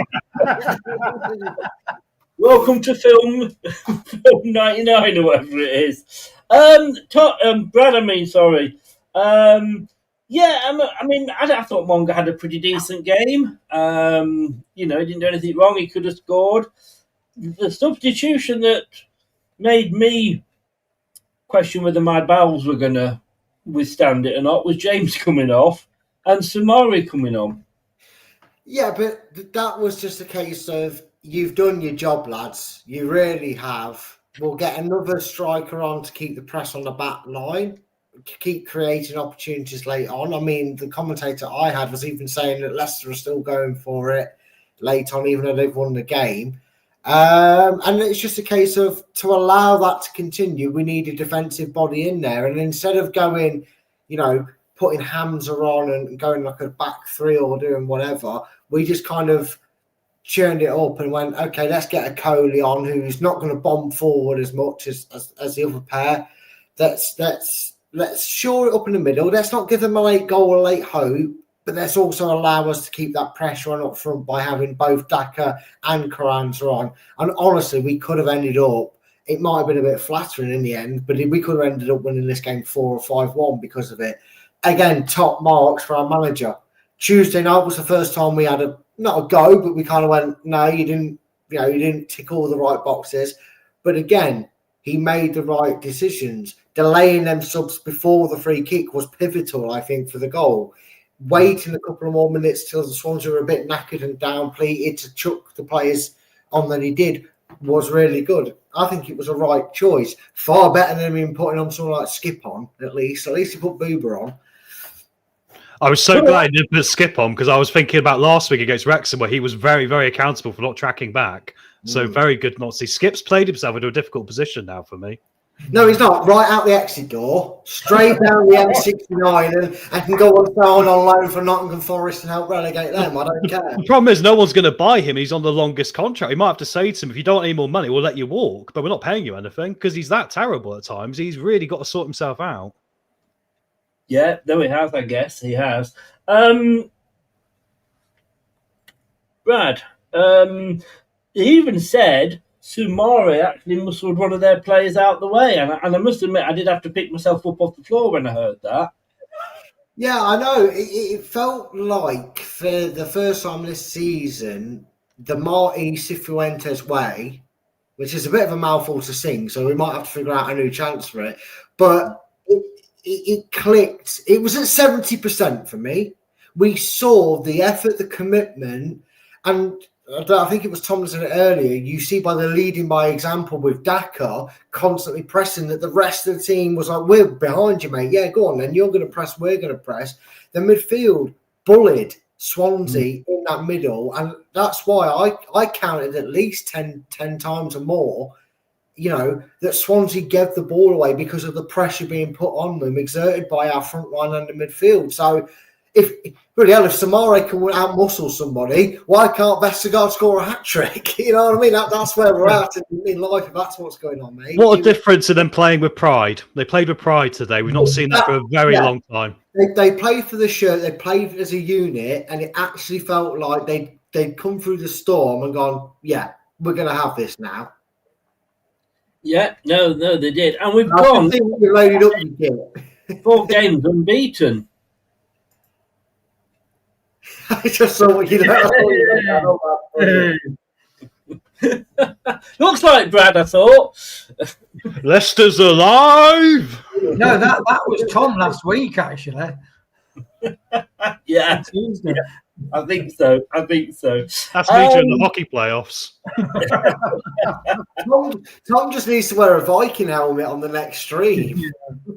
So whenever you say Viking helmet, I always think of that Sean Locke and Rachel Riley sketch. Oh. It all comes back to wanking for Chris, doesn't it? Oh yeah. Nothing wrong with that. He's gone all shy now, guys. He's gone all shy. I'm going to say, I always used to say to my wife, after work, I meet in the bedroom for a quick one. I said, if you're not there, I'll start myself. Now we know we were doing it to 10 minutes to 1, 10 minutes to 2. He was watching that Rachel Riley skit. Right. 7 games unbeaten, Tom. Yeah, unbelievable, isn't it? I mean, it's amazing how a win at the end of it can make all the difference. Well, the interesting thing is, last week, the thing I said at halftime, which ended up getting me very annoyed at full time they hadn't executed, was exactly what Marty said in the post match. And the thing which translated through, like week on week. What's that? You were annoyed last week? Maybe slightly, yeah. If you want to go back and see me raging, I mean, rage in my life is something I don't like, but I was raging. He did that well, didn't he? Being annoyed last week. He didn't mention it at all, did he?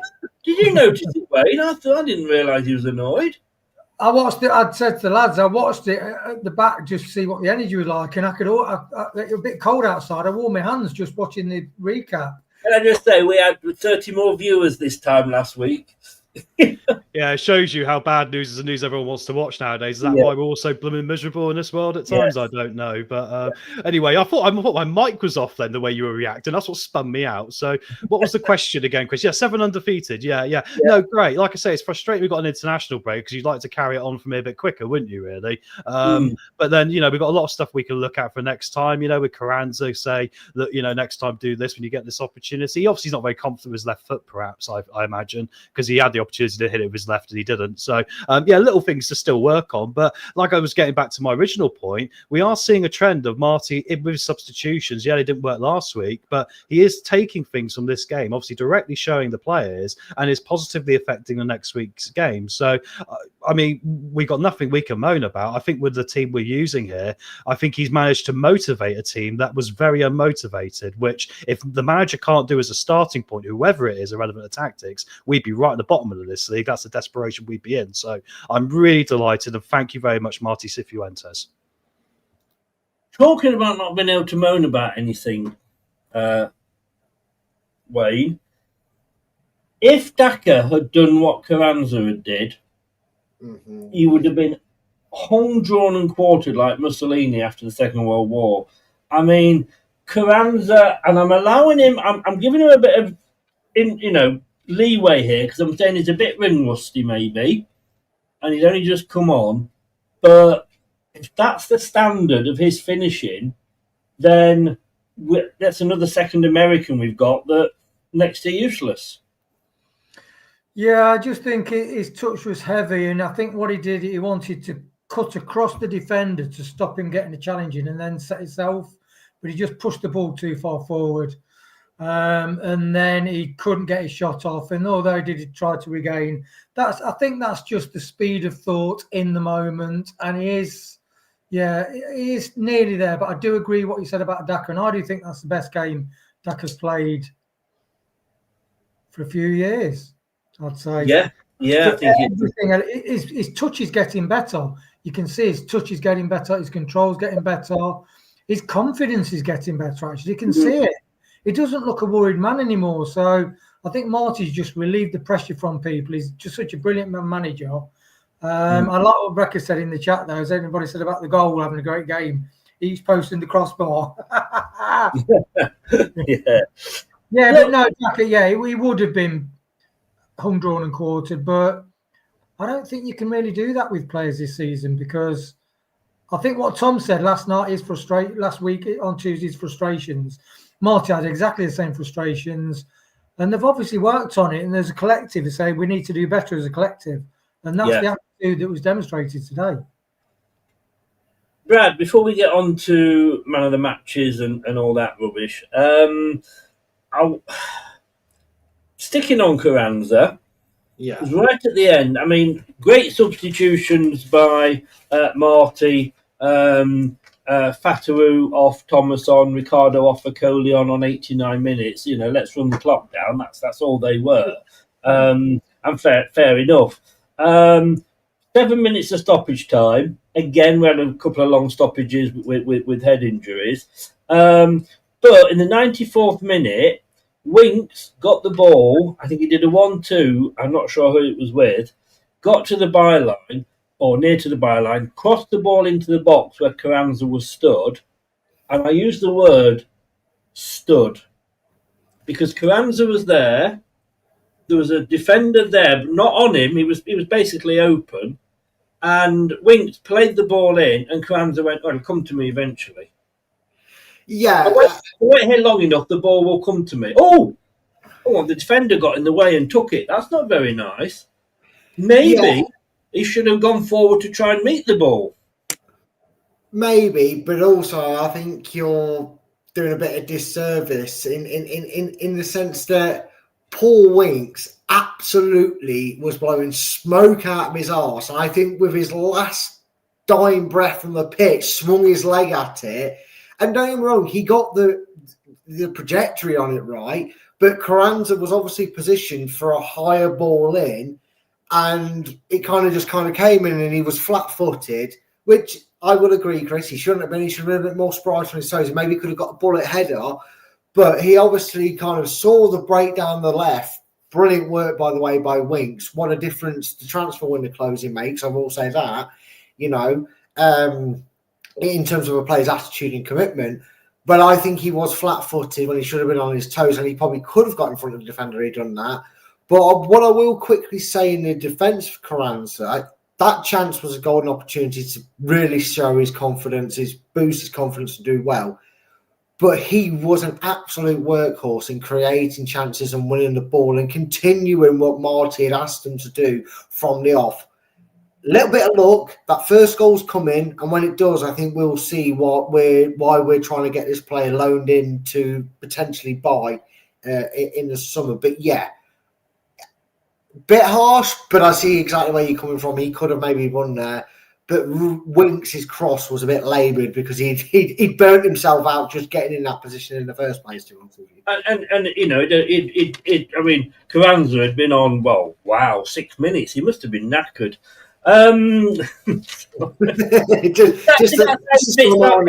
Point.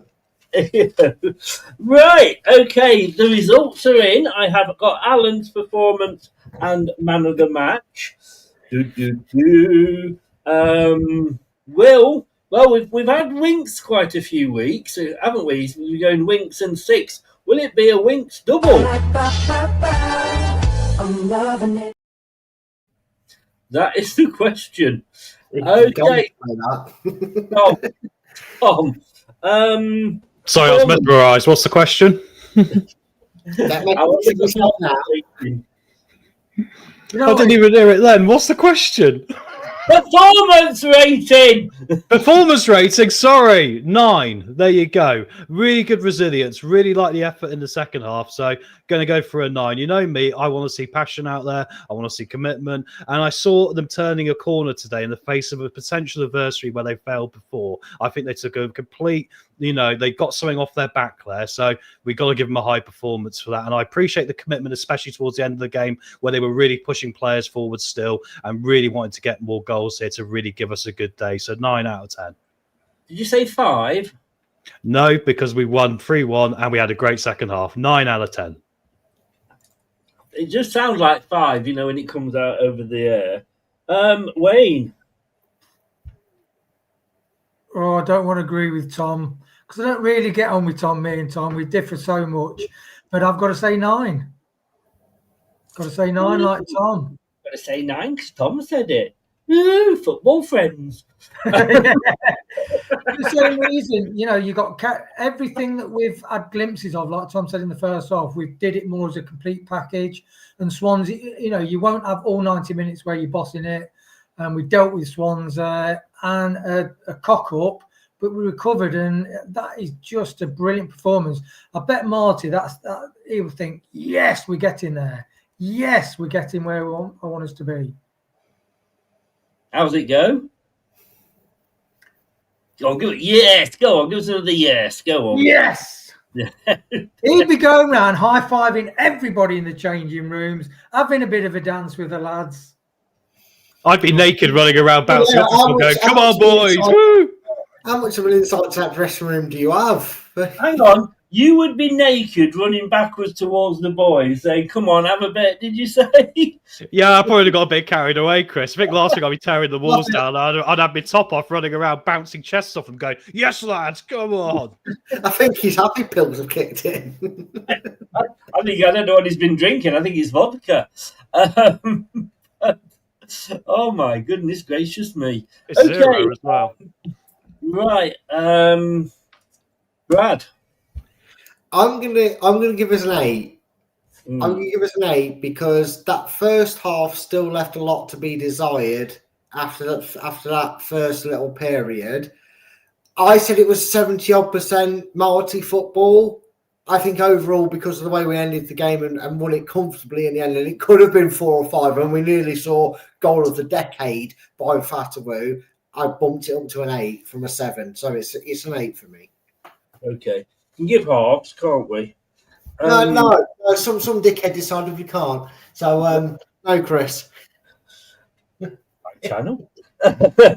No, I'm going to agree with one of you. Well, 2 of you because you agreed. But I'm going to say 8. It wasn't quite, for me, it wasn't quite a 9. Neither half today, and yes, I know we scored 3 goals, and I know we nearly got a worldie, blah, blah, blah. But for performance, to me, neither half was as good as the first half last week. And that's probably why I'm going to go for an 8 on that. You are having a sharp intake of breath there, Wayne, or you're stuck in a lemon. Lads and Martin in the changing rooms, they're doing the Macarena, the conga and everything. And then say, hey, lads, I just been watching the LTID TV stream, and Brad and Chris are only giving you 8. But only? I mean, we never got past 5 last season. That's true. Not unless you ask Tom. You were lucky if they got 1. You know what I mean? So let's not knock it. Alan, in his wisdom, has gone for an 8 as well. So Brad, you and me. See, I knew we spoke sense, mate. These two are just on Delulu juice. I know. Can I just say on the review last week that 8 times I think it was that Steve agreed with Jordan. Really? Yeah. Don't have that when Brad's on. Man of the match. I've already got mine written down. Do I go first, or do you guys want to go first? I'll go first. Nine's high as a kite, so Tom can go first. No, I'm going to go with James. I think he had a great game. I think we've got a little gem now. I said earlier, didn't I? If we lose him, it will be up there with losing Luckman. He scored 1, and look, scoring a goal doesn't necessarily mean that I give somebody man of the match. You know my thoughts on that, Brad. But he scored a goal, he hit the post, and he got an assist. I mean, all he needed to do was put the goalkeeper's gloves on and save the penalty, really, wasn't it? To me, that guy, when I saw him coming off, I'm thinking, some of the subs, I'm thinking, no, please don't move, James up to that front part. But no, I thought he was absolutely outstanding today, and it's James for me. Tom? Well, no, I tell you what. No. Let's go to Wayne first, because I don't want him copying your homework again. Go and sit in the upper end of the classroom, Tom. We keep seeing those 2 at the back. They're just always messing about. They never are. Just waiting. They are. Carry on talking, because it gives you a little bit of time for Tom to just text me what he says. He's just there trying to get Wi-Fi signal. James or Fatawu, really, both for exactly the same reasons. I'll say Abdul, because it could be James, but I think Abdul is they're both just game-changing players. But Abdul, I think he shone in his attitude. He nearly got the set. I mean, that was audacious. That was Beckham or a player from, I don't know, Man City, we'd be raving about it. God, yeah. And if he'd have gone in, he'd have got man of the match without having a doubt. Today was top 6 in the Premier League. That's the thing. So that's then starts you to worry. Yeah. Okay. Abdul. Brad. I am in agreement with one of you. And that person, and they're going to start using this expression for me and this person after this, I can imagine, because I agree with Chris. I knew, yes, you see, I like the cut of your jib, sir. I know, mate. And the reason for it, Chris, is there were so many players that were up for it. You could have given honourable mention to Winks, to Daka for his effort, even Ramsey for staying on the pitch. And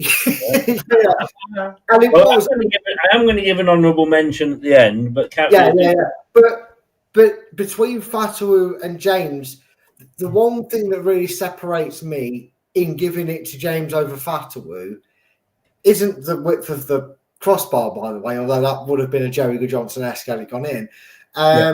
It's easier for Fatawu, who's signed to the club, committed to the club and wants to do it, to put in a performance like that every week and not let a drop-off bother him. James came in on loan. I believe he's the other one we've got an option to buy, isn't it, with his thing. And we've heard since he walked through that door is, me and my dad were saying I'd get on well at Leicester. I'd fit in well at Leicester. I'd love to be a Leicester player permanently.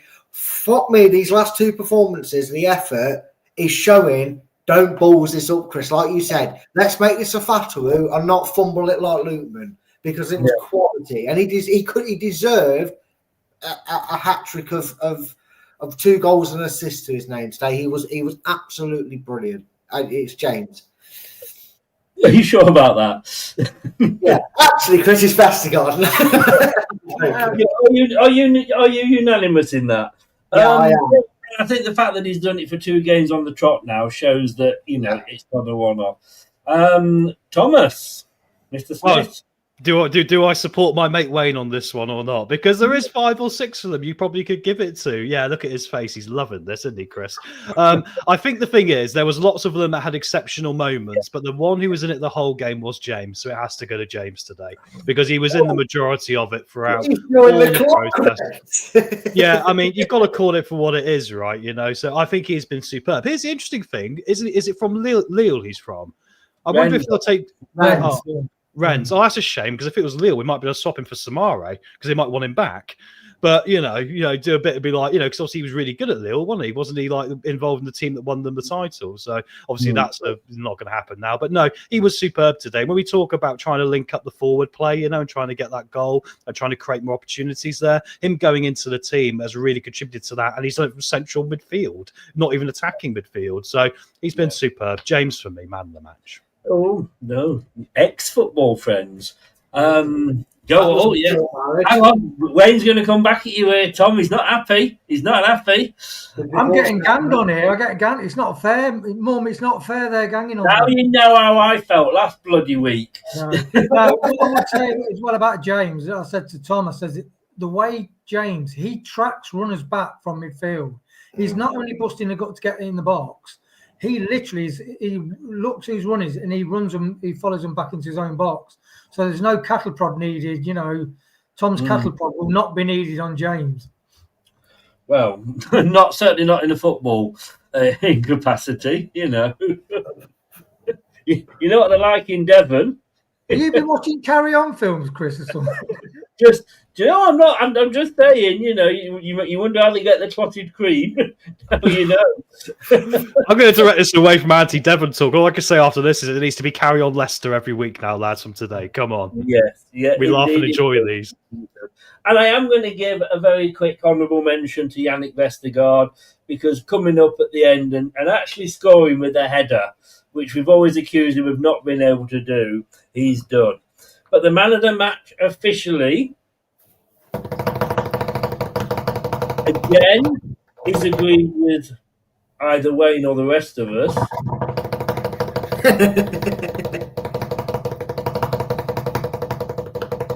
I'll let you know right after this break. I love you, but you're a twat.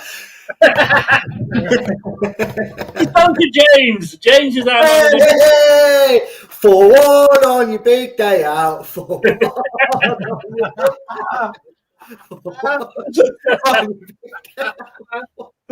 Oh dear, guys.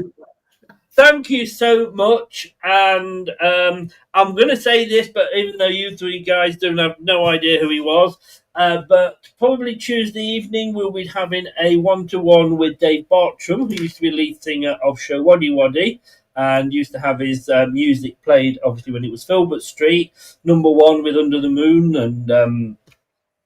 and all that sort of stuff, who's not very happy with the way the club's being run, not the performances, just the way the club's being run. So we'll be getting his point of view. Tom, Wayne, Brad, thank you very much. We're going to have a great weekend. If only there was a decent football programme we could watch tonight to watch it, but it's that shitty ITV thing. Oh, you've just remembered. I don't know if anybody, and I mentioned this programme a lot, ITV4, the Big Match Revisited. You've never mentioned it. Today, it was an FA Cup special, and the second match was Leicester City versus Sheffield United, with the likes of Keith Weller, Frank Worthington, Dennis Rowe, Steve Earle, Whitworth, wasn't it, the ginger guy? Yeah. My God, they were playing on, I mean, they're like snooker tables compared to the pitches back then. But we won 3-0, a hat-trick from Steve Earle. And I was going to actually message everybody when I heard it was on. I thought, you know what, I can't be arsed. If you're not watching it, that's your loss, not mine. But that's my period. That's when I first got into Leicester. Absolutely loved watching it. So, but do check that out. They do show some good games. That was when football was played by men. Do you know what I mean? Guys, thank you very much. Have a great weekend. I'll see you Monday, Brad, at 6. Tom, I'll see you Monday at 9. Yeah, cheers, guys. Great show, and what a great one. I'm sorry, but I can try to fit you in at some time. Okay, have a good one, guys. All the best. Thanks very much. Cheers. Thanks very much there to Tom, Wayne, and Brad. And hey, look, it's nice to talk about a win. We haven't done for a long time, and we need to. I will be back, like I say, Monday at 6, unless I decide to do something tomorrow. If I'm in a good mood, who knows? Like the video, subscribe, share it with anybody you know who is a Leicester City fan, and as well, please subscribe, become a member, only $1.99, and it really does support the channel. 400 quid I've got to find somehow next month to pay for this again. I know, it's a lot of money in it. But thanks very much. Come on, you foxes. And there's only one thing I can play out with. I know I normally have the same play out thing every time with Arnold Schwarzenegger, but I think I've got to go out with this one. Yes!